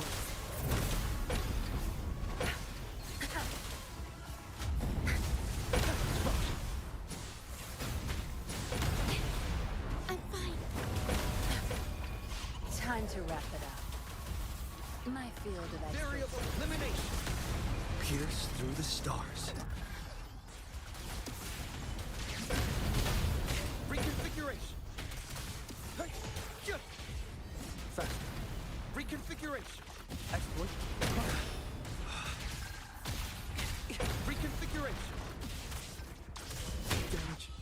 All right, I think Zhang Liao is alive, fortunately. Physical damage detected. So we're about to break this asshole right now, and we're gonna finish it. We're gonna finish it. You won't cast me down.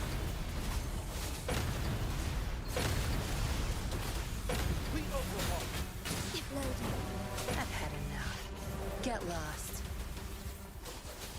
Variable elimination. Very. Confined within limits. Isn't that a cinematic finish?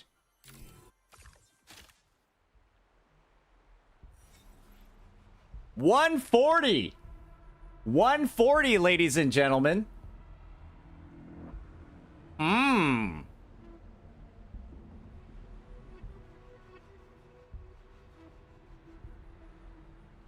Wow, it's a little bit easier when you use a different character.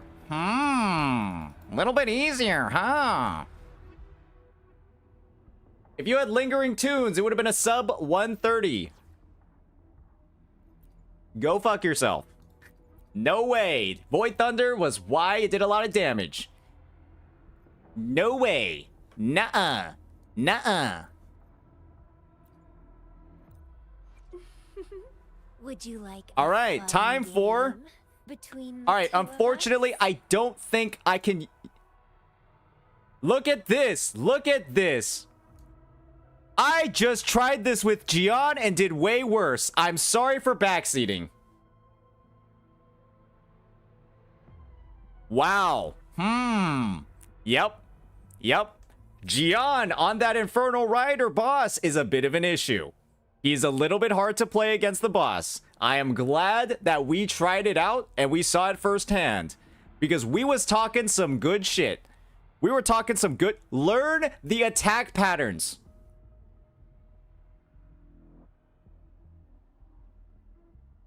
Look, bro was writing essays. Bro can't take the heat. Wuwa ruined heart. Bro died to the wheelie. Wajaja. Bro can't take the heat. Purple clear. Hey, I respect it. I respect it. I respect it. Camellia is harder than Gian. Well, fuck. We've confirmed Zhang Liao is a little bit easy mode. He's a little bit easy mode. I should try to smile more. We've confirmed he's a little bit easy mode. That's fair. Okay, so what we're gonna do is we're not going to do Naked Sanhua because she's probably gonna get one shot. And obviously, getting one shot is not good. So we're not gonna do that. Instead, we're going to put on some gear so that she's, you know, at least somewhat usable.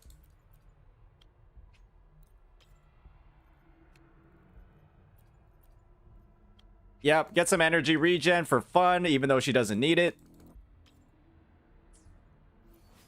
We're gonna try a double intro rotation. Yeah, we're gonna try a double intro rotation. Let's try that. And let's see what our Kumelia is like. On difficulty 6.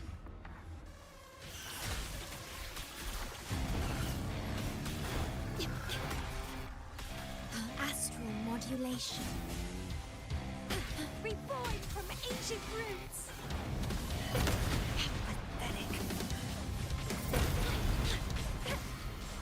Okay, well, clearly, double intro is not going to work in this fight. Double intro is just not going to work in this fight, ladies and gentlemen. And I know why. Because you have to dodge so much that you're going to build up too much concerto to actually be able to double intro on time. It's not going to be possible. You cannot double intro on this boss. There's way too much dodging. There's way too much additional concerto generation. And you're not going to be able to go back to Sanhua with enough buds. So it's just going to be kind of like a waste of time. That's why I'm not trying it.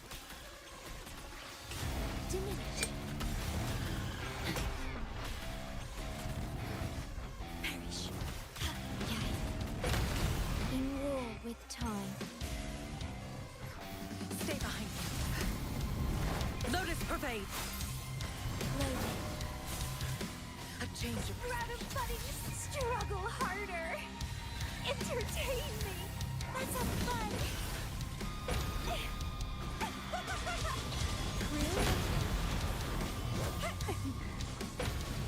Crimson blossom. Dancing.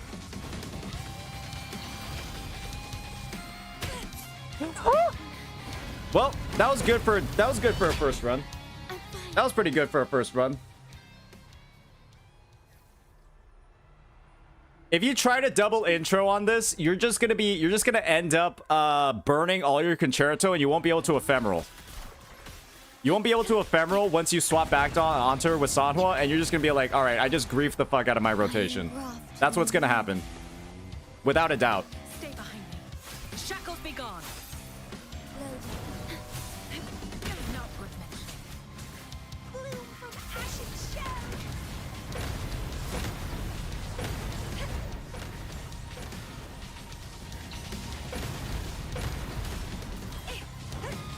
Grafting supper.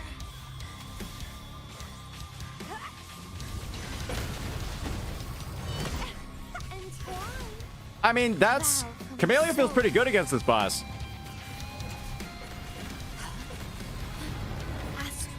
She feels pretty good. Who was saying that she's harder than Jian? Stay behind me. Frozen blockade. A change. Reborn from ink I don't know what you're talking about. This is pretty damn easy. deceivers. Let's have fun. Clipping. Okay, I'm clearly getting my... Okay, there's clearly an FPS issue. Vitality. Soar. Oh, no, get away from me.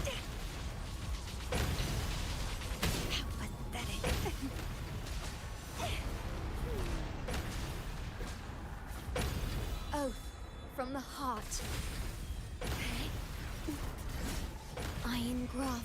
Yo, whoever's saying Camellia is harder than Jian, I'm not feeling it, buddy. I'm just gonna say that. I'm not feeling that. Not worth mentioning. A change of Rather budding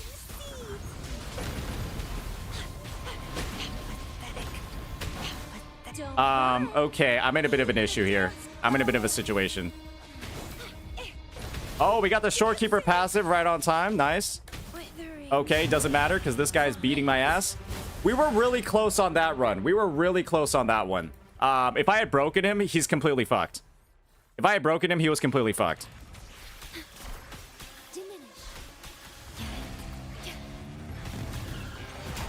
And we had Ephemeral coming up.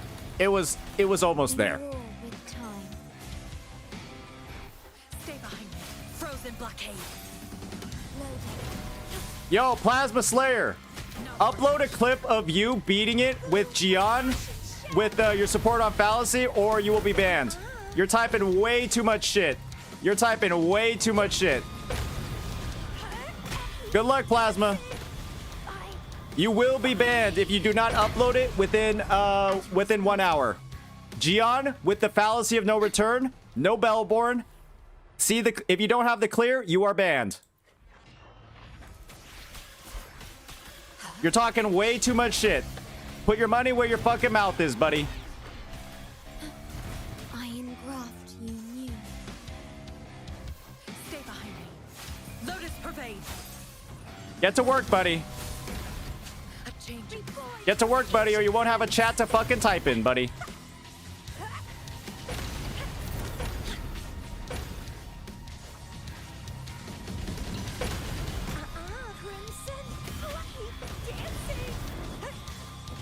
You're talking way too much shit.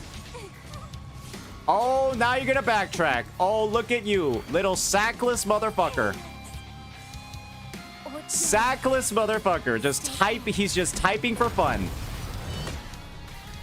Look at that. He's just typing for fun. Wow. What a chat. What a high quality chatter. Should we keep him, guys? Is he a high quality chatter?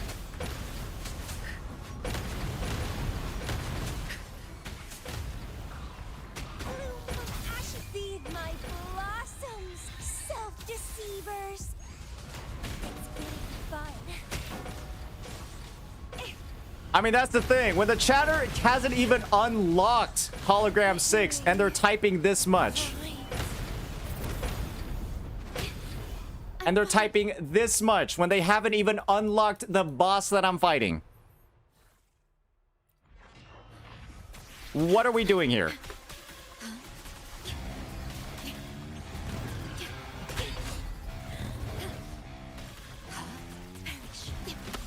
Astral modulation.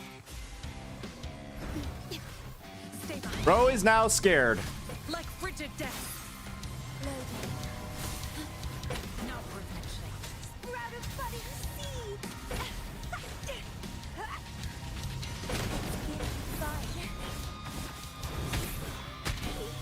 dancing. Huh?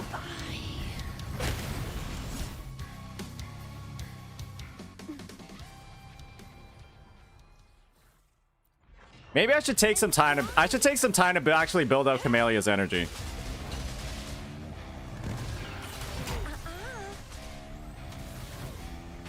I should take some time to build up her energy, if I'm frankly being honest.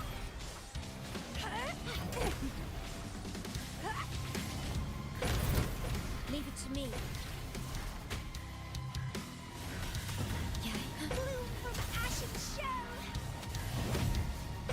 All right.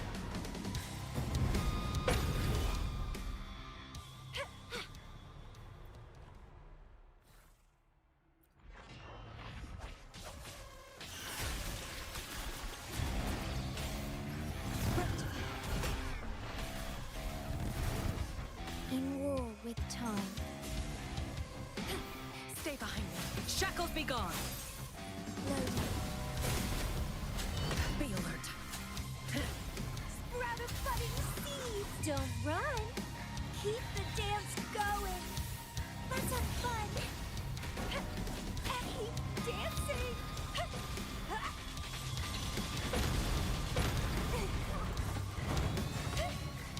Vitality sour.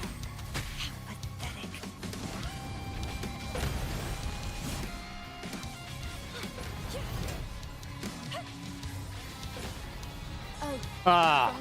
I did not get the crit there, I think, on Ephemeral, but the damage is still really good. Do you guys see how many fucking... I just got, like, her 90% of her Concerto bar because I triggered 3 perfect dodges in a row. I'm fine.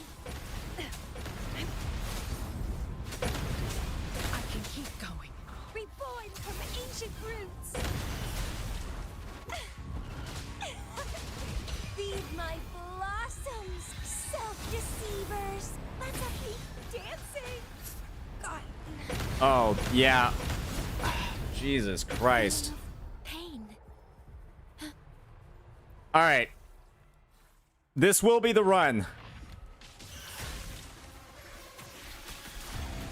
I feel it in my bones.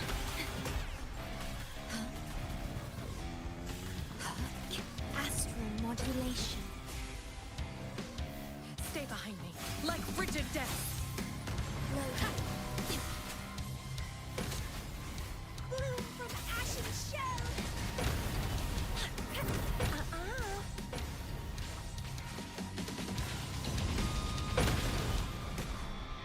Grafting, suffer.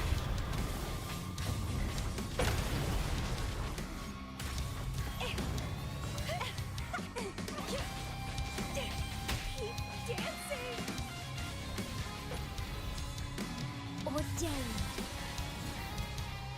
Guys, why are we saying Camellia is the hardest when Gion's in the game? He's actually harder.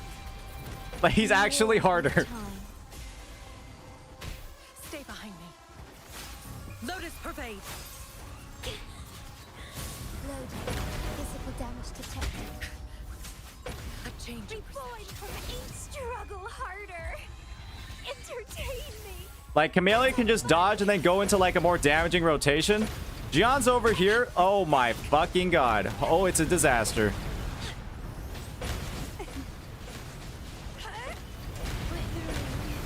Camellia can afford to dodge and then keep on spinning. Gion's just gonna lose his dragon and cut his DPS in half from dodging.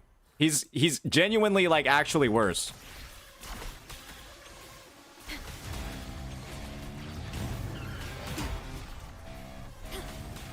Zhang Liao and Jinxie are probably the best characters for it. Stay behind me, like frigid death.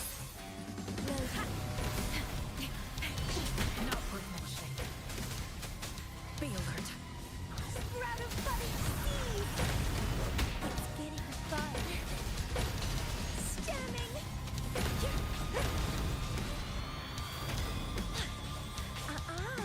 Crimson blossom. Okay, what the fuck was that? Did I even get Sanho's outro buff?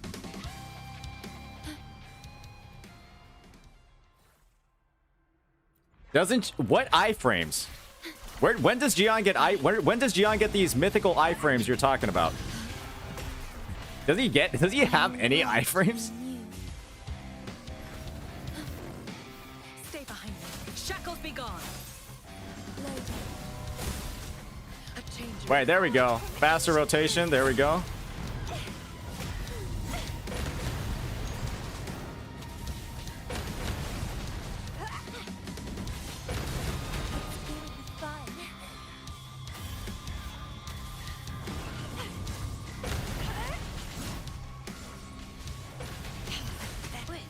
Okay, we took some hits there. I didn't really like that, but that's big damage. In war with time. Stay behind me. Lotus pervade. A change of perception. Camelia's dead? Caution is advised. When did she get deceased? When did that happen? Leave it to me. Stay calm. Diminish. I didn't even see when she got assassinated.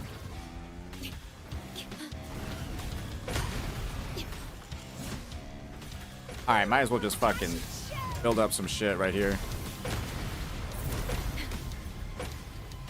Alright, we gotta build up some energy, folks. Physical damage detected. Astral modulation. Stay behind me. Frozen blockade. Loading. Oh, nice. Nice. Extinguish. A change of Sprout of budding seeds. Don't run. Keep the dance going. Actual ping diff. She got killed as you swapped to Shorekeeper. Hey, I'm playing on 100 ping, guys, too.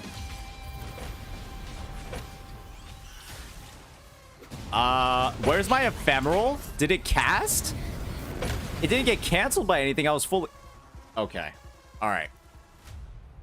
Alright. Alright. Maybe Camellia is the second hardest character for holograms. Genuinely. I think she might be the second hardest. That is a little bit nasty. Iron raft you knew. She might be the second hardest. Shackles be gone.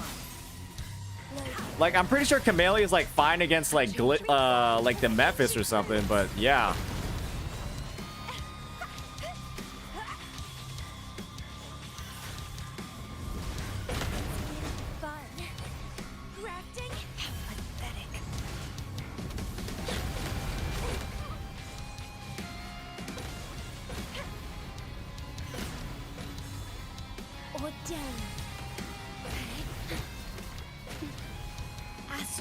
Oh dear.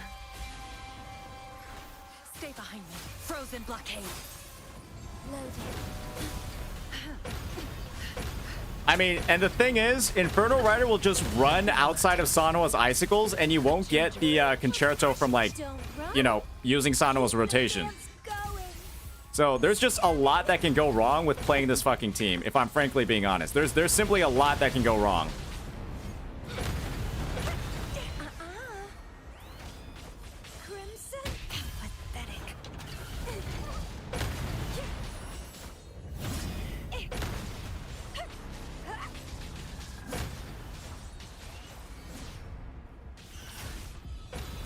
A lot that can go wrong.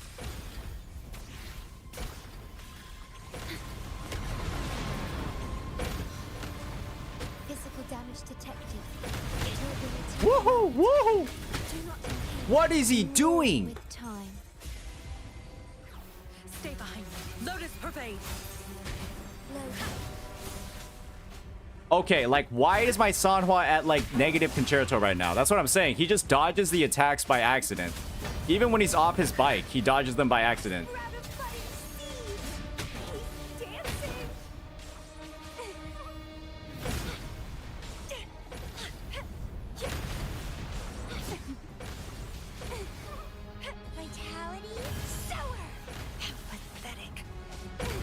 And I can't even hit him. I can't even hit him because the fucking fire is gonna come down and kill me. That is the most toxic boss I have ever seen. I break him and I cannot hit him because it's about to blow up in my fucking face.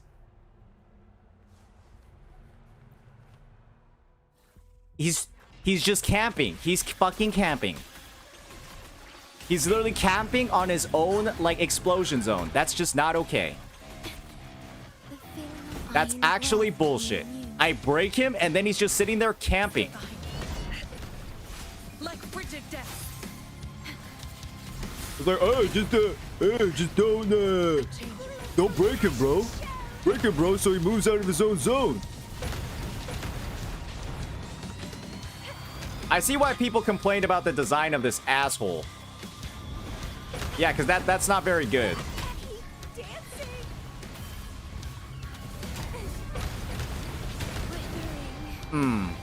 That was close, though.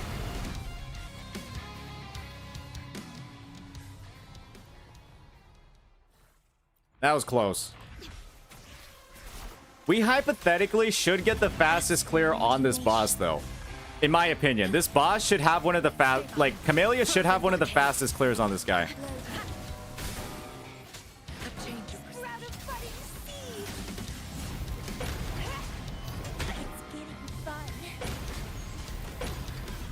Oh dear. Oh my god. It's a fucking disaster. I can't even see what's going on anymore.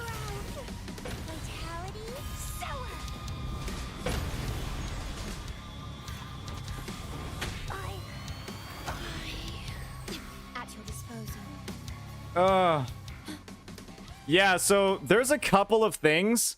There's a couple of things that go wrong with this team, specifically in this fight. The first is that your Sanhua's fast combo, she can just miss half of her concerto energy because this guy just walks out of it. So that's like the first disaster that can occur on this boss. If that happens, right, then your rotation time just got increased like crazy. You have to do like a fuck ton more dodges, and it's just awful. I managed to land it this time, but it's really easy for it to not happen. Second is that Camellia's decent when she dodges, but she also, you know, obviously wants to do like her full spins and stuff too.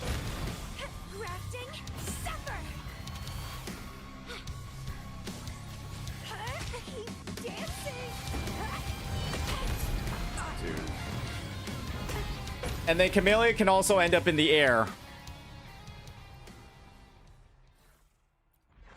Yeah, oh, and then it's just these zones are just... I wish they couldn't spawn right on the boss. Because, like, I had him. He got broken, right? And then he just stayed in the zone while broken. As you can see here, my Sanhua didn't get any of her concerto that time, and that was because he just walked out of it.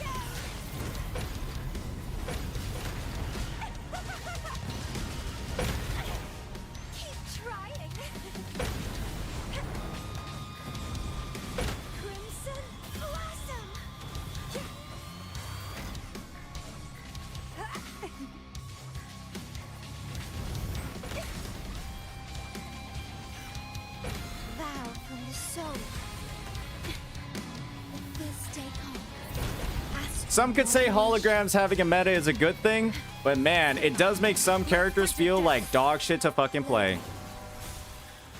Like, look at that. Where did my concerto go? It just disappeared right, quite literally into thin air. It's just gone. It's not there.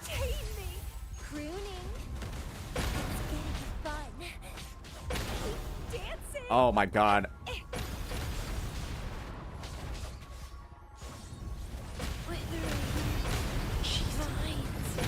Oh, Jesus. Oh, no. Oh, no. Oh, dear.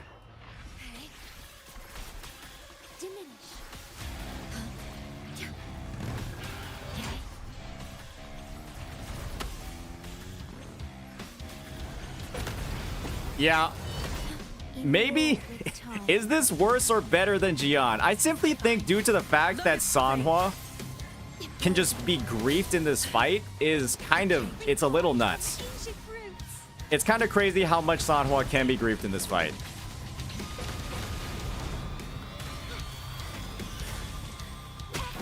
Oh, awesome.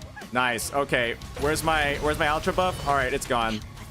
Yeah, I don't even want to continue that run. Sanhua gets her concerto from detonating the ice. So why is it that I detonate the ice, my friend, and I get half a bar, and then when the boss is away, I don't get any of the bar when I'm detonating the same exact amount of ice? Stay behind. Shackles be gone. Physical damage detected. Not worth mentioning. Look, I got a full bar that time, right? Run. Keep the dance going. Let's have fun.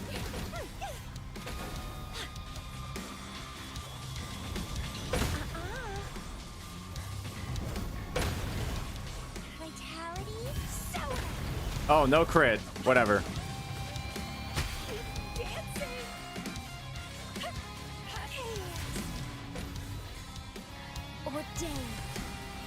Still good damage without a crit. Very good damage without a crit. astral modulation. Stay behind. Like frigid death. Loading. Not worth mentioning. Oh, God. Oh, this Sanhua is just taking the piss with no stamina. Oh, no.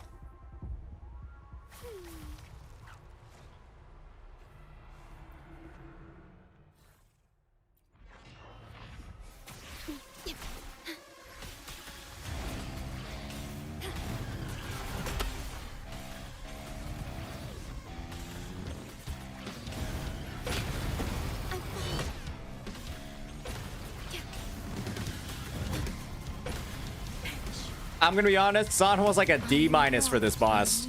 It is... Having the ability to just miss half your shit is just not it, man. Oh, nice. Oh, yeah. I love this. I love what I'm doing right now. Oh, I loved what I was doing right there.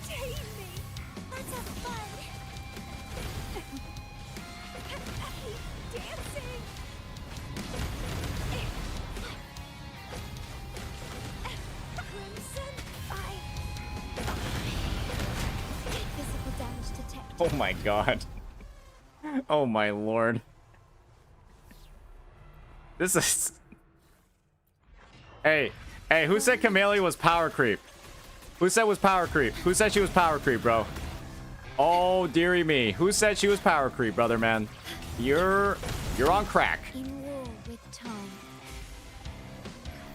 Stay behind me. Lotus pervade. A change. Reborn from ancient roots. Let's have fun. It's getting fun. Grafting, suffer.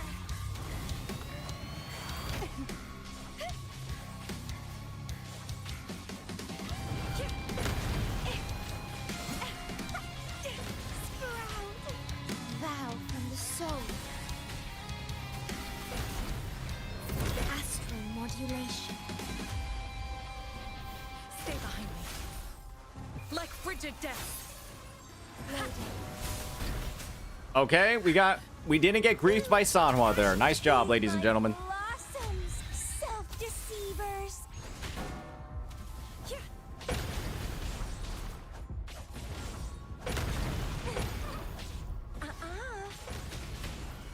Crimson blossom.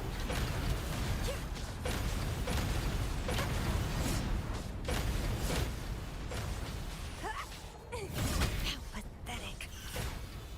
Close. Ordained. Didn't get the full damage on that, unfortunately. And we're now out of stamina. Diminish.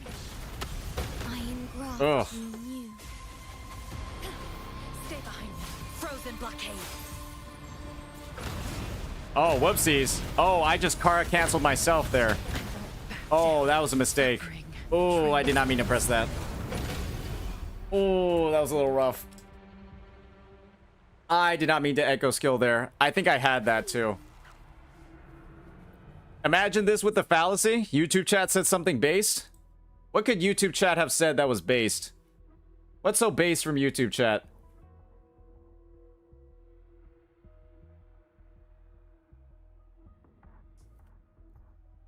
Oof. All right.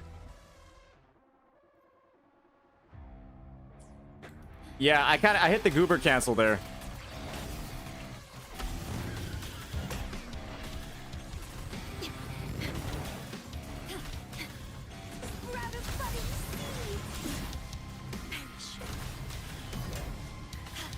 All right, let's restart real quick. Got my energy back. Let's do this. This is hologram chaining. This is hologram training. Astral modulation. Stay behind me. Frost bloom. Shackles be gone. A change. Reborn from ancient. Struggle harder. Entertain me. Let's have fun. It's getting fun.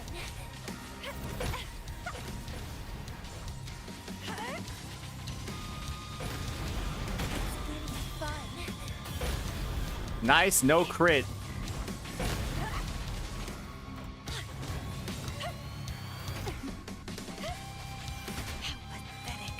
Oh, I didn't like that sound. I got hit. Oh, Jesus Christ. In war with time. Stay behind me. Frozen blockade. Loading. A change. From ashen shell. How pathetic.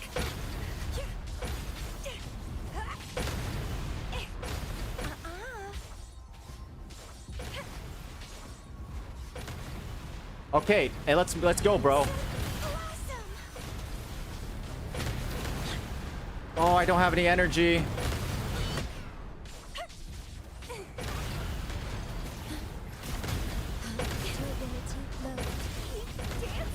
Huh? Okay, whatever. I am disgusted. I am disgusted by how this boss interacts with Kamelia's team. It is brutal. This boss does not interact well with Kamelia's team at all.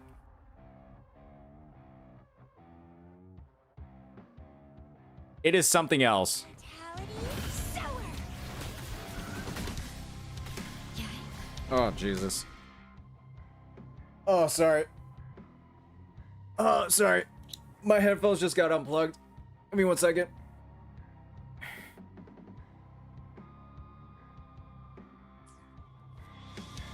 Why do they keep getting unplugged? Jesus Christ.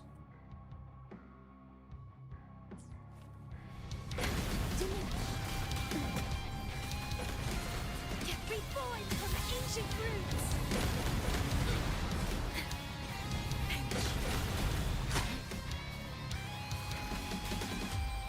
Physical damage detected. Alrighty, alrighty.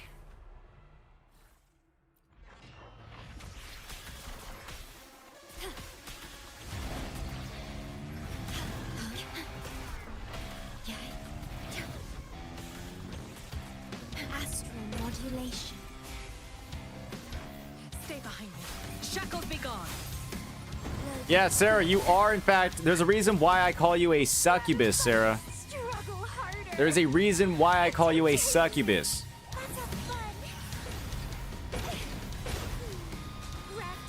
Okay, that was fucking early, but hey, it did a lot of damage, so who's really winning here?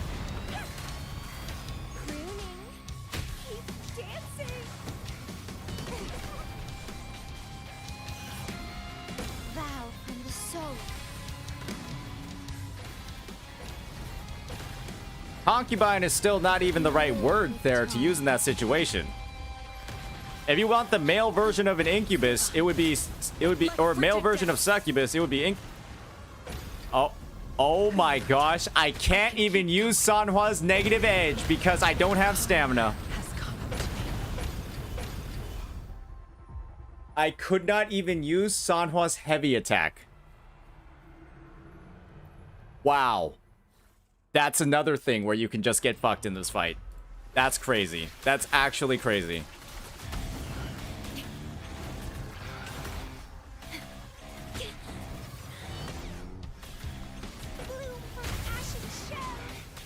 Physical damage detected.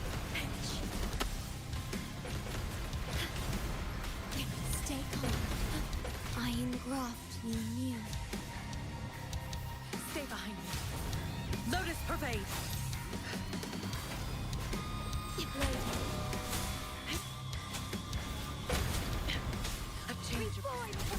Don't run. Keep the dance going. Let's have fun.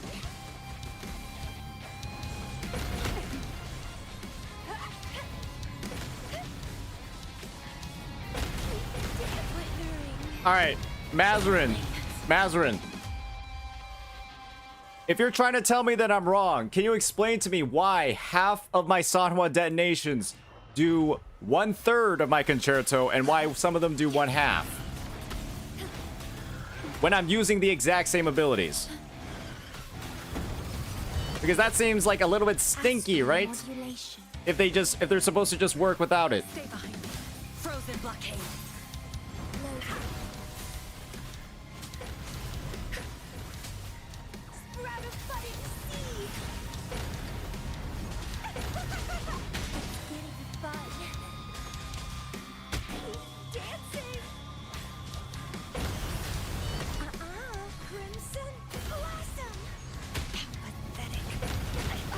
Oh my lord.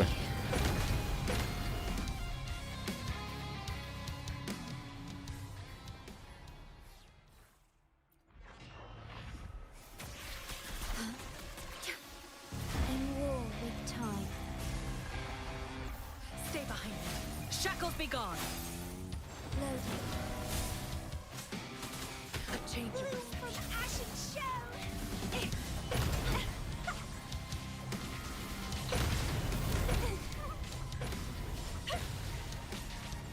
Vitality sour.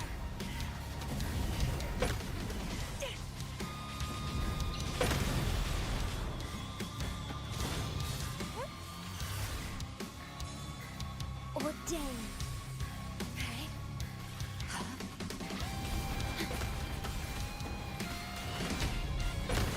Iron graft renew. Stay behind me. Lotus pervade. I can keep Oh boy. Oh, what a great team. Physical damage detected. Reborn from ancient struggle harder. Entertain me. Let's have fun.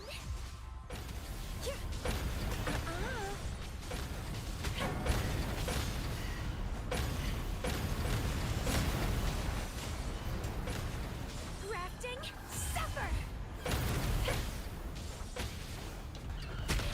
Oh, good God. It's just, you can't. Yeah.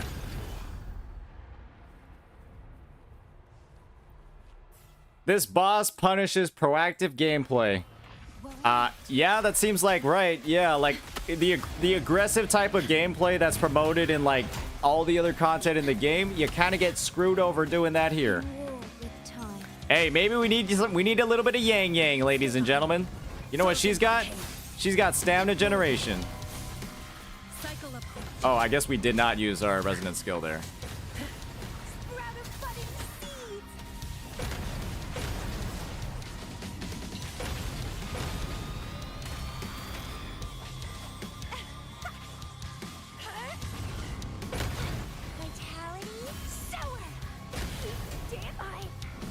Dude. Aha. Aha.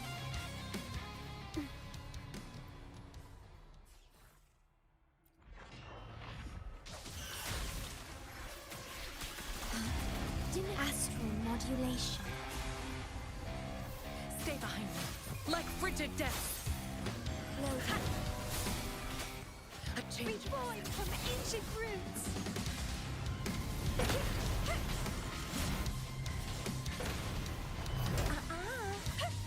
Crimson blossom.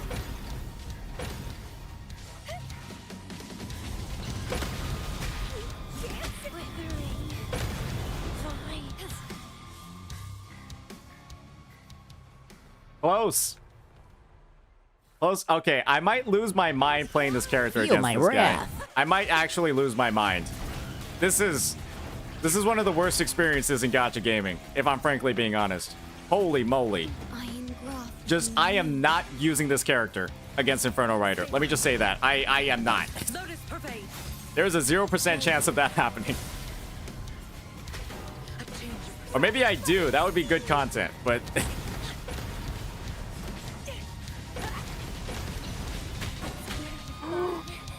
Oh, did I just take like 3 hits in a row? Oh my gosh. I just took like 4 hits in a row just chasing him with the spin. That was crazy.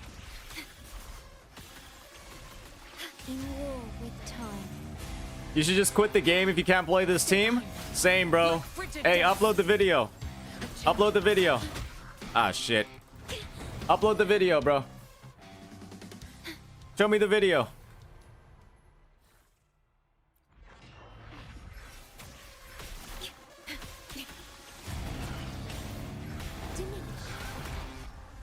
I might need to get stream elements, to be honest.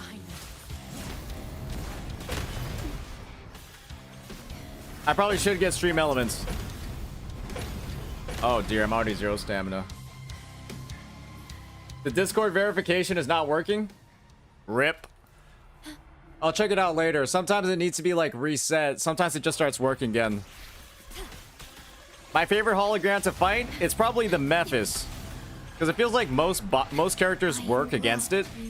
While in this situation over here, you know, we're clearly struggling a little bit. Oh man. Yeah, oh, that didn't feel right at all. Reborn from ancient struggle harder. Entertain me.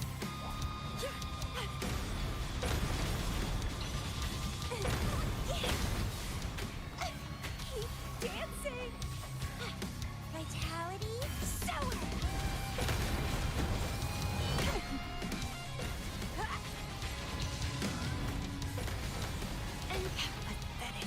Am I dead? Okay, no, she's at literally 1 HP. Nice. Okay. We're still alive. gone. Loading. Bloom from ashen shell. Oh no.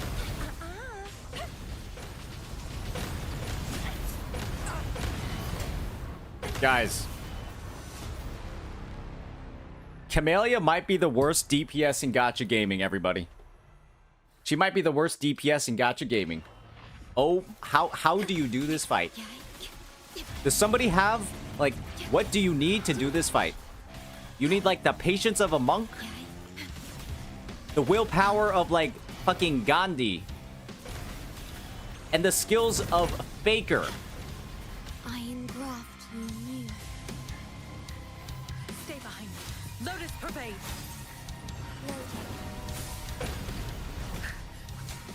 Sprout of budding seeds. Let's have fun. Hey, fuck it. Let's go on Crownless.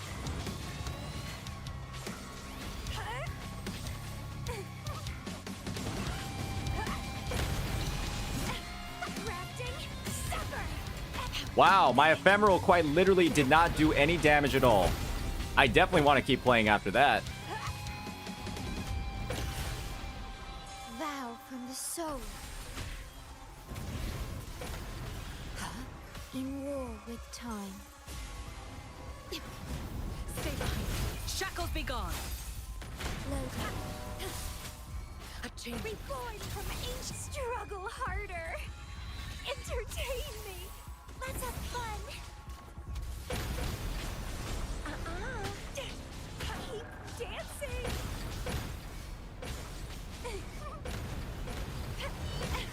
Crimson. Oh, get destroyed, bro. All right. That's a disaster. All right, we're still alive though, but that was a fucking disaster. Astral modulation. Yo, I want to see Rex play the full damn team, okay? Because this is a little bit nasty, if I'm frankly being honest. All right. Oh, we got the Shorekeeper revived, ladies and gentlemen. It's all good.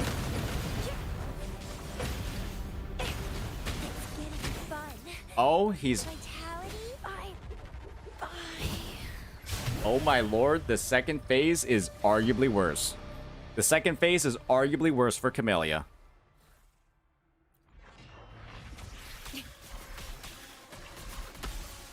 Bro is the stamina rider. That's what he is. I hate Glizzy Rider so much, man. I hate Glizzy Rider so much. Stay behind me. Like frigid death.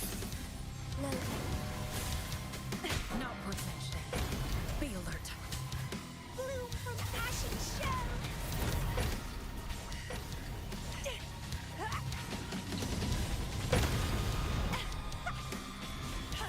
Grafting supper.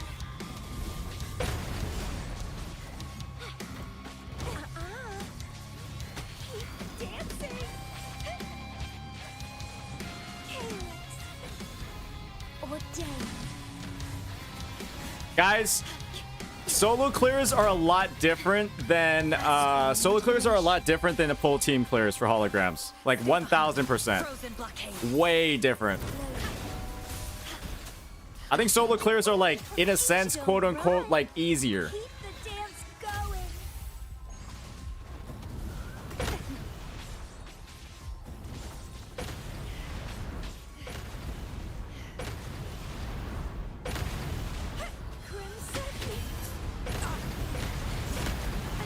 It's easier, but they take longer. And so if you're doing like a 5-minute clear, it's just like, you know, whatever, right?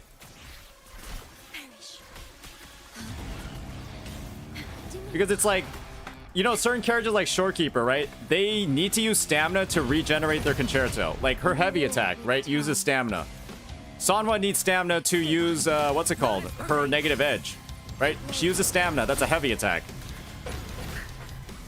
And so there's just like a lot more, like there's different types of resource consumption and like different difficulties. You'll do more damage, right? But a solo clear is like easier for holograms. Like without a doubt.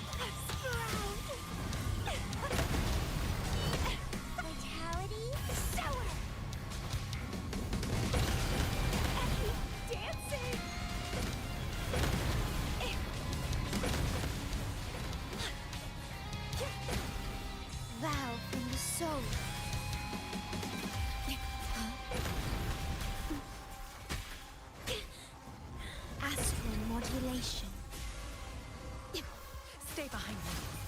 to death. I get that her stamina will recover, but you have to like have enough stamina to use it in the first place, right? And that's something that can just not happen in this fight. Crooning. It's getting fun.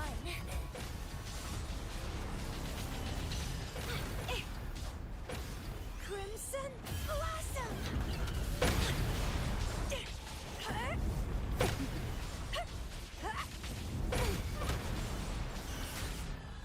That's something that could just not happen in this fight. Physical damage detected. In war with time. Stay behind. I won't back down. Loading. Where is he? Be alert. Shackles be gone. Reborn from ancient roots. It's getting fun. Pathetic. Don't run. Keep the dance going.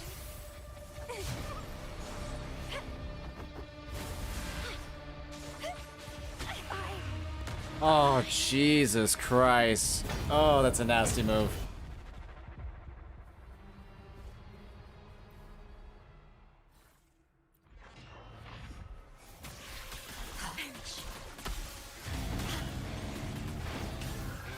All right. The feeling of pain. Iron graft you knew. Stay behind me. Frozen blockade. Loading. A change of Rather budding seed.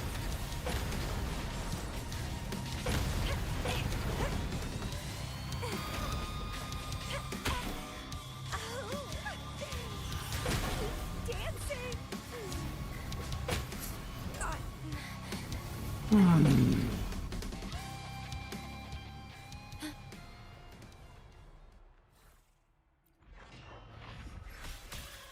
Stay calm.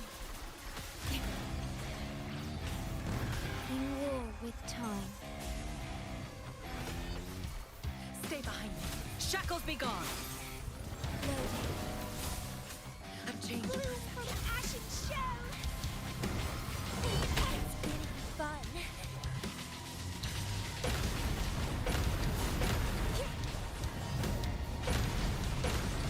Grafting, suffer.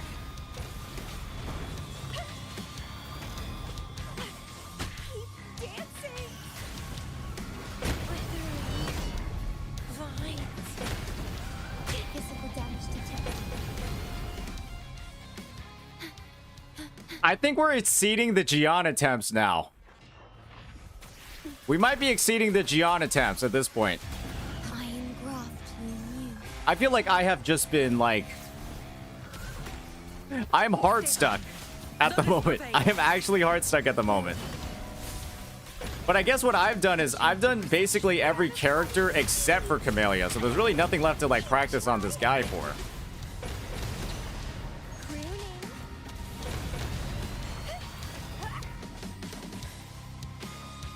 Crimson Blossom.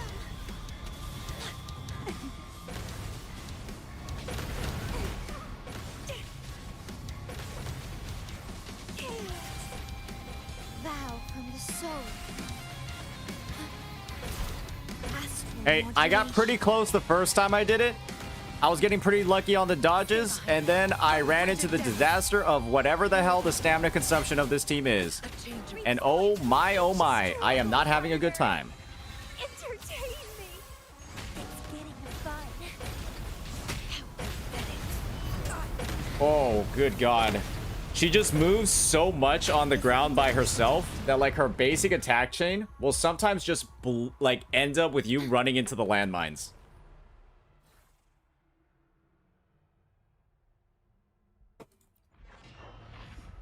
That's another thing with her dodge counters. All right. We'll give this one more try, then we'll take a break. We did it with 3 characters, basically. Jinxie already counts without even playing her. Jinxie counts without even playing her. So that's basically a free one.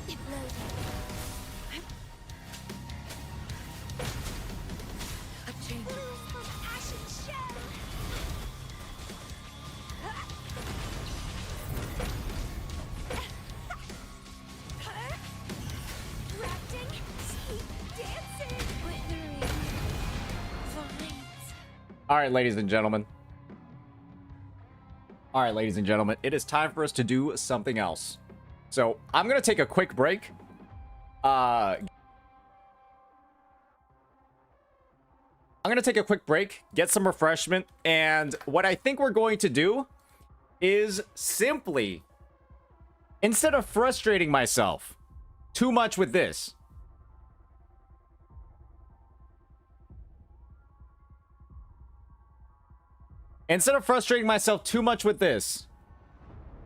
we're going to try something entirely freaking different.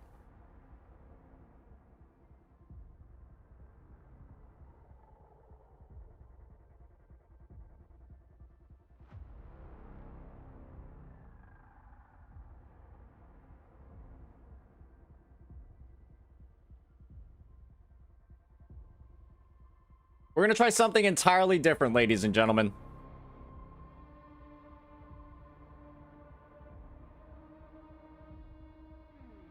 I think we're going to try a little bit of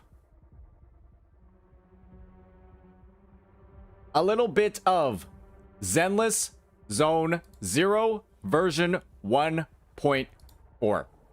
How does that sound, everybody? We're going to try a little bit of Zenless Zone 0 1.4.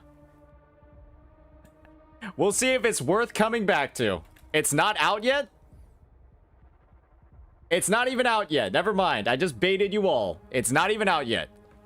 Hey, I have 5 hours. I'm not even going to be fucking live at that point. Never mind. Hey, I just baited y'all. We're going to be back to reacting. We'll be back to reacting for a little bit after a break. I just baited you guys. It's not even fucking out yet. It's not even fucking out yet. Never mind. The biggest bait in Gacha gaming.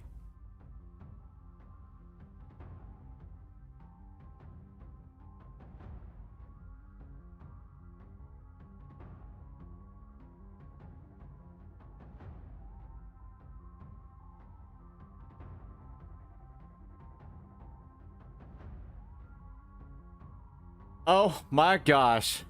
Oh, Jesus Christ. Feel my wrath. Okay, guys, that was like a solid... Was that not like a solid, like, hour and a half of holograms? How long was that? I feel like I've been in the dungeon forever.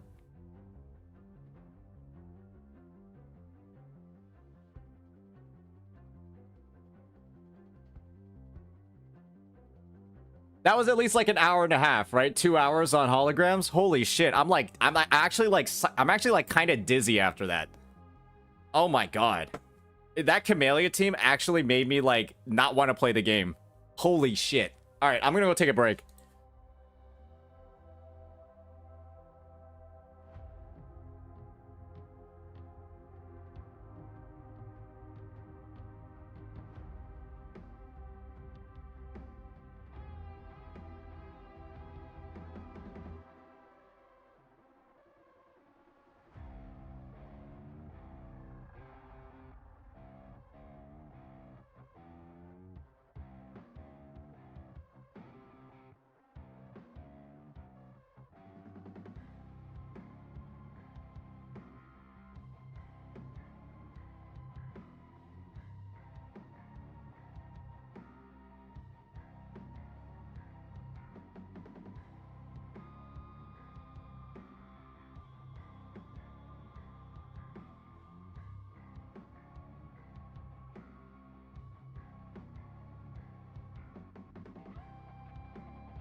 All right, I'm back, ladies and gentlemen, and you know what? We'll be chilling off the game for a second. I need to go change my stream title real quick.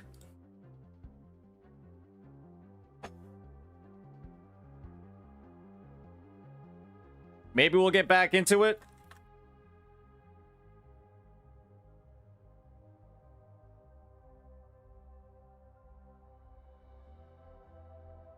Maybe we'll get back into it later today, but goddamn.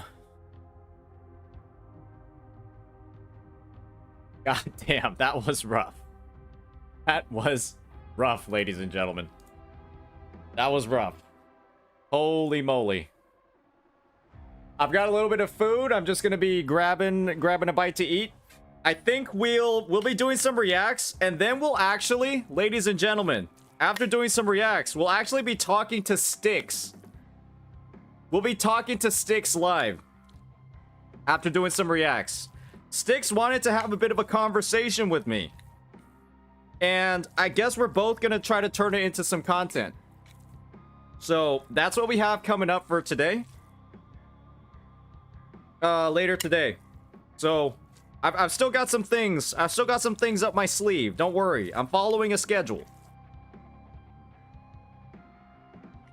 Yeah, the Styx that does Gacha news, and the same Styx that Fobmaster apparently does not like, because he's talking mad shit about him all the fucking time. So that's coming up. That is coming up, ladies and gentlemen. Maybe we'll watch a Styx video to get us warmed up on him. But I'm interested in seeing what he wants to talk about, how that conversation is gonna go. Should be pretty interesting. Yeah, the Styx that does Gacha news. He's the exact one, yeah. The #1 Kurobot versus the #1 Kurobot. Yep. The Styx chat should be in like an hour. Or like an hour and like 15 minutes. He's still like coming home and stuff, so he'll be available like right when he comes home.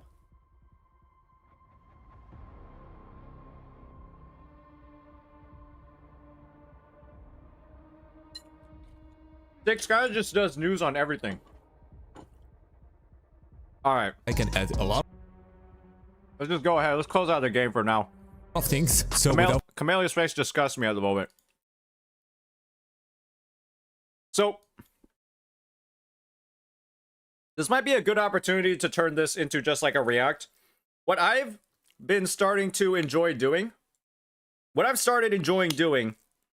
is seeing what other content creators have to say about the game. Like, you know, what their critiques are when it comes to Wuthering Waves.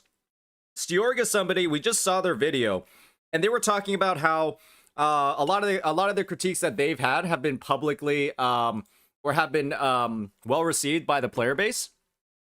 And so what I'm wondering, right, is whether or not those critiques that they've been having, they make like a lot of sense. So we're gonna go ahead, we're gonna check it out, we're gonna see where it goes, and yeah, have a little bit of fun with it. So with that, everybody, I kind of want to make sure I'm done eating first. I don't want to be like eating in the middle of the react. That's going to be like all fucked up.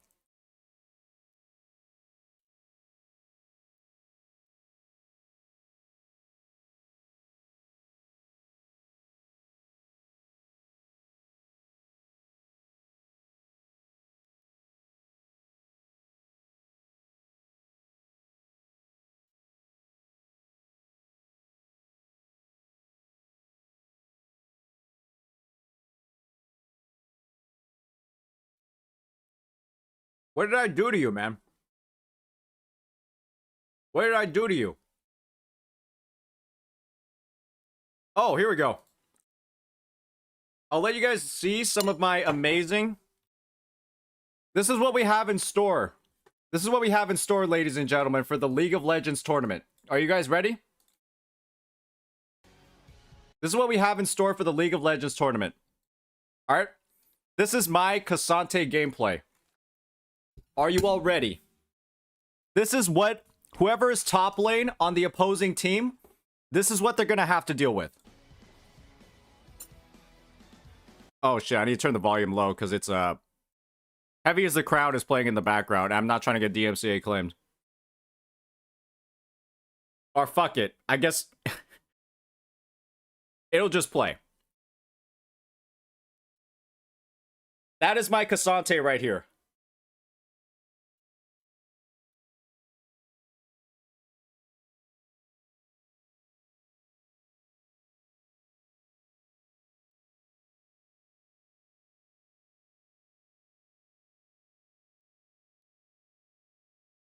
They're fucked.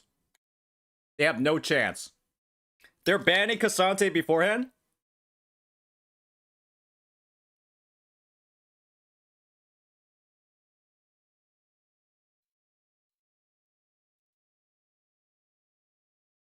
I'm almost done with my food, by the way. So we'll be able to get into Sturixing in just a minute.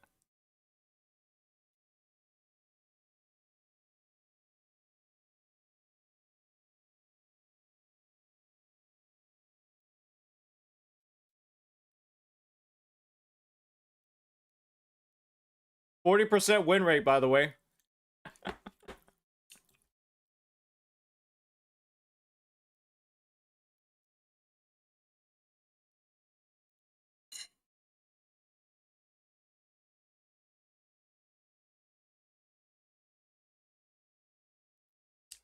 Honestly, we're probably just gonna have like a fun little tournament on Sunday. Usually, most people, most streamers, they take like a break on Sunday. Some people do all 7 days of the week. So like having tournaments and stuff on Sunday is like a pretty good way of going about it. Let me actually check our Discord thing.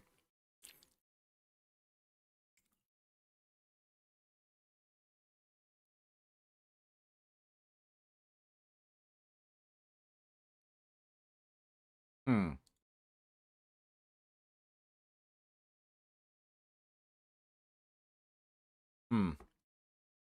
What happened about it? We're probably gonna have like a Kuro bot versus Hoyo Shield tournament.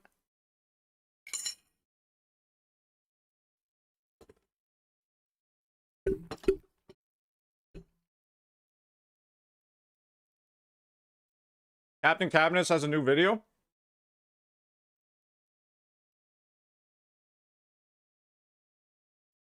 This one's funny.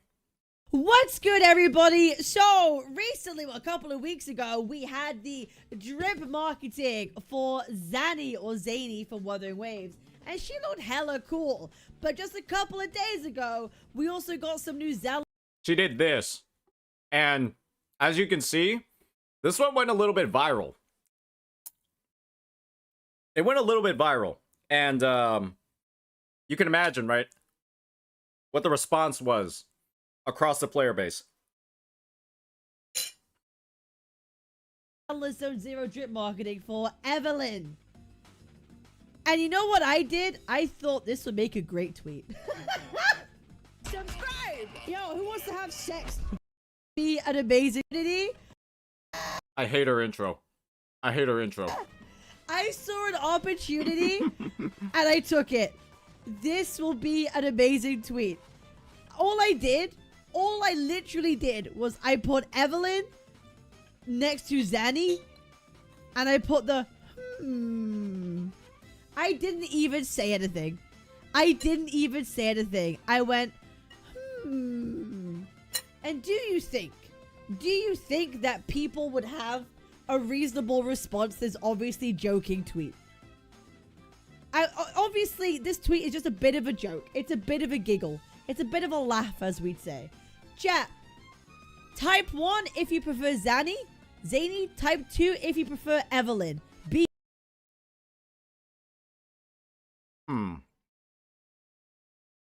Her or her?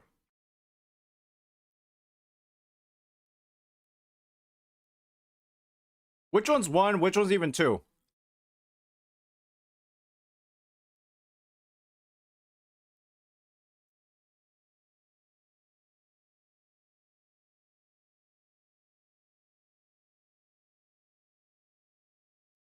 Zany or Evelyn?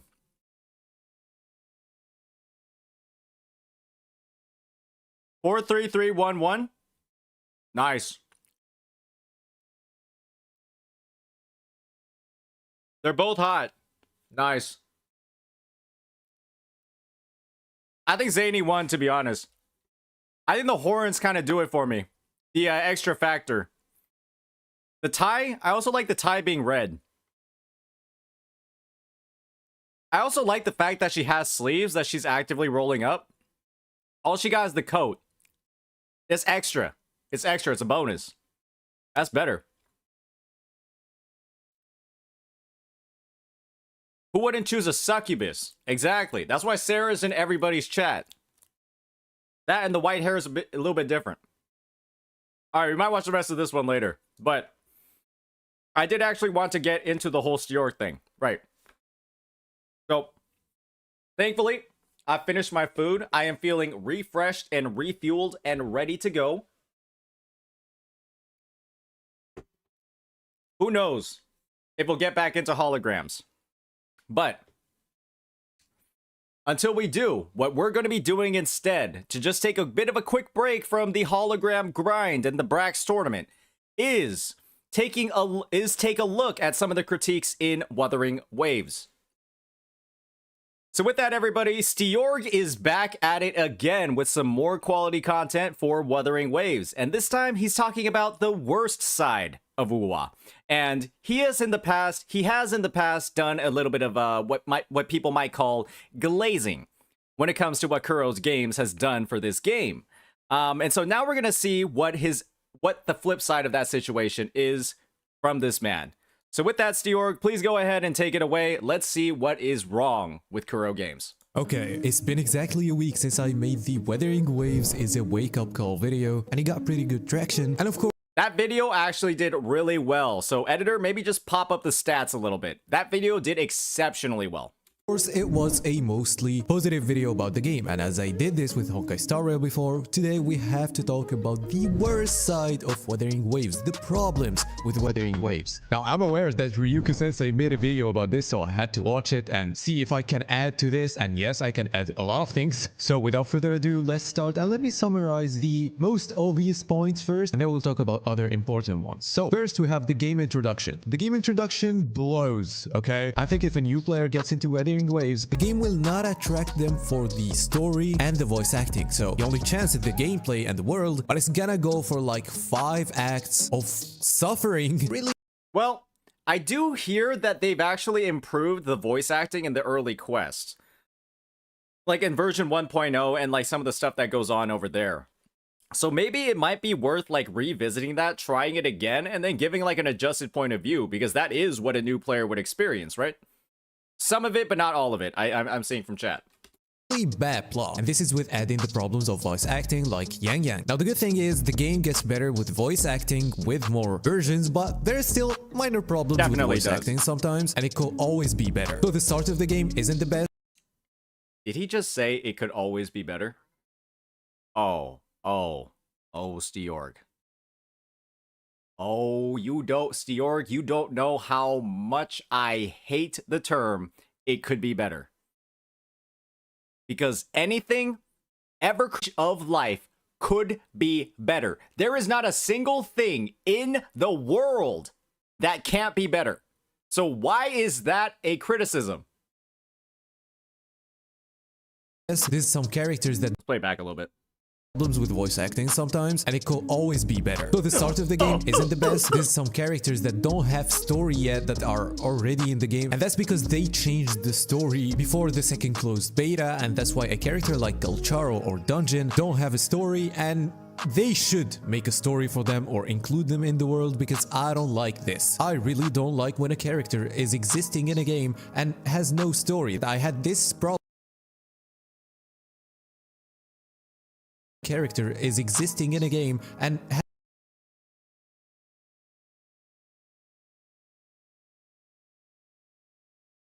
Hey Stjork, you want to know what could actually be better?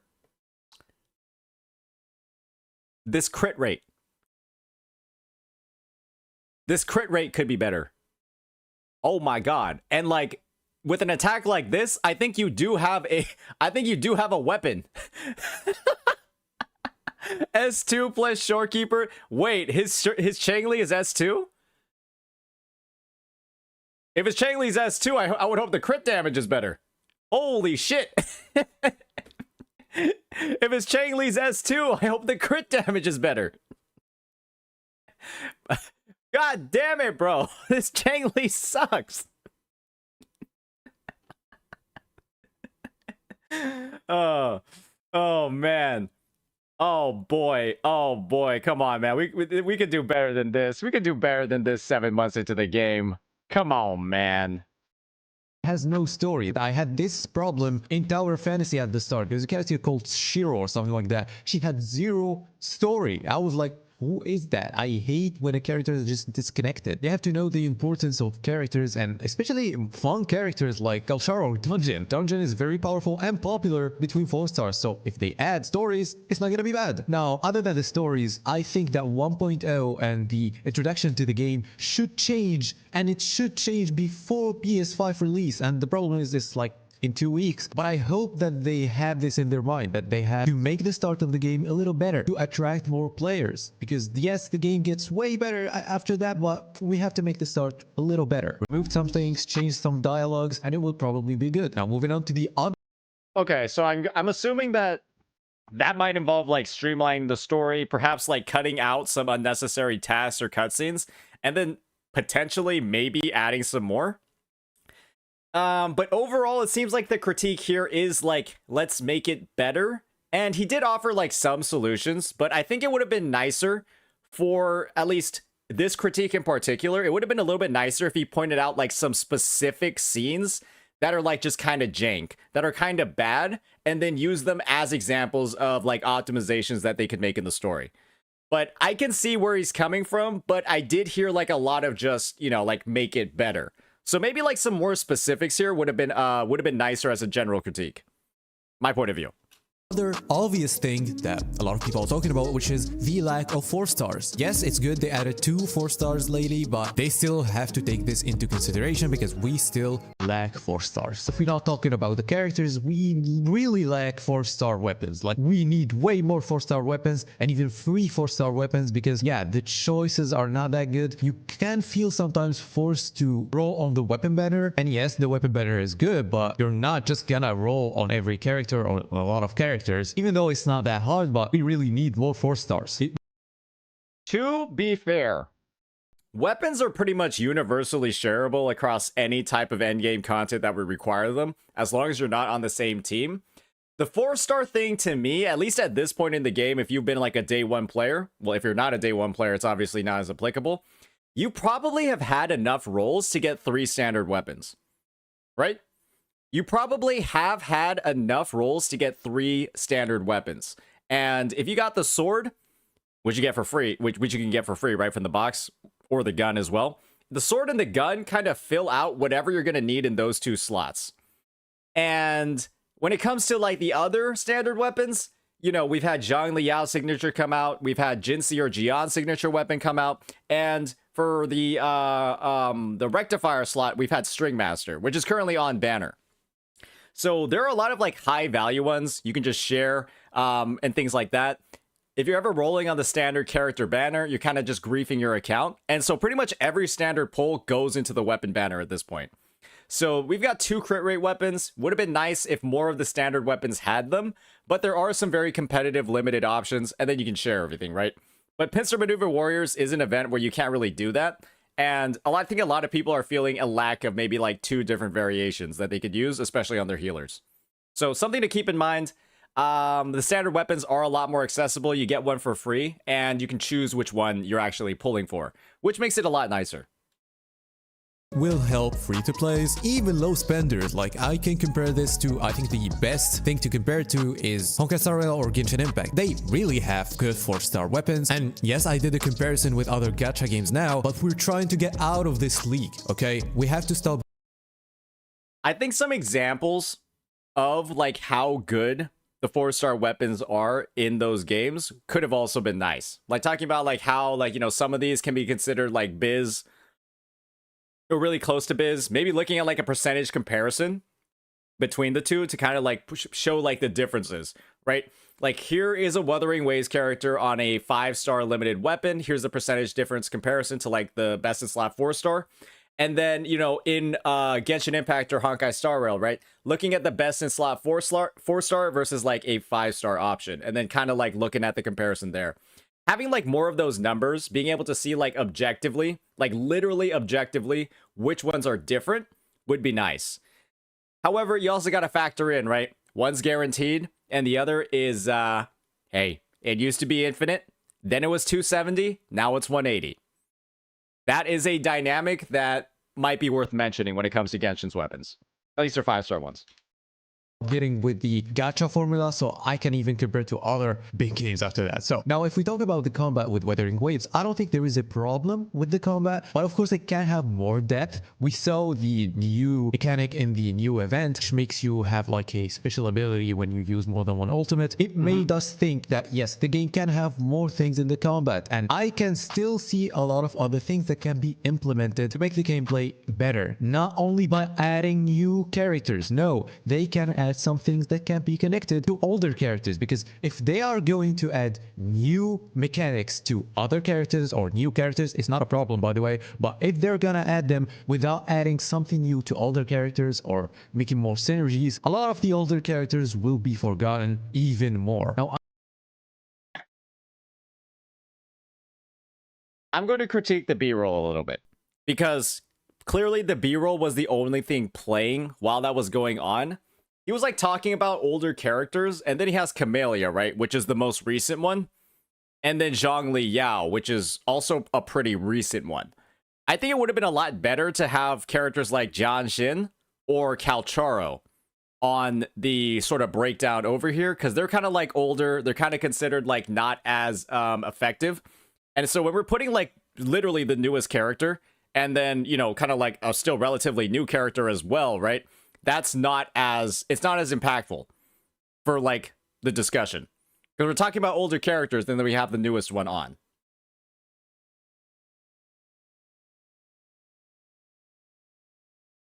Okay, let me just see here. Why does it not matter? When he has no other visual aids on the screen and that's the only thing he's talking about. Why does it not matter? How does it not matter?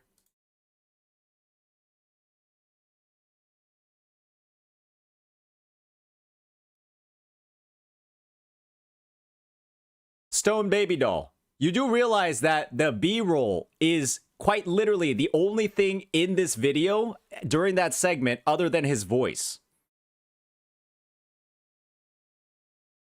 So you're basically saying, why doesn't he just play his voice and just nothing else on the screen, right? Because B-roll doesn't matter. Why not just play like a blank audio clip? It's nitpicking. How is it nitpicking? When he's talking about older characters, right? And he does, like, it would it not make it better for the video to have examples of the older characters that are actually getting outdated?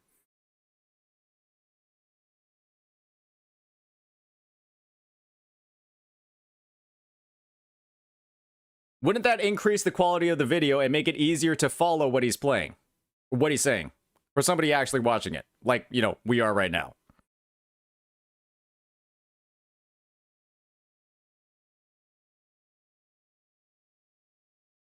So you're saying that what's playing on the screen while the audio is playing never actually matters.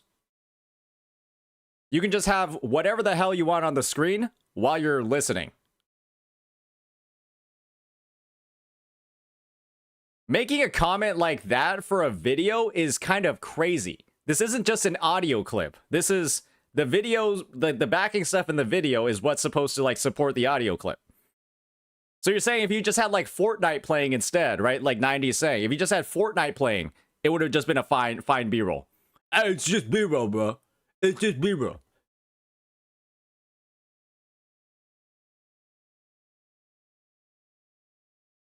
And so I'm saying that it might be tangentially related. Oh, I'm so close. I'm so close to this button. I'm so close to this button.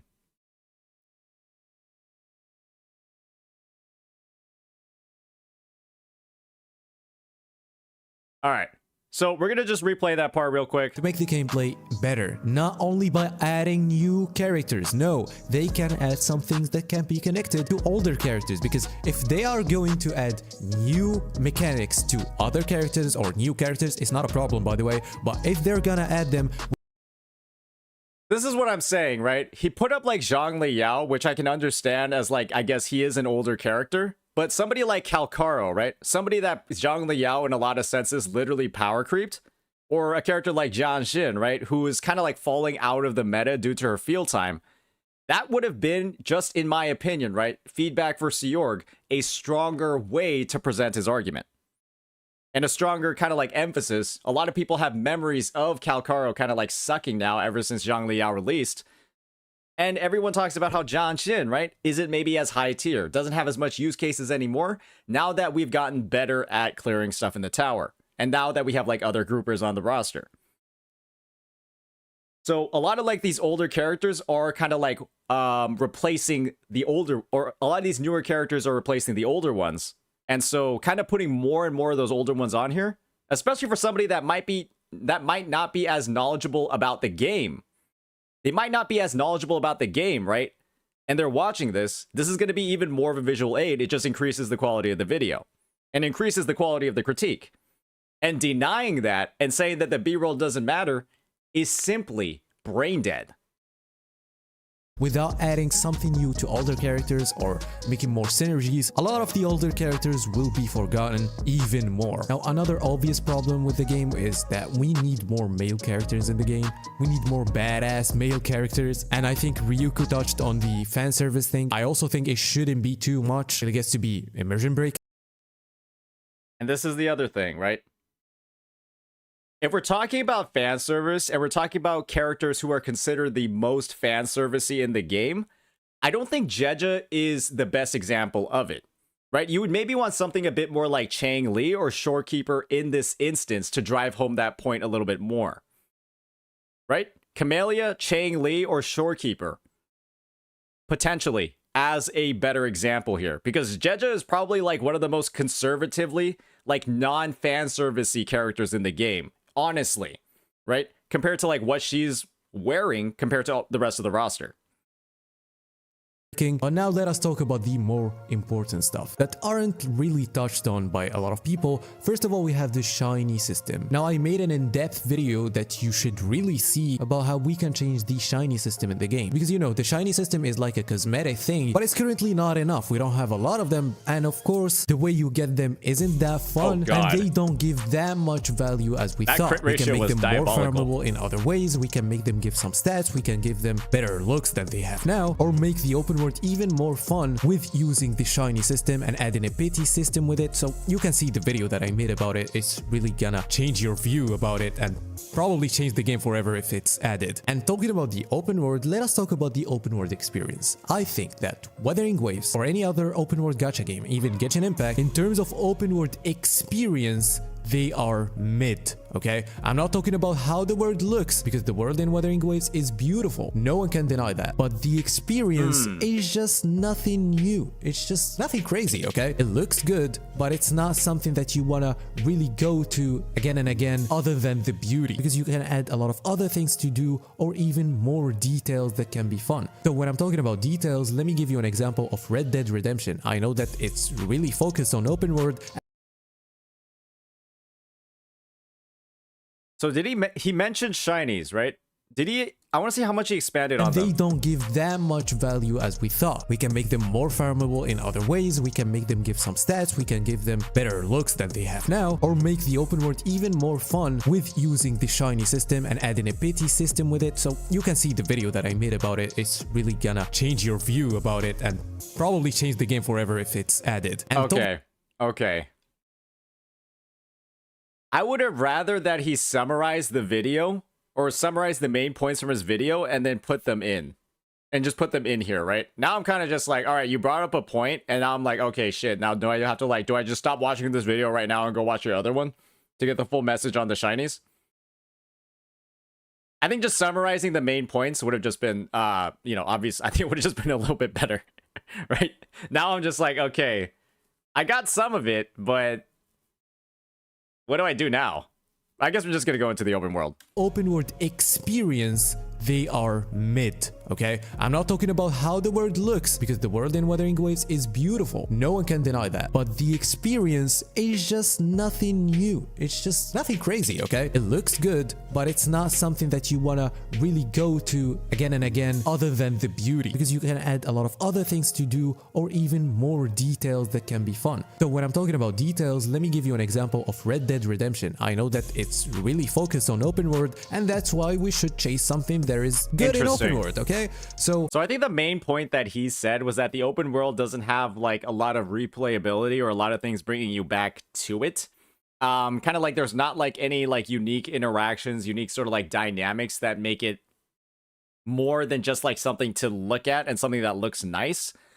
I'm interested in, I do think that his argument does have a fair bit of merit, but you do have the example of like overworld farming, right?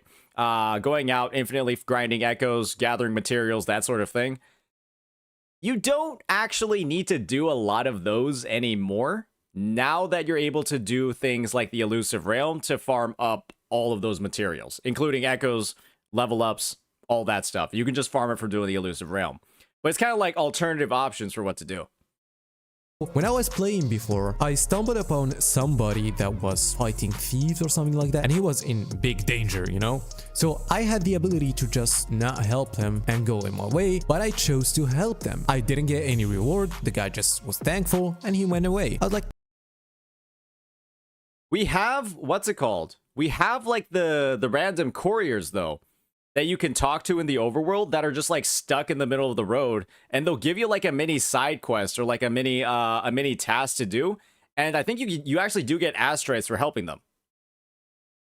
So that seems like an example that's a little bit similar to this. You have like the low couriers that just go around, and so they are like one time only, but that is like pretty similar to this, right?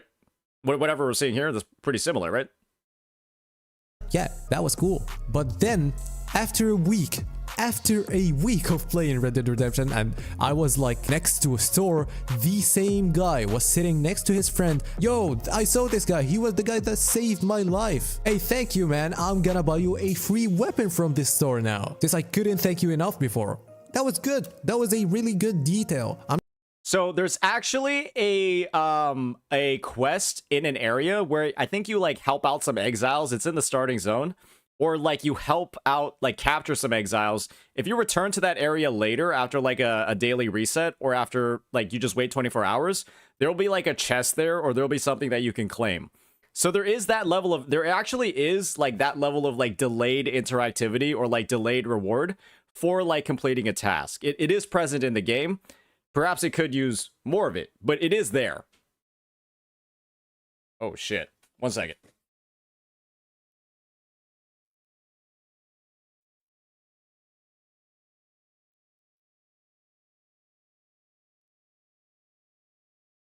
I'm not saying that Wuthering Waves should give you free weapons. No, if you understood it this way, there's a problem with you. I meant that the details are good. You can have other rewards or even not have rewards. The details in the open world that makes you want to explore even more and see if there's other NPCs that can react this way, or there's other events that can happen suddenly, which I saw this in Neverness to Everness when I...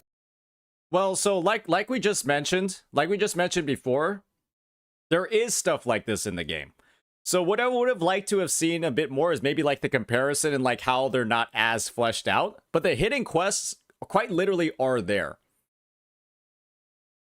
They are there already, and so maybe talking about how some of the hidden quests that are currently in it are lacking would have been a better comparison. But I think the way that he worded it is that they're not in there at all. I tried the beta. Some events in the open world can be triggered suddenly and, you know, change everything, or maybe adding some more mobs that can give you, like we said, some shinies or something like that, or some more things to be farmed and have more value, because we're just stuck at normal puzzles. Normal mobs will give you chests. God, there's nothing crazy about this, okay? Now, of course, they can innovate more on puzzles and the mechanics there, but they can really add more to the open world experience. And they have a lot of open world games in front of them, and they just can copy it. Now, next up, let us talk about the modes and end game of Wuthering Waves. I do not like the tower mode. The tower mode isn't for me. I don't think there's any innovation there. I don't think it's really that fun to play. Maybe some people like it, but it's really not for me. I think that the challenge with the mode is just the time and you knowing some rotations, okay? It's not more about the dodging and parrying that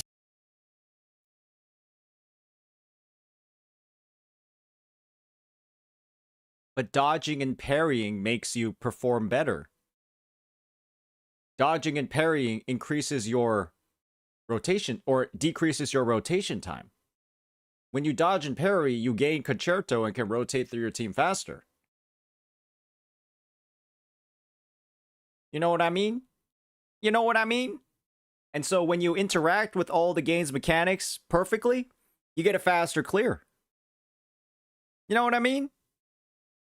So it's just like, you know, I'd like to see mention of that, right? When we're talking about, when we're saying stuff like dodging and parrying not necessarily mattering, that's kind of like, you know, but it does.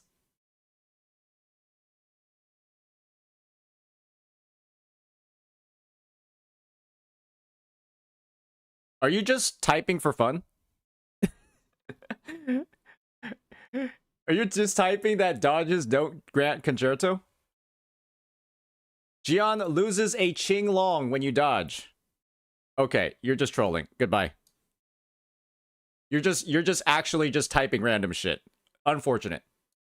you have in the hologram. So you learn the dodge and the parry in the hologram, and then you go to the other mode, and the only thing that this mode is gonna add is just build your characters even more. I don't know how fun that is, and then learn a new rotation and keep doing it. Yes, it's gonna be a little fun when you learn the rotation at the start, which you can of course learn with the holograms since you want to beat them easily. It's not that fun. It's not something crazy that is happening with this new mode if you compare it to a hologram, you know? Now, of course, you're gonna say it's better than the Abyss in Genshin. Yes, it's better than the Abyss in Genshin. I totally agree. But the Abyss in Genshin is so bad. It doesn't mean if this mode is better, it's just gonna be good. No, I don't think so. I think the Depth of Elusive Realm is way superior than this. The holograms are well, so I guess the reason that I heard in this video for him not liking the TOA is that it's mostly a time limit and then doesn't interact with the game's mechanics that well. And I think from that perspective, right, we've already had the whole like conversation with Gacha Smack.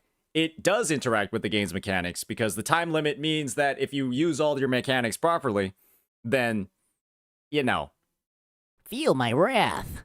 When you interact with the game's mechanics properly, you get a faster clear. And so you get a good reward for properly utilizing the game's mechanics. I mean, I don't think you can objectively say that dodges and parries don't matter at all. I mean, we saw it live, right, ladies and gentlemen?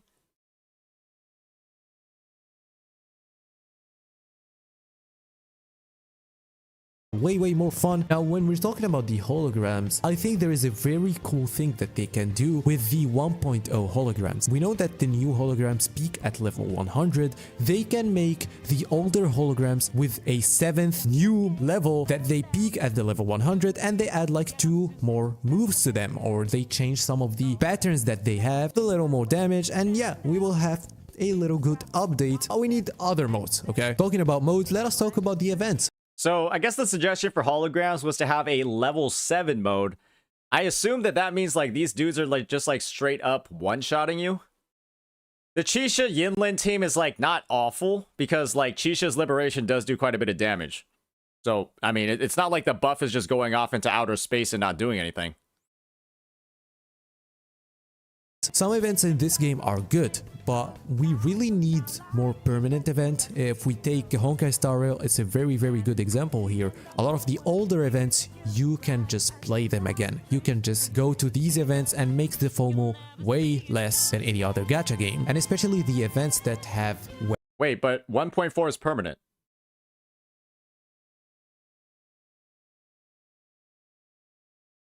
But the 1.4 main event is permanent.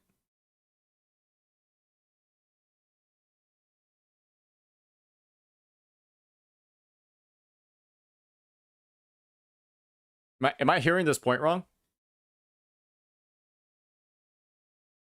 Update, we need other modes, okay?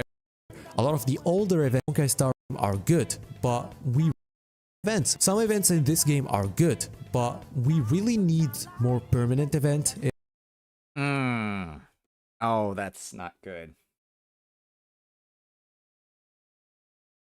I can see the point that we need more, but I hope he recognizes that 1.4 is permanent. I hope he mentions that 1.4 is in there. Like saying we need more, but not recognizing that the current patch is a permanent event is like a little. If we know what I mean, right? It's a little a very, very good example here. A lot of the older events, you can just play them again. You can just go to these events and make the FOMO way less than any other gacha game. And especially the events that have weapons in them or something very valuable. And I think they are doing it with the Somnium event. If they are doing it, we're doing or heading in the right direction. Because we all know that in Genshin Impact, for example, people had the festering desire from the start of the game. And a lot of people now just don't have it. Next up, going back to the characters, I really think that they should buff older characters with new characters to keep them relevant, or just indirectly buff them with new echo sets or something like that. And of course, I'm not asking them to make them OP, I'm just asking for them to be relevant. I think we really need more gadgets in the game, and especially gadgets for exploration. We already saw a sneak peek in the 2.0 trailer, and I think we're heading in the right direction even here, but now we need more, and I hope this is a good gadget, not just a region thing. The other thing is, Wait, show the flying, bro. Guy, okay. You know how people are saying B-roll doesn't matter? Guys, we literally have footage of the things, of the flying thing. We literally have the Steorg, we have the footage of the flying gadget. Let's just use that as the B-roll. What do you guys mean B-roll doesn't matter when we literally have the footage of the flying gadget? This is what I'm saying. It's just right there. It would make the video better. Like, why are we showing Rosha doing whatever the fuck she's doing here instead of the literal footage where they're using the flyer? Peak in the 2.0 trailer, and I think we're heading in the right direction even here, but now we need more, and I hope this is a good gadget, not just a region thing. The other thing is, he moved on. That's what I'm saying. It's like we have the footage. It's right there. So like, just why not use it? And yeah, you can make the argument that B-roll doesn't matter, but it just makes the point more clear. It makes the argument a lot more clear.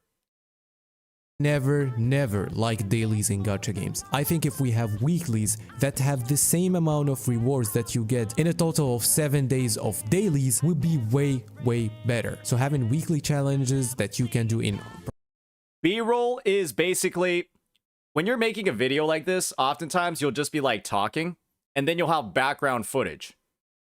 And usually when your background footage is in line with what you're talking about, that makes the points a lot easier to understand. And so it just makes your points easier to understand. It increases, like, you know, how people are perceiving the video and makes it make more sense for the audience. Especially if there's somebody coming in, watching a video that doesn't have like as much knowledge of it.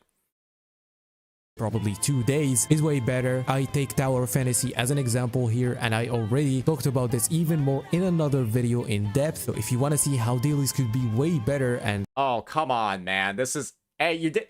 Bro! Don't do this 2 times in one video, man. Bro advertised 2 of his videos. What the fuck? Oh my god. Okay. All right, man. Make you have... This video is just a walk-in advertisement for the other videos. more fun with the game, you can see that video, because you have to know that dailies are not healthy for your relationship with the game. Because as any human being, even if you love the game, you would have a day that you're busy in, or you just don't want to open the game. It's normal. So you will feel like, oh, I have to do the dailies today, and then you just go open the game, play the game for 10 minutes when you are not supposed to. Yes, 10 minutes aren't that big, but trust me, it's gonna build up. Now, of course, the optimization is going good now, but I think we still need probably a little more optimization with mobile, with some mobile device, and it's still going on. But okay, so like optimization, the dailies point is a little bit more expanded on in the TOF comparison. Yeah, I mean, the Wuwa dailies, they take you about, depending on where you are on the map when you spawn in, you could just go ahead and, you know, straight up like press the Tassafield button, depending on where you are, and it could take you 5 minutes. But I think 10 minutes is like a good sort of like happy medium in case you like, you know, you need to like do a forgery challenge. You need to do something where it's 3 times. I mean, it would have been nice. It would have been nice to hear a little bit about how they've improved dailies by letting you claim double your stamina and show how it's already been improved compared to previous iterations. And then maybe provide some more like concrete solutions in the video about how it can be optimized further. Because there have been some optimizations already made regarding the dailies. And then maybe explaining why those optimizations currently aren't enough. With mobile, with some mobile device, and it's still going on. But yes, I have to say it, even if it's still going on. Lastly, we have to say that don't be afraid to innovate out of the Genshin formula, because we will never reach a new standard with this, okay? And whenever they try something new, they see how much potential they have. And yeah, that was the worst side of Wuthering Waves. If you didn't see the Wuthering Waves as a wake-up call where I talk about the good things about Wuthering Waves, it's got... Bro just advertised the 3rd fucking video.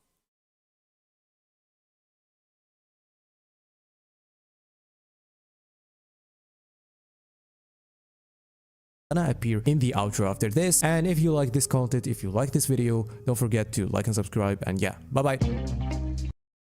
All right, bro was fucking farming here.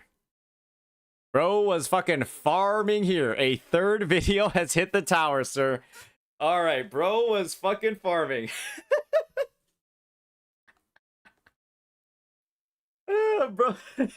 Bro introduced, I mean, I respect the hustle. I respect the grind.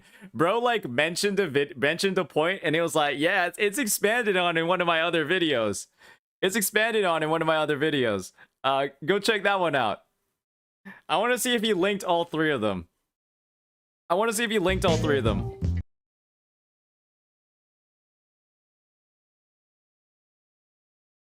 Steorg, you are dropping the ball, brother, man. If you're gonna mention the videos in the video, link the other videos.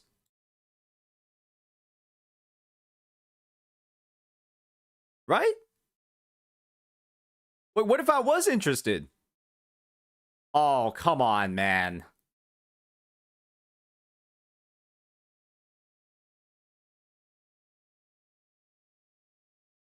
Come on, man. Make it easy for your audience, man. The eye icon? Where's the eye icon? Does an eye icon like come up?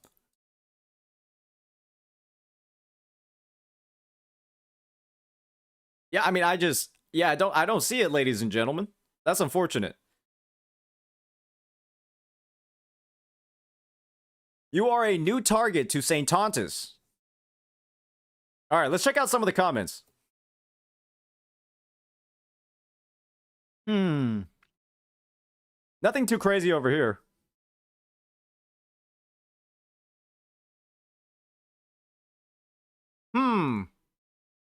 Ironic, because I watched it, and I quite literally didn't say that. So, you're wrong, buddy. We already have had the co-op holograms. I really like those. Those were fun.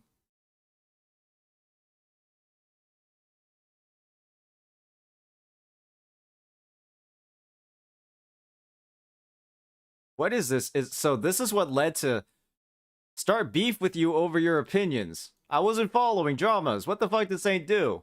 Nah, they're exaggerating it. It's just that Saint is too overly aggressive towards this one dude. Sure. He went beast mode over every... I don't think I went beast mode. What is beast mode? Prepare your silver shots for... Am I a fucking werewolf or a vampire? What? What does prepare your silver shots mean? That's crazy. Like, I'm a werewolf?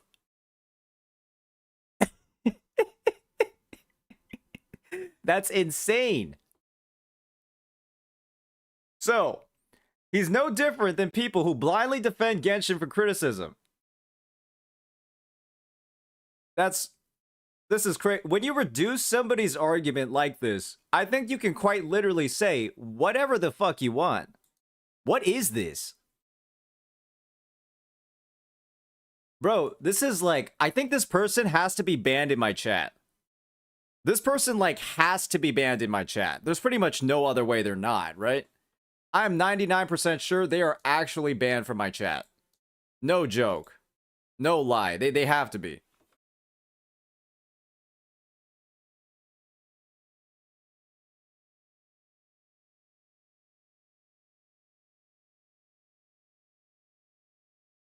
Oh boy, now I got people playing deep.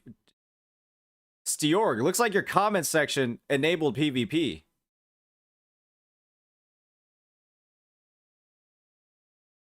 Jesus Christ, your comment section, Steorg, has enabled fucking PvP. Oh my god. Jesus Christ.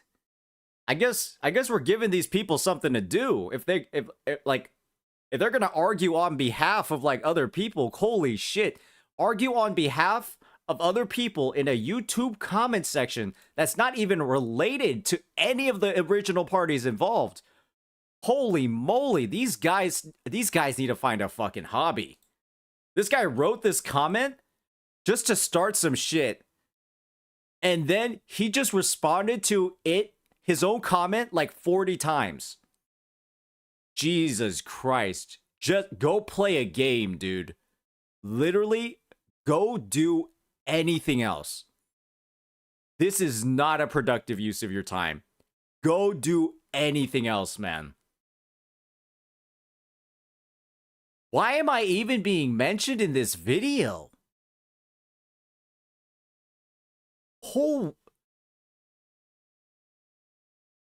I think I understand what's happening. I am drawing aggro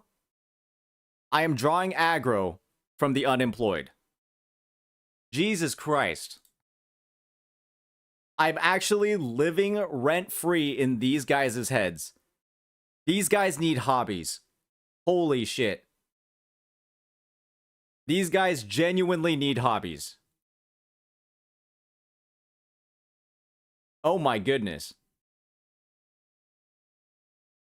Let's hope Saints doesn't see that Changli ult in the B-roll. Bro. Hey, your words, not mine. Your words, not mine, buddy. 4-stack Changli ults.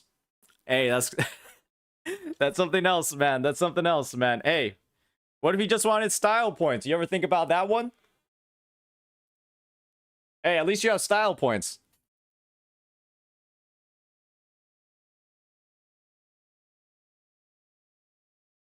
Meltdown reply coming. What else? Oh, Dame Mamba, thank you for the tier 1 sub. Let me see here.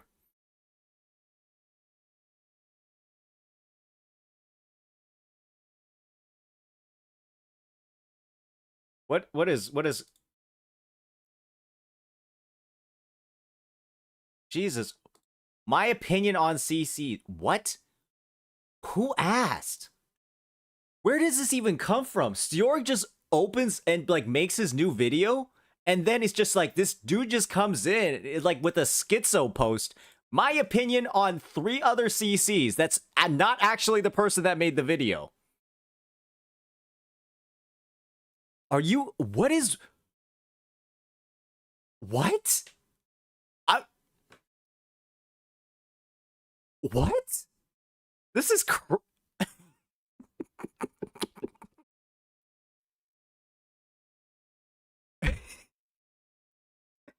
I'm baffled.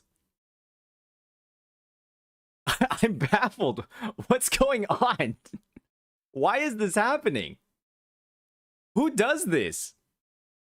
He just goes in on Bro just goes in on Stjork's comments. There are more comments about me on this video than what the actual video was about.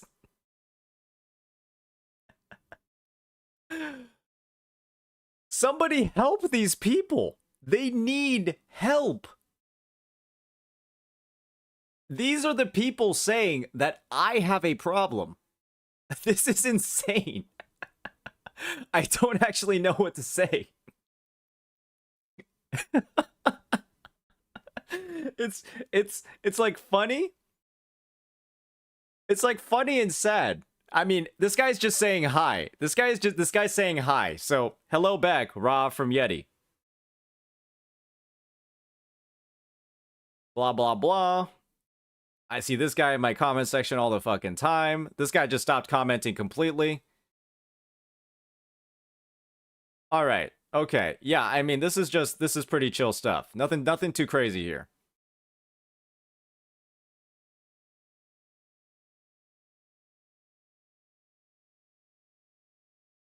Blah blah blah blah blah. Yeah, I mean,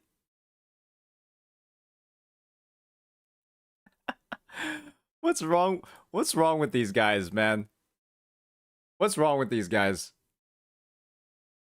This comment section is crazy, man. I don't know if I'll be uploading this video, to be honest.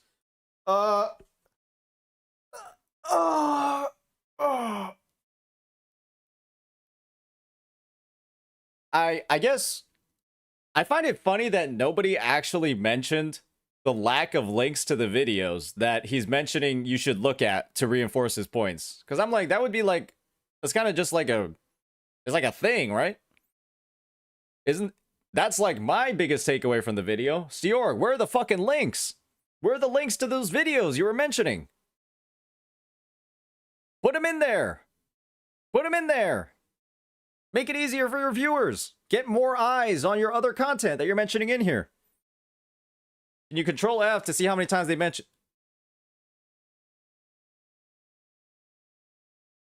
Why do I see a 28?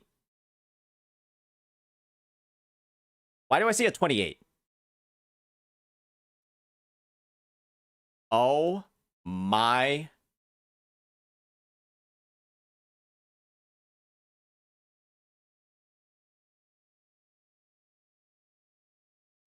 All right, obviously, these are just all... Okay, there's 14 mentions. It's counting my videos, but guys, that's 1, 2, 3, 4, 5, 6, 7, 8, 9, 10, 11, 12, 13, 14.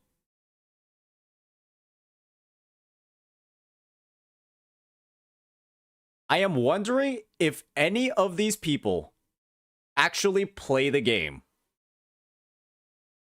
I am genuinely wondering if any of these people that are tagging me or whatever actually play the game. I don't know. I have no clue. It seems like they might not.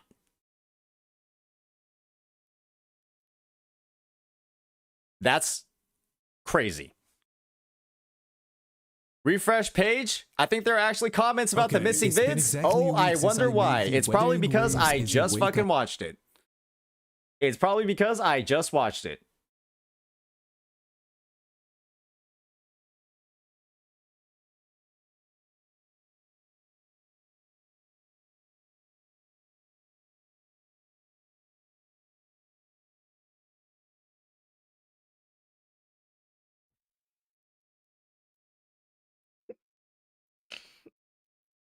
Oh my god. Oh my god. Oh man, you guys are a funny bunch. You guys are a goofy ass bunch. A bunch of goofy individuals, it appears. goofy individuals today. Ladies and gentlemen. What is up with you guys today?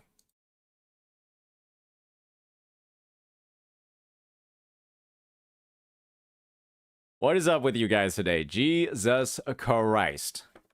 All right, I guess I'll get some stuff ready for the editors.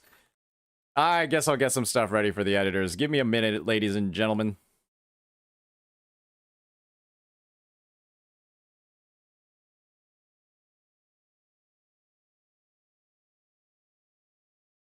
B-rolls. We got some 12, 17 Rex.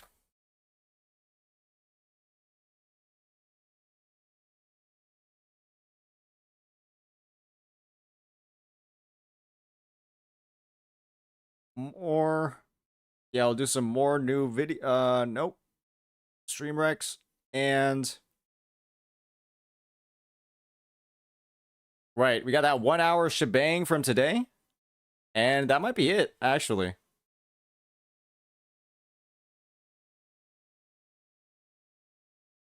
Cool. All right. So, the worst comment section in Gacha gaming. I single-handedly ruined the Gacha community. You should show everybody you are the best by clearing everything on my account. That will show them. No. Depending on how much you have to clear, I don't know about that one, dog. I don't know about that one, bro. Hey, you can't just come in here and ask me to do everything for you. You gotta put in a little bit of work yourself, buddy. Dame Mamba, send me your 90-second clip. I'm gonna be checking my Reacts channel for anything else I'll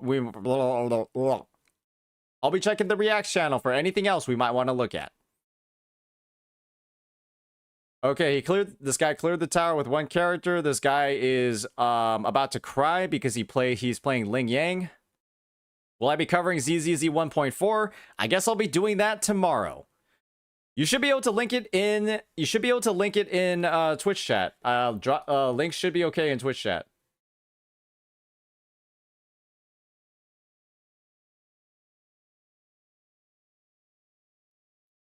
Sorry, you're a Twitch noob. Clearly. All right, buddy. Let's see what you got over here. Let's see what type of gameplay you have ready for me. I just wanted to make a quick video for a quality of life suggestion. So if you're anything like me, Brother, your volume is set at like 1%. you play a little bit every day and likely have amassed a large sum of echoes. Once you hit the inventory limit of 2,000, the game will ask you to remove echoes and will store any extra echoes in your mailbox. When you go to remove echoes, Oh my gosh.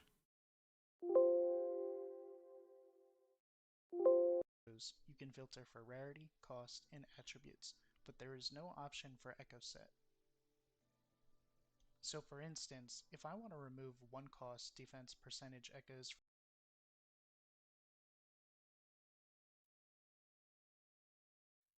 Bro.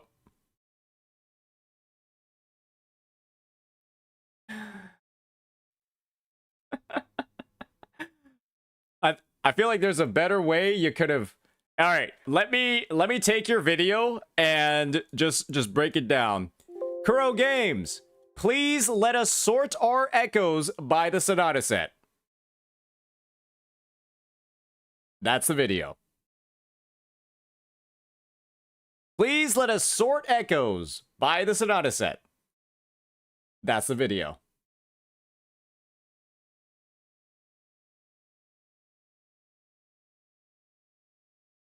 I don't know how you spoke for 1 minute and 30 seconds.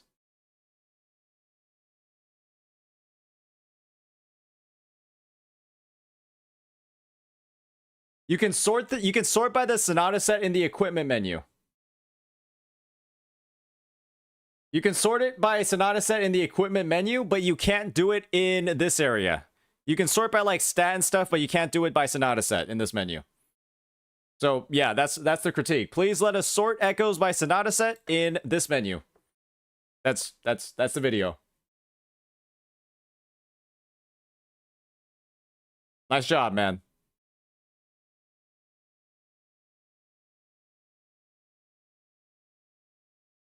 Yeah, that's it. Let me see where Styx is. He should be on soon. He should be on and ready soon. Weatherman. Woo.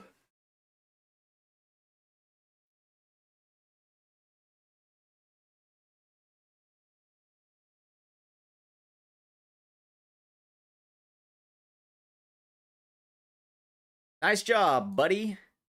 Good stuff.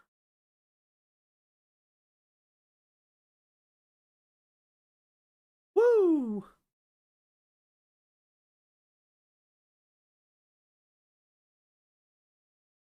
All right. We should be chatting with Styx soon. I'm interested in hearing what the discussion is even going to be about. I think he wanted to ask me about, you know, my thoughts on Wuthering Waves, what I think is good or bad. I hope I actually have things off the top of my head to remember. But yeah.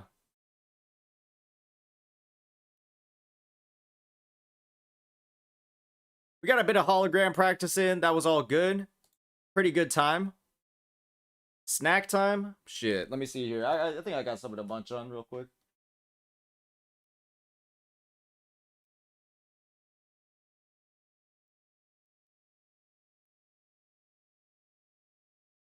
How much time were you spending on video editing like 4 months ago? A massive amount. A massive amount. A significant amount.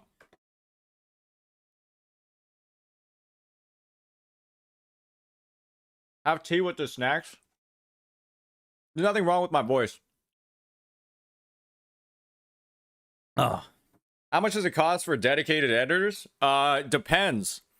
Obviously, like, editors in the US are going to cost more because they're in the United States and, you know, it's just like a higher base salary. But that doesn't mean that editors from the United States are going to, you know, be better than other editors. That's the thing.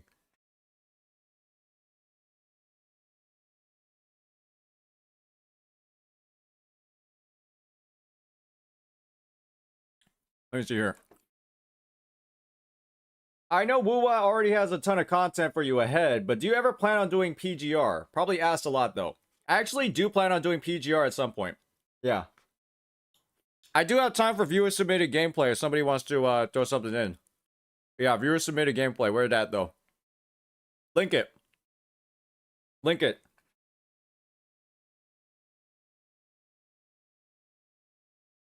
Link it, amigo.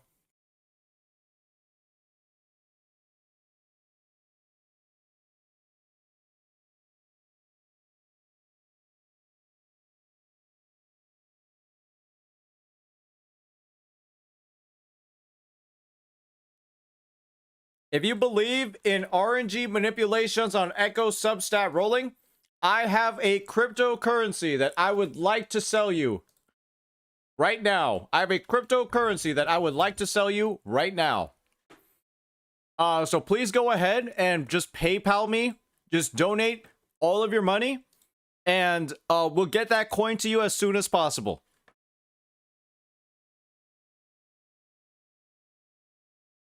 Okay? So, if you believe in Echo substat rolling, please just do that. Or Echo substat manipulation. Please just do that. Why not? Why not at this point? Alright, let's check out some gameplay from Dino. I think he wants to show how much he's popping off with the one of the worst teams in the game. So let's check it out.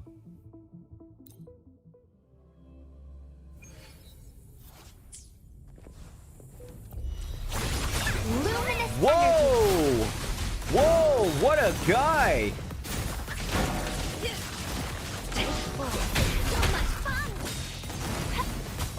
Together we vanish.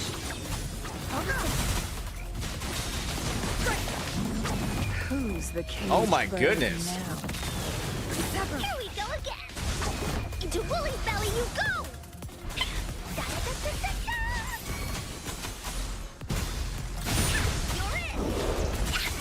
Leave it to me. Me? Okay. sunlight. All right. Together we vanish. Here comes the storm. Release the heat. Bro literally has 7,000 APM. So much fun. Actually has 7,000 APM. That's a moonlit Chang Li, ladies and gentlemen. Hey. That's a moonlit fucking Chang Li. Holy shit. Together we vanish. APM is actions per minute. Be reduced to cinders. Life is in everything.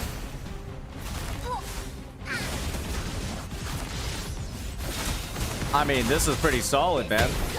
This is a pretty good clear. This is a pretty good clear. Mind's eye. Together we vanish. Here we go again. My blade yearns. What? This is one comment I have to make. You are trying exceptionally hard with this team comp, and like the clear is still taking a minute.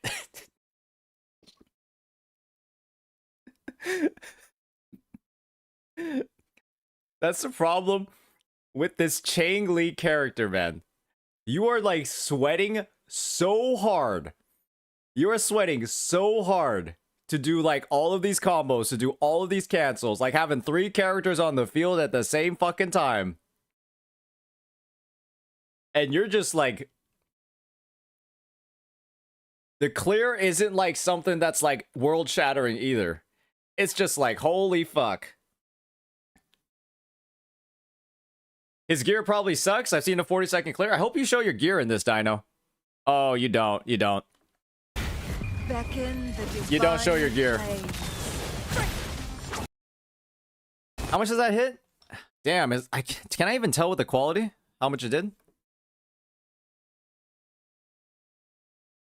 Why did the quality get worse when I went to 1080?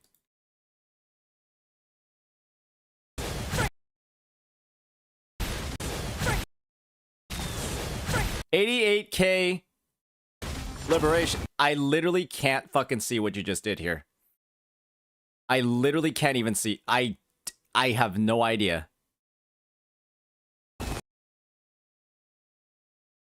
What the fuck is this? Is this supposed to be... Do you have damage numbers off? This looks like you have damage numbers off at this point. Holy shit.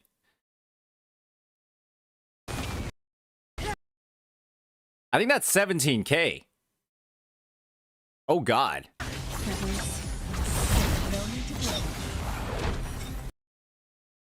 Woo. I mean, that was That was 17. Yeah, 17K is a little bit crazy. Definitely could be better. Alright, for sure. Okay. Alright, ladies and gentlemen. So. Oh, okay.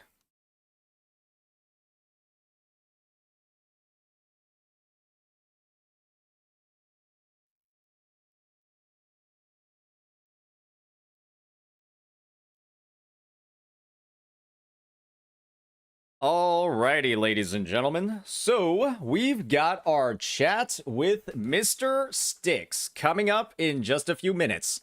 Let me go get the Discord thing pulled up. Yeah, Discord reactive. Let's get that pulled up. And I don't know. What kind of nice little background do we want? What kind of nice little background do we want on the screen? Let's have the Wuthering Waves live stream as the backing here. Why not? And yeah, let's go ahead and let's just get Sticks on the call, ladies and gentlemen. We're about to be having our call with Sticks in just a couple of minutes. He is one of the premier news deliverers of Gacha Gaming. And so, yeah, we just got the version 2.0 preview special broadcast over here. We're going to see if there are any Hoyo shills invading. But, yeah, he should be calling us in just a second. See you later, Kaiser.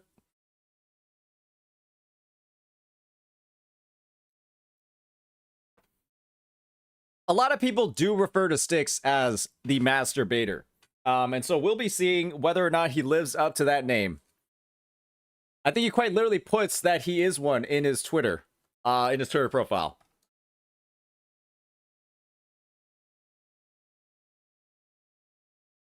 Hello. Hey, what's up? Hey, what's up, Sticks? Yeah, I think I can just put your face up here. Yeah. I mean, why not? Yeah, we'll get your face and your Discord icon lighting up. You got like double presence here. Hey, perfect. I apologize for the shit cam quality. I have 2 cams set up, one for the video, one for video calls. So the video I'm doing takes precedence. I apologize. Yeah, no worries, man. Okay, cool. So what's up? How are you doing? Doing pretty good. We're about right at the end, or I think we're in the middle of a 6-hour. We're at 6 hours in the stream today. Just practice some holograms based off of the tournament that Brax is going to be doing. He's doing like a hologram tournament. It's like $1,000 cash prize or something. So yeah, we're just gonna see. We did a couple of practice runs today. Found out some horrifying things about certain characters and team comps. And just adjusting the strategy from there. Hey, that sounds like fun. I actually wait, what time zone are you in? I'm in West Coast, so it's about 3:38 for me. 3:40. All right. Yeah, it's almost 7 p.m. here. I just got back from Christmas shopping. Oh wow. Did you get a lot of stuff? Yeah, dude. I don't know if you have like nieces or nephews, but my niece or my nephew, he's like 8 years old right now, and he's really into watching like Lego YouTubers. So there are all these Lego YouTubers online that are like, you need this $140, Lego airplane. So we're like, what do you want for Christmas? He's like, I want the $140 Lego airplane. It's like, dude, you're fucking 8. Like when I was 8, I got a knitted sweater. Yeah, man. Hey, you gotta teach them how to be humble while they're young. Yeah, so maybe just get him some socks. Some Lego themed socks instead. I could, but at the same time, we only see him like once a year, so we got to maintain that air of like cool uncle. Oh, I see. So yeah, pay to win basically.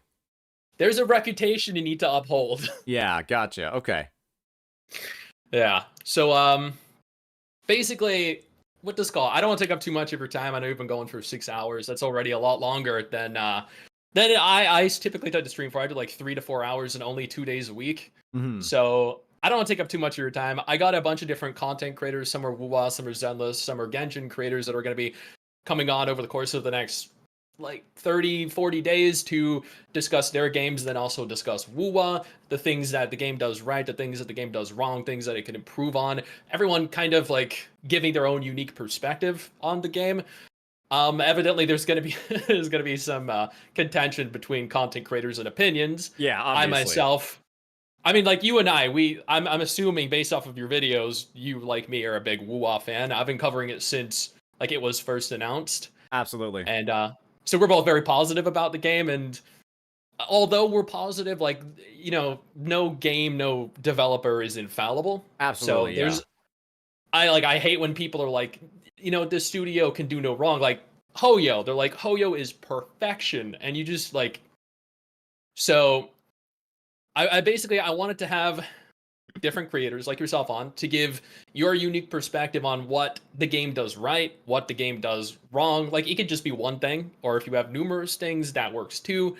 Because at the end of the day, the community, I think, not just, like the Wuwa community, but Gacha communities in general feel like they paint the scene and games in a black or white light. You either love the game and fully support it and endorse it, or you hate the game and everything it stands for. Mm-hmm. But I think there's like this medium where you can really like a game but still see its flaws, and you can hate a game but still see what it does well. Yeah. So a lot of people don't see things that way, but I do, and that's kind of what I want to touch on with all these different creators. And I appreciate you taking the time here to just sit down, 10, 20 minutes, more or less, depending on how deep you want to go into this. And that's it. Yeah, just discuss it, completely chill. That's it. Yeah, I mean, that sounds like a good agenda to me. I'm expecting that you got like a list of questions ready, like a list of like topics and stuff like that. Seems like it's going to be a pretty, doesn't seem like we're going to get like too off track with the discussion. So Happy to You start. think way too highly of me. Well, we'll just have to see. I've got about like 200 something viewers watching right now, so we'll see what maybe we'll get like some clarification or questions from chat as well. So yeah, sounds good. Yeah, that'll work.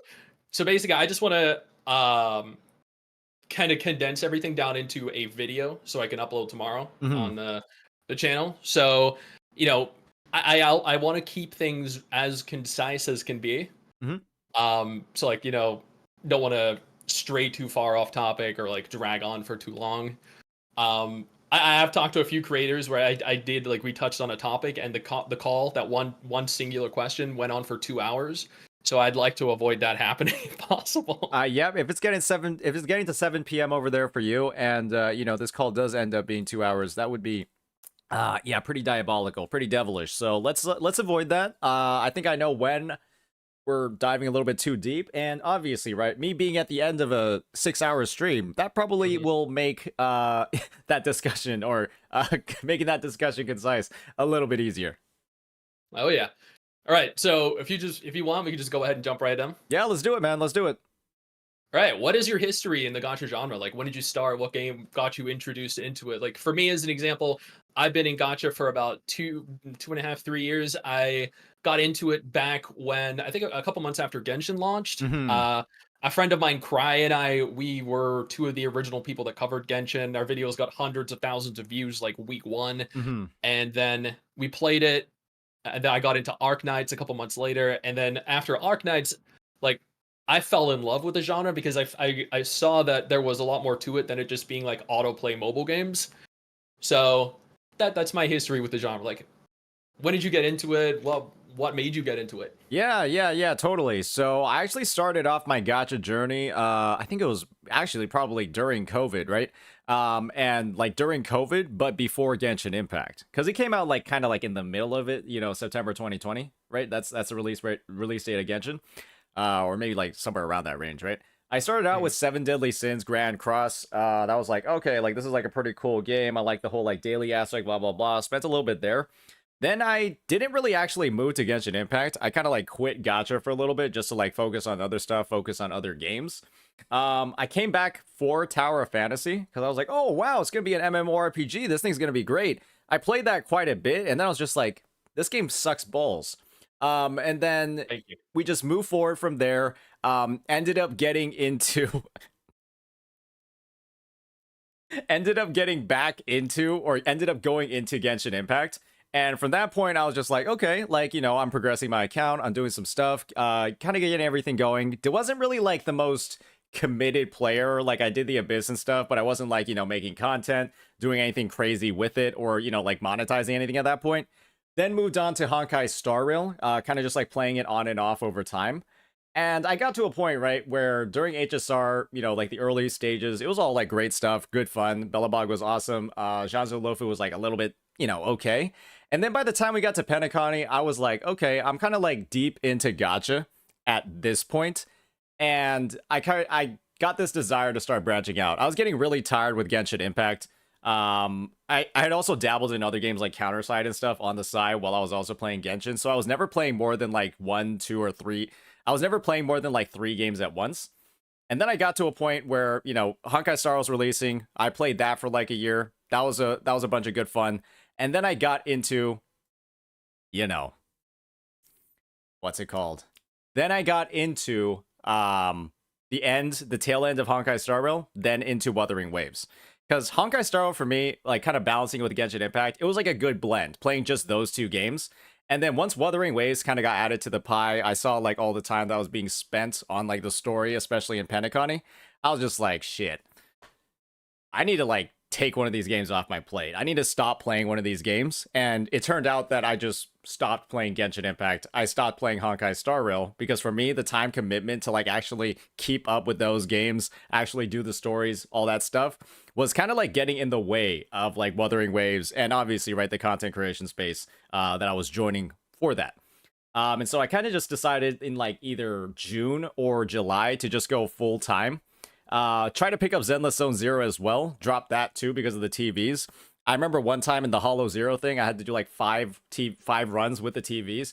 Shit took like 2 hours. 2-3 hours just to do your Hollow Zero run weeklies, and I was just like, well, fuck this game too. Right. Right. Yeah, And 100%. yep. And so now that they're gone and they've streamlined it a lot more for 1.4, I think it's releasing today. I'm probably going to give it a try and see whether or not it's actually, you know, worth the time at this point. Now that they're doing their soft relaunch. So yeah, I mean, that's like kind of like the history of Gacha. Hopefully I didn't stray too off topic. Gave you a pretty good overview of what I've been doing. Oh yeah, no, you have a very specific type of game.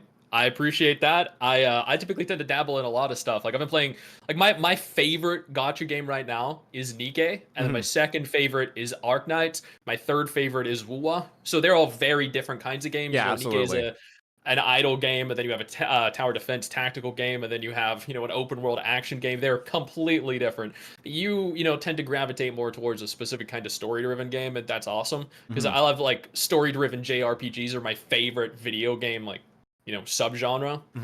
So no, you have pretty good taste in games. I do concur. Zenless with the TV system was hot garbage. I quit. People gave me so much shit for this, but I quit the beta after the second day, and they told me it gets so much better. You know, don't worry, it didn't. Because I played it at launch. I quit the second day at launch as well because it was just as bad. And some could say even worse. After 3 they beta had tests, ample time. After 3 beta tests and like multiple critiques on the TVs, and then it launched with the same exact shit.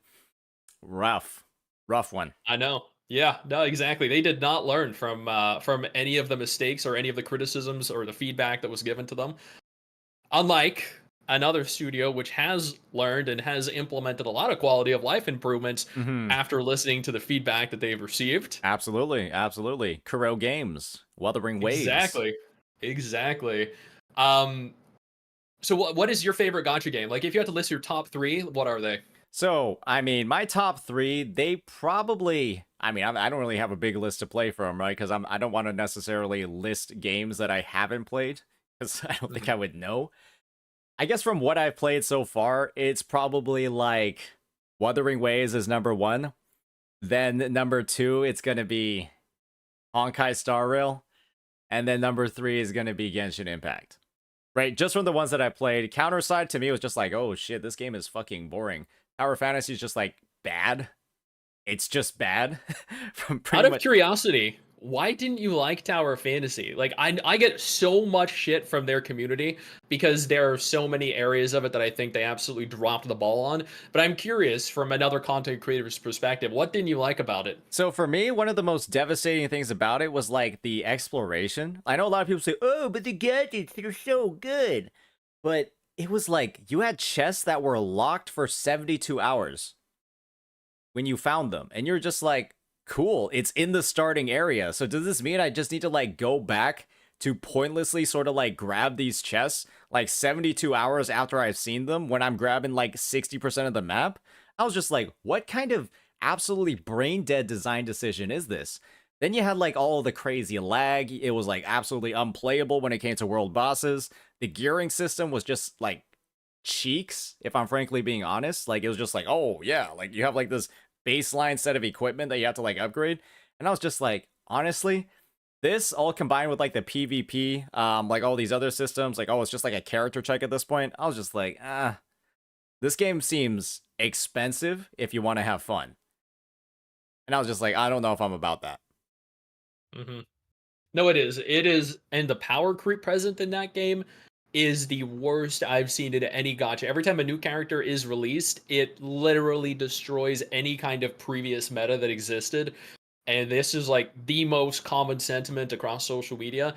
Like, if you fully upgrade a character in that game, you know, get like 6 or 7 dupes or however many is necessary, the day a new character launches, they are already stronger in their base unupgraded form than a, you know, fully maxed out character.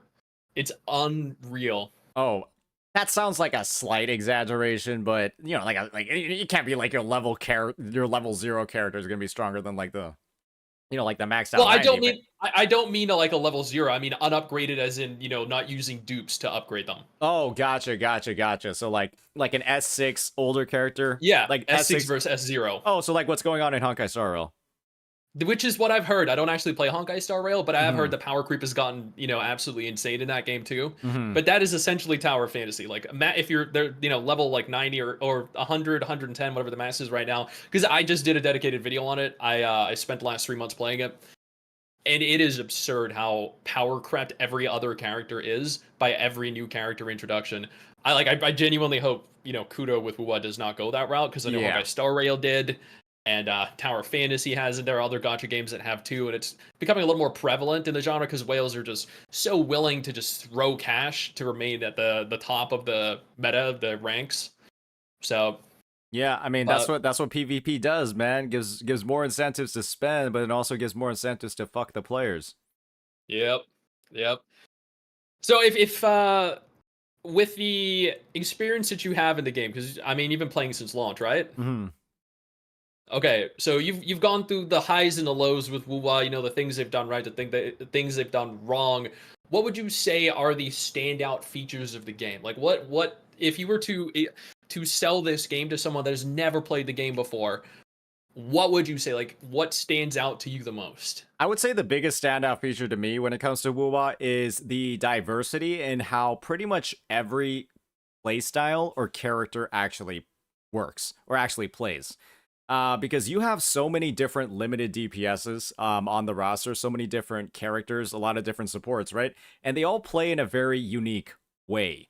I would say that you have like a fresh experience pulling on a banner. Like the value that you get out of a character feels much higher relative to many other games in the genre. For example, like a character like Jian, right, released in 1.0, he has a very specific playstyle to like optimize him, to use him, to even like rotate through his team relative to a lot of other characters, right, that were released after him. And those playstyles are so unique and so differentiated that it genuinely does feel like you're playing a different character every single time you're you're pulling on one, or you're slotting a roster, you're slotting characters, for a combat event or the tower or whatever on your roster. And there are just so many unique mechanics that they haven't even explored yet, and so many different ways that they've already differentiated character kits just from at a baseline. Like Jinzi plays way differently from a character like Chang Li, for example, despite what some content creators might say. And that just gives you a ton of opportunities to like master different rotations, master different characters, try out different teams, to get the most out of every single pull. And that means that, when you compare it to other games, you have stuff like Genshin Impact where some characters are literally just EQ bots. Oh, you might catch a particle here and there, right? Or you might auto attack a little bit for your Favonius to trigger. Nah, really? It's just, Zhang Li, literally you press E and then you swap off. Every sub DPS in Genshin, you press E, you press Q and then you swap off. Or you might press E like a couple of times with Yaimiko, right? Or you're playing Kuki Shinobu. You press E, you don't do anything else. And so there are just so many characters in that game where you're just like, all right, like I know there's like supposed to be complexity here from the elemental reactions, but it's like the actual gameplay is just like absolute cheeks.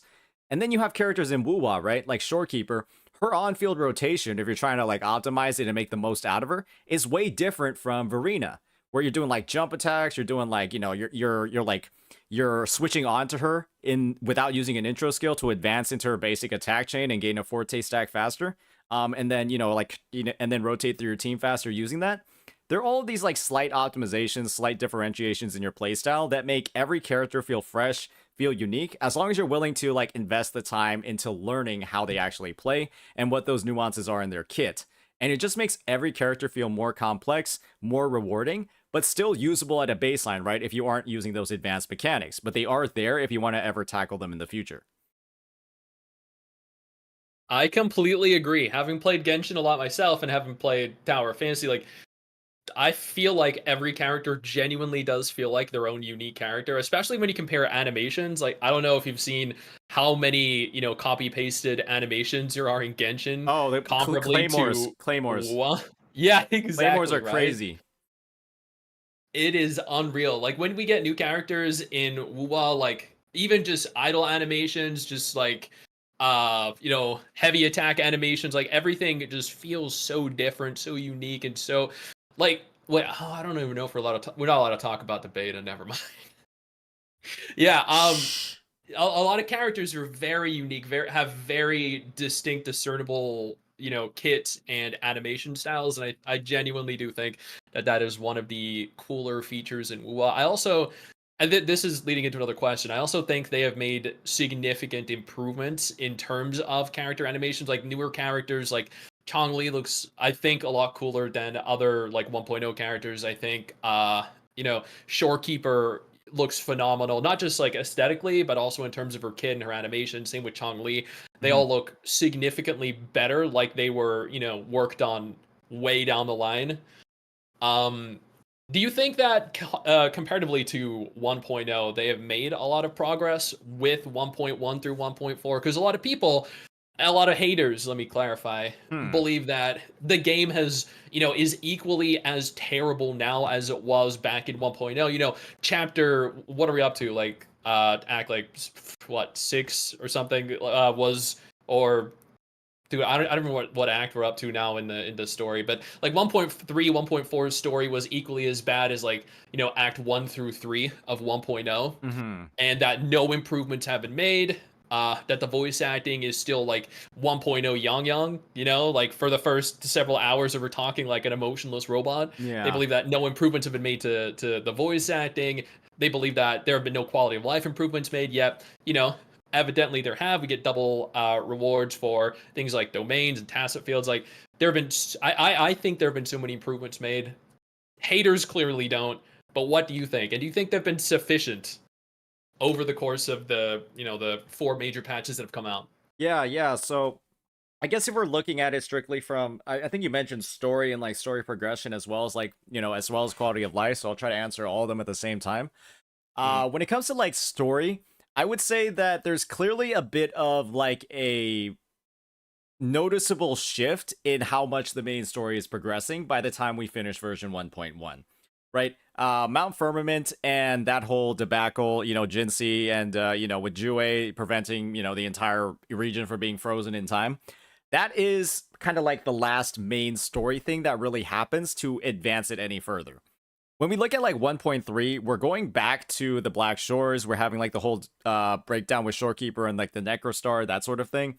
The story doesn't really go anywhere despite other than us like having like a home base, right? Having like a kind of like, oh shit, my bad.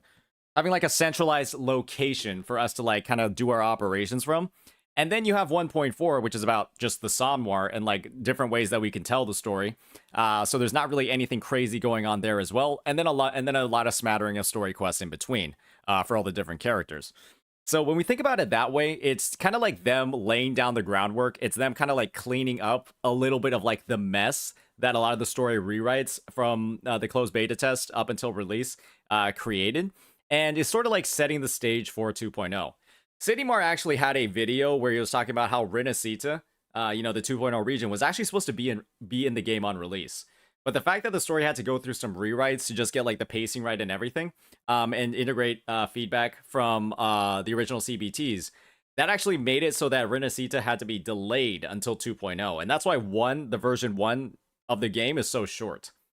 So when I think about it that way, right, I'm like, I could see where there's criticism in terms of like, oh, the story isn't like moving that much. But that's because that's also why version 1 is so short. And you could say that patches like 1.2 and 1.4 are more like filler patches instead of like actual main story things, right? Because not really a ton of stuff is happening or going on. So from that perspective, if we're talking about like main story progression, not a lot of it happens. A lot of like laying down the groundwork stuff occurs, and we're kind of like ready to go full speed into whatever's going on in 2.0. When it comes to the quality of life, or do you have any questions on that sort of breakdown? No, that all made perfect sense. All right, cool. So that's my viewpoint on the story. I can understand the critique, but it's also like, hey, version 1 is short for a reason. When it comes to the quality of life, there's something happening in every single patch, right? One thing that Kuro does exceptionally well is that whenever it comes to any change that they're making to the game, they recognize why the change is being made. They list why, how the change is going to, like what change they're doing, and how the change is going to fix it. They're very detailed about it. It's very clear to the players why they're putting it in and what problem they're trying to solve relative to, the rest of the game. things like overworld farming being a little bit annoying, right? 7 months into the game, right? Constantly doing that in the same exact area is why the Elusive Realm now gives a weekly reward that can be redeemed up to 12 times and then gives you every single overworld material you could possibly need. So that's just in the game. That's an alternative now that you can do to have a little bit more fun while grinding. And if you do it every single week, all 12 times, right? You'll have more than enough materials to upgrade pretty much all of your characters, and you'll never have the need, right, to kind of annoy yourself with killing exiles ever again. Because that was like a bit of a pain in the ass, right? You don't get echoes for it.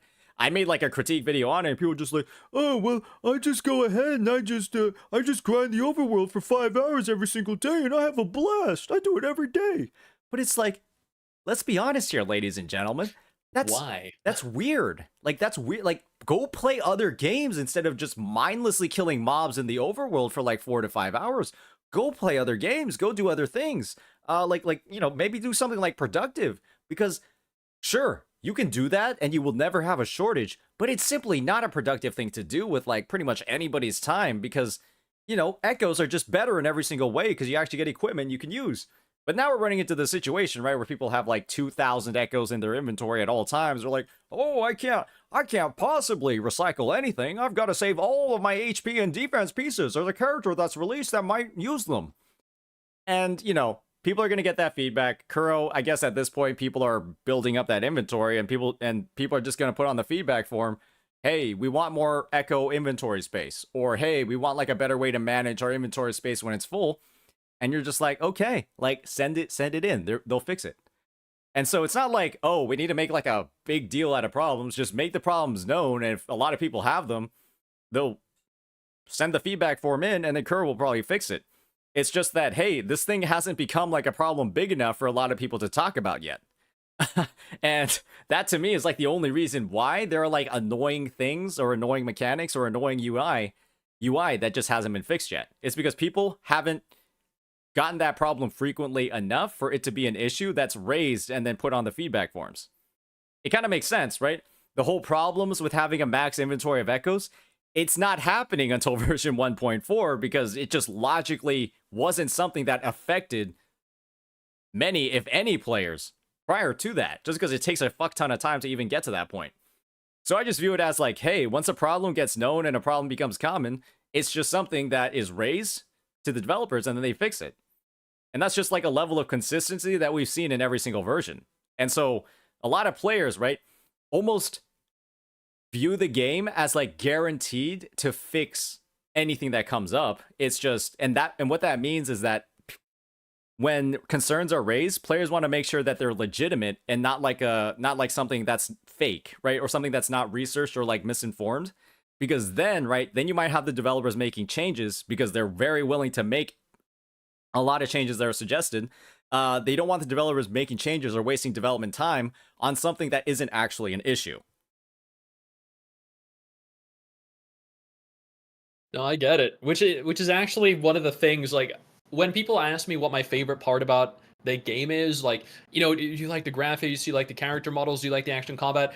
I always tell them that one of, if not the key thing that I love the most about Kudo and WoW as a whole is their willingness to listen to feedback when compared especially to other studios, their ability to actually change, to, I think, not necessarily assume what that they know and they understand what their community wants and believes, like a lot of studios seem to do, and then make changes based off of what they think the community wants.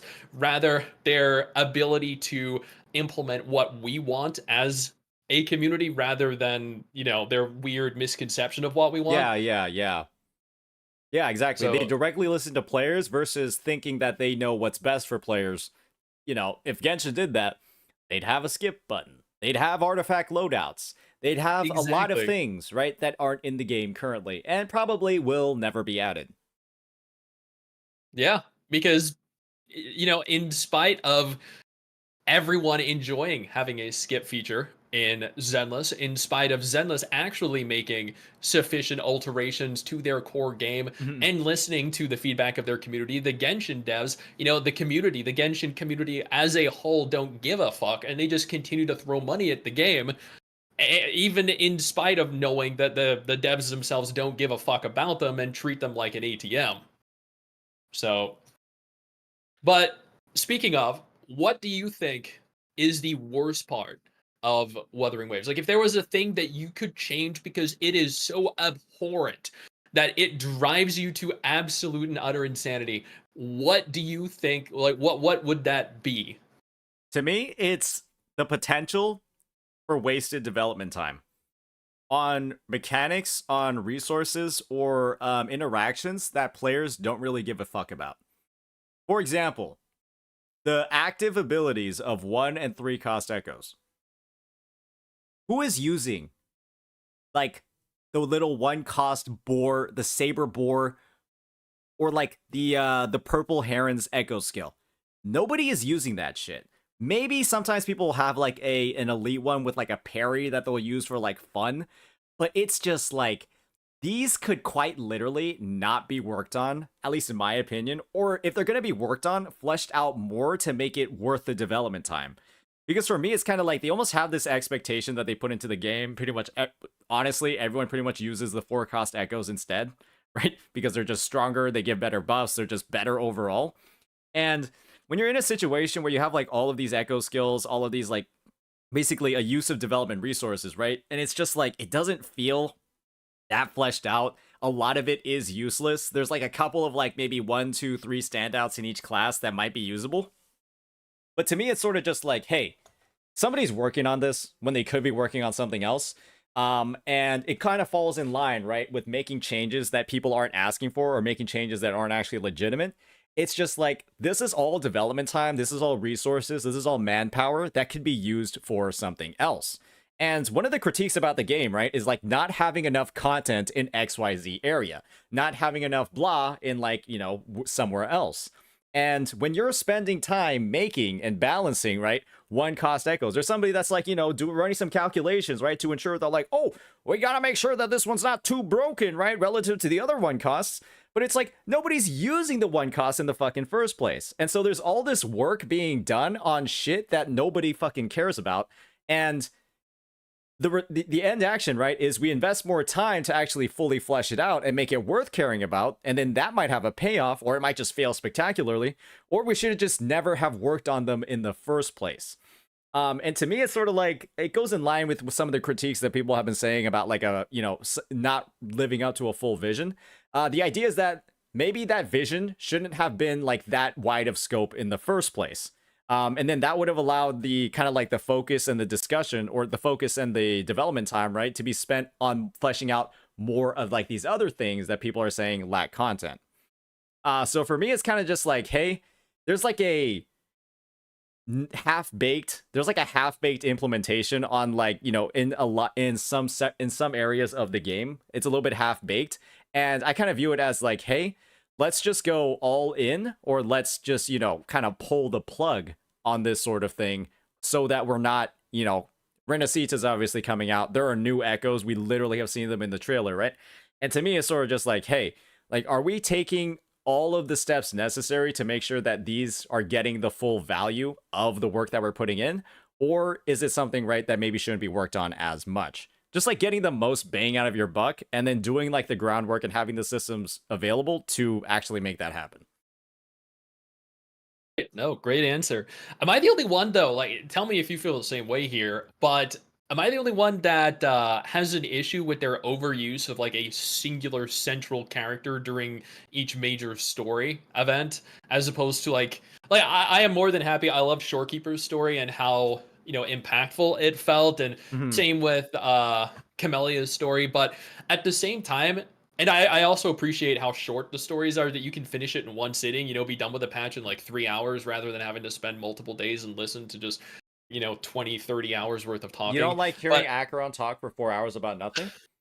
I don't like hearing anyone talk about 4 hours about nothing other than myself when editing my own YouTube videos. But I think I would prefer to have like a larger focus on a core cast of characters, like, because I feel like in, you know, when 1.0 started, we had like Yang and all the other characters that were there, and then like they were kind of included as a core cast, like a group, as you would have in like a JRPG. And then slowly over time, like I know when we saw the introduction of Abby, was that little cutscene with your entire cast of characters, and with like Mortifi and everyone, and they do have like small little callbacks to the characters that appear for like 30 seconds each patch. But I feel like, and again, this might just be a personal issue, but I feel like the game would largely benefit from having a larger cast of characters, a central core cast that continues to evolve and progress with the rover. Like, am I the only one that feels that way? Like, yeah, I get what you're talking about, right? Kind of like just think about Pokemon, right? You have Brock, like way back Gen 1, might be too old for some people here. You had Brock, Misty, and Ash. That was like the core group, and then you had Team Rocket with Jesse and James and Meowth, coming in to fuck shit up every once in a while, right? I can see I can see what you're talking about, right? Where Jinzhou, the 1.1 story, right? It had the 1.0 to maybe like 1.2 sort of story, not really in 1.1 because of Mount Firmament and whatever the fuck was going on over there. It had the Baija, Shisha, and Yang Yang mechanic, right? Kind of like the 3 characters, and then Rover going around and completing some stuff, getting a handle on some things. That kind of is and isn't there throughout the 1.0 story. And so I'm imagining that like the integration of the Black Shores and why we spent so much time on people like Shorekeeper, on people like Camellia, and why Alto and Encore were kind of heavily present during the 1.0 story for like a good part of it, is that maybe the Black Shores, with Rover being the leader, right? They're meant to be the Black Shores are meant to be like the central group, because they have the ability, right, to access everything. And like, in 2.0, they're supposed to be, 2.0 is in Rinasita, right? And we hear news in the Black Shores about how they're not welcome in Rinasita.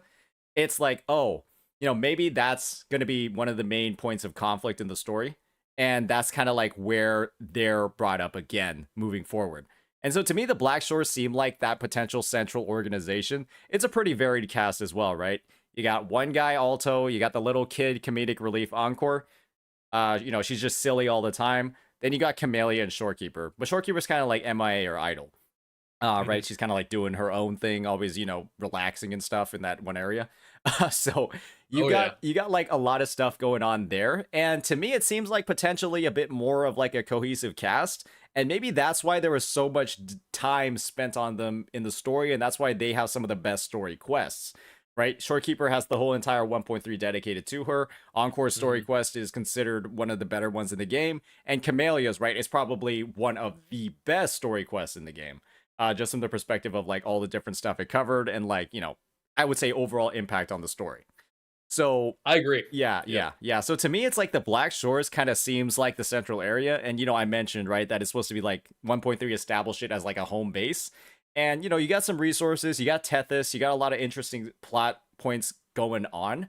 And we can just imagine, right, maybe there are some more characters that join the Black Shores, right, as one of the paths of their progression.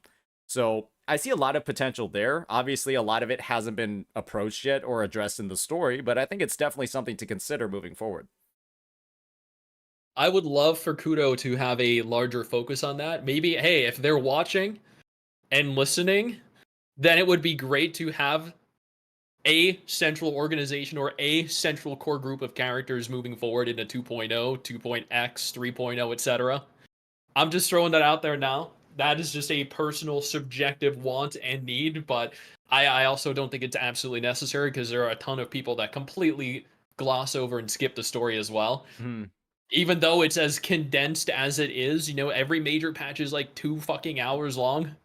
They still find ways to skip it, and even though every single, well, not everyone, like the Shangli Yao and Zhezha story was, the whole firework festival and everything was a fun side story and side activity, but still, like, I understand skipping all the side content, I do, but, I feel like experiencing Camellia's story, experiencing Shorekeeper's story, they were all integral parts of the game and the lore of the world and everything overall. So I don't understand skipping everything of it, but I do understand skipping some. Now, I am curious, though, because you are a big WoW player.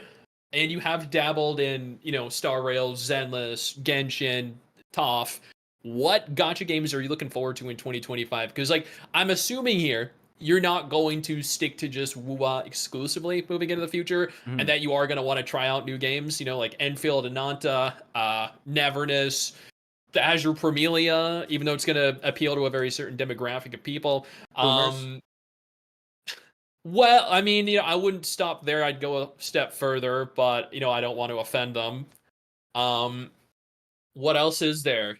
Unending Dawn, Do It Night Abyss. Like, what are you excited for? Yeah, I'm aware of like most of the games you mentioned, except like the last two, so I won't comment on them too much. But to me, Ananta and Arknight's Enfield look like the most interesting additions to the bunch, right?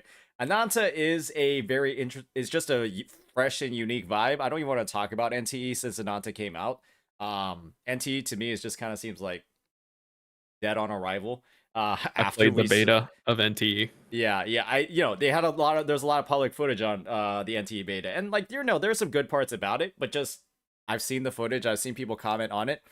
Everything in Ananta just seems better, at least from the first perspective, right? The first look, and obviously the first look might not be anything because it is just like a rendered trailer, but NTE, the combat didn't look that good, and everything that they had in terms of like the traversal, the city landscape, it just looks like it's better than Ananta. So I'm just like, one of these games just seems better than the other in pretty much every single way. And obviously we need more footage of Ananta to make the call there. So, but I'm just like, from a first glance, I didn't do like NTE beta or anything. It's just like, I'm just going to go with Ananta from there. And they're both very similar in the genre that they're covering. So NTE actually, since you didn't play the beta, the devs gave access to a couple dozen different global content creators that were part of their Discord.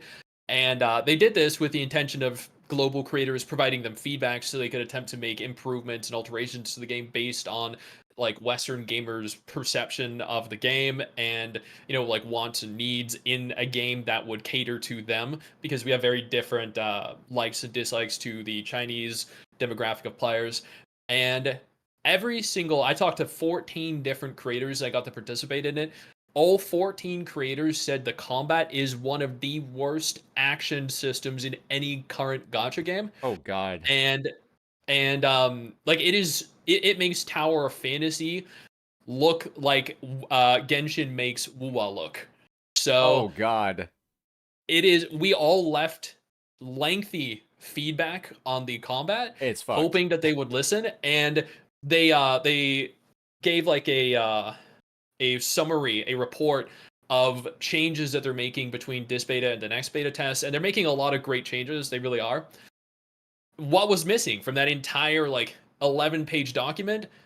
A focus on combat. Apparently, and this is just speculation here because I don't have any clarification, but the Chinese player base didn't find issue with the combat being as poor as it was. So they're focusing on a lot of other issues while leaving the combat in the poor state that it's in right now. And one other issue I had with it is that they emphasized that you could like wall run in NTE, and then the wall running is actually limited to a single character ability, the little redhead girl. And it's on a cooldown, like a 20-30 second cooldown. So you activate it, and then you could run out walls for about 8 to 12 seconds. And then after that 8-12 second period, you're stuck just climbing again, like Genshin or ToF. Oh my god. And like I left feedback on this as well, saying you wanted to implement wall running, that is great. Like ToF had wall running boots they implemented with 3.0 for the Domain 9 expansion or major patch. So I was like, you can't like lock such an important like imperative to your exploration feature behind having a single character only. That is terrible. So I'm hoping Ananta sees this and they're like, yeah, you want to like fling across the world, you can do that. You want to run up walls, you can do that on any character at any time, just like WoWa. Well, I guess, I mean, hey, they saw Genshin, whatever the fuck they did in that land, they're like, hey, just get a Saurian. Oh, it's perfectly fine. It's not. No, it's not the same. It's bullshit. Everybody knows it. The only people that say the Saurians are fine are the people that own the limited characters. pretty much, right? Everyone else is just like, yeah, Natline is dog shit for a reason. So, I mean, obviously the NTE devs, I think they have to go back to the drawing board for a lot of different things. But I think they're clearly maybe not listening to the global that much. But hey, what's new when it comes to gacha games from that perspective? So, yeah, NTE has, and the thing is, right, NTE kind of set the baseline, set the expectations, and then Ananta can just be like, hey, we're going to do all this shit, but better. And there we go. Yeah, that's exactly. like that's a very strong value proposition from them. But it's also like a weak one as well because like it doesn't seem like the bar is very high. When it comes to Arknight Enfield, or sorry, did you want to comment on that?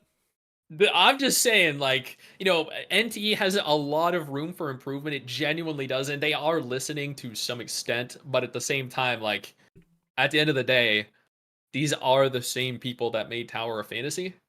So, we do have to go into this with the expectation that they might not ultimately end up doing that great of a job, even with the knowledge and experience that they've amassed over that time. I do have high hopes for it, but I'm kind of reeling in my expectations just a little bit, or a lot, actually. Gotcha. Yeah, I mean, hey, better to be safe than sorry. Don't want to be disappointed by another hotted title. But go on with Arknights Enfield. Yeah, that game looks fucking good. I really like probably the biggest thing that I like about Arknights Enfield is actually the character design. Everything looks cool. Everything looks really great in that game. There was like one character that had like some Grim Reaper like stand, and then she had like a full suit of armor, but still looked like obviously like very feminine. It was like a female character with like dark hair, like dark blue coloring.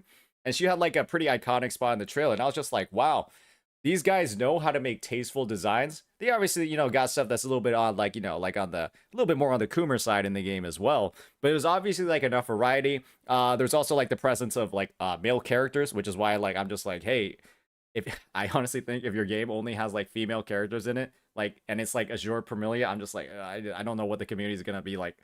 I'm scared of like what the community will be like in that game just after seeing what happened in Honkai Impact 3. I know what the community is going to be like because I played Blue Archive for several months straight for to do videos on it, and I got to see what the community was like, what the community's tastes were, and it definitely set it left a very interesting impression on me that ultimately led to me leaving the game and refocusing my attention on other games. So I'll just leave that there. Not going to delve too deeply into it. I can imagine where that yeah, you're probably going to dig up some old memories and probably ones you don't want to have. But yeah. Oh yeah. Going back to Enfield, right? I only saw the trailer. I actually haven't seen the gameplay yet. I actually forgot to react to it today. I probably should have. But from what I saw in the trailer, again, I'm only going by the trailer, right? The combat looks interesting. But mainly I like the character designs. The combat looks like it has potential, but I am kind of a little bit wary of how the 4-person on the field at all times dynamic is going to work. Let's be honest, right? Gacha players kind of suck at games, right? Like endgame, blah, blah, blah, all that content. Sometimes it's just not even approached by like a good majority of the player base because they're just bad at the game. And when you have like 4 people on the field, think about Grand Blue Fantasy Relink. Let's be honest, guys. The AI plays better than a lot of people in that game. There are a lot of people that are horrifically bad at Grand Blue Relink, and the AI is better than them at like chaining together stuff, at like landing hits, at dodging attacks. And if that's the same exact dynamic in Arknights Enfield, that's going to be like a little bit off from the perspective of the optimal way to play the game might actually be to main the support, actually control the support, because the AI is going to use everything else better than you. And for a lot of players, right, at least from my perspective, people don't... One of the big things that gamers hate the most is being told that they're bad at the game. And if they ever run into a situation where them playing the support and just not being in charge of the damage roll is more productive for their progress than them playing like their favorite DPS character, that could be like a adverse mechanic, right? That's built into the game because you have like that 4-character party. However, on the other hand, if you're able to like switch between the people, I haven't seen the gameplay yet, but if you're able to switch between the people, and change who the active one is at every single time, and then you get advantages for doing that, then that could be a cool way to do it. But then you have all the like elements of like screen clutter, like 4 attacks coming at once, and you're just like, oh, what the fuck is going on? I can see how all of that uniqueness it has to be implemented really well. Otherwise, there could be like a lot of problems that come out of it. So I'm just interested in seeing like how the gameplay fleshes out, how the gameplay develops. Obviously, it's coming from like an entirely different genre, and I'm just interested in seeing how the overall gameplay is, because that in an open world game, like how the combat feels, how all this stuff feels, that's gonna make or break the game, basically.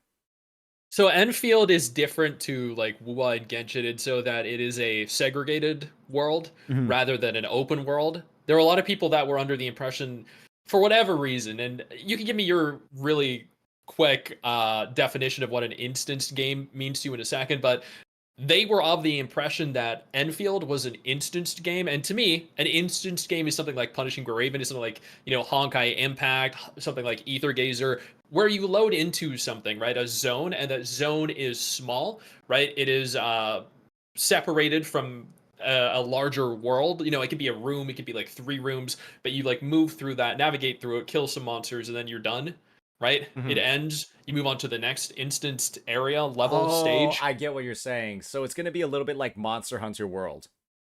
Yeah, so there's like, let's say as an example, Wuwa has like the entire like 1.0 region, like disregarding Mount Furman and everything, and the north, central, and southern parts of the regions are split into 1/3 of the map each.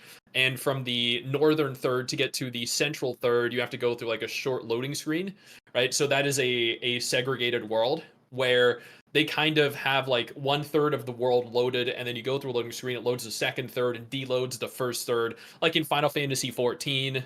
I don't know if you played that or not, but so that is the kind of world it is. It's not entirely open, a seamlessly accessible world. It is or at least in the first beta, it was a strategy action hybrid or not even that necessarily.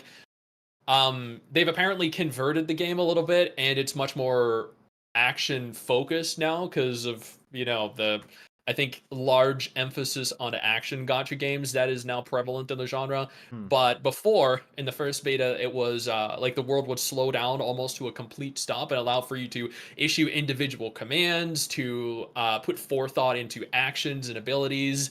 And then like it had, the ability to move around and dodge like incoming attacks and everything. But I think they've kind of like largely disregarded a lot of that and have put much more of a focus on action combat now. So that's the kind of game it is shaping up to be in the second beta test. Okay. So not necessarily open world, more like open zones. I think that's what Red News said in my chat. And I mean, hey, in a lot of ways, you could consider Genshin Impact and Wuthering Waves to kind of be open zone games themselves, right? Because it's not like you're going to be like, okay, I'm not going to use this waypoint, right? I'm just going to walk over there this entire distance. And in some ways, the waypoints, the teleports, the systems that you can like set out to just go from point A to point B seamlessly, it's kind of like nobody starts in Jinzhou and then walks all the way over to like the port city or like the Desert Rock Highlands, right? You just teleport over there. And so in a lot of ways, I could see how like functionally, even like Wuwa and Genshin are like open zone, because like once you're done in that one spot, after you've explored everything, right, the game kind of becomes like an open zone sort of feel, because you're not gonna walk all the way over to places. You walk over to places the first time while you're exploring the regions and then unlocking all the points. So to me, it's like it'll probably be like a familiar feel if I'm understanding correctly. It shouldn't be anything like too wild or too crazy. But I am just interested in seeing like how that blend of action combat works with the 4 people on the field, sort of deal. Yeah, it's going to be very interesting because I think ultimately it'll be different. Like, it'll have a different feel, but it'll still there'll be familiarity with the game overall. But I mean, that's pretty much everything. I just wanted to sit down and chat, about the game, upcoming games, what we like and dislike about it. That was pretty much it. Awesome, man. Well, any last questions or any last clarifications for me? Because I mean, I think that we had a pretty fruitful discussion. Was able to share a lot of good thoughts, and yeah, excited for some of the new games coming up, and maybe CCZ 1.4. Yeah, I will definitely go back after I see the feedback that is received on the 1.4 patch. But at the same time, because I've been playing a lot of Girls Frontline 2, I have 6 sponsors slated for the next 5 or so weeks. The Arknights Enfield beta coming up that I need to do. The potential Ananta beta, like there's a lot of games to play right now for me, so I don't know if I'll have the time to get into Zenless until like in 2.4. Jesus Christ. Well, I mean, you're a busy man. You're a busy man, Mr. Sticks. And so yeah, I guess if we don't hear anything about you from ZZZ, there's there's gonna be plenty of other reason. There's a valid reason, and there'll probably be plenty of other people coming back to fill in your footsteps. Oh yeah. Well, dude, I appreciate you taking the time to sit down and chat. It was an absolute pleasure. Yeah. You're a lot of fun to talk to. And I appreciate it. I hope we can sit down and chat more.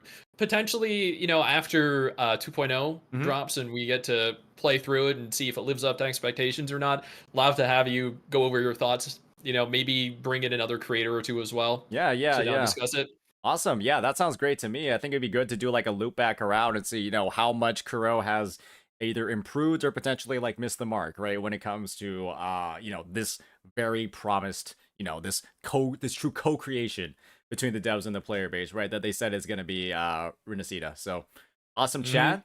Yeah, definitely would be happy to talk to you again, and perhaps make it more like a potential podcast style sort of discussion, and just have more voices in the in there.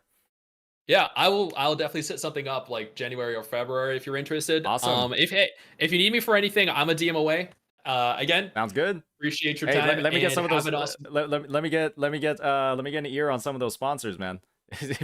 Dude, if you need any, I have contacts in every single major gacha studio. You can just ask me who you want, and I will forward them all of your contact information. For real. Awesome. I've done that for so many creators already, and I would be more than happy to. Awesome. Appreciate it, dude. All right. Have a good night. You as well. It's not even afternoon yet for me, so good night to you, man. Appreciate it. Yeah.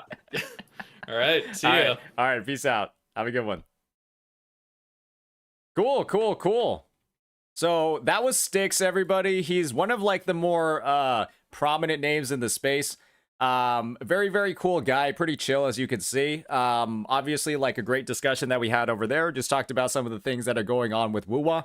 Went a little bit longer than I think we were expecting. But hey, hopefully you guys enjoyed the discussion. I thought it was a very like mature sort of like discussion, very different from like some of the past things that we've had. Hopefully I did okay during the interview. And yeah, I thought it was a good bit of fun. L because no drama. Come on, guys, we can. It's like that was literally like businessmen, like adults, that sort of thing going on. We're like, this isn't like a bunch of 20-year-old kids talking shit about a game. We did talk a little bit of shit, but yeah. So with that, everybody, I'm tired. It's been a 7-hour stream. Holy 7-hour stream. Holy moly. And now it's time for me to go ahead and get some of you shuttled away and off to another creator. And I think that creator that I'm going to be sending you all to today is Ethan. So with that, everybody, hope you all enjoyed this stream. I will be coming back with like, maybe we'll look at some of the Arknights Enfield gameplay. We're going to be doing some more hologram grinding. I'm going to get better at the Camellia versus Inferno Rider fight. But yeah, got some exciting stuff coming up, guys. So let me know what you all are looking forward to. Maybe some different comps. Maybe some of you guys can experiment and work on my behalf and let me know what some of the optimal things are going to be. So with that, peace out, everybody. See you later.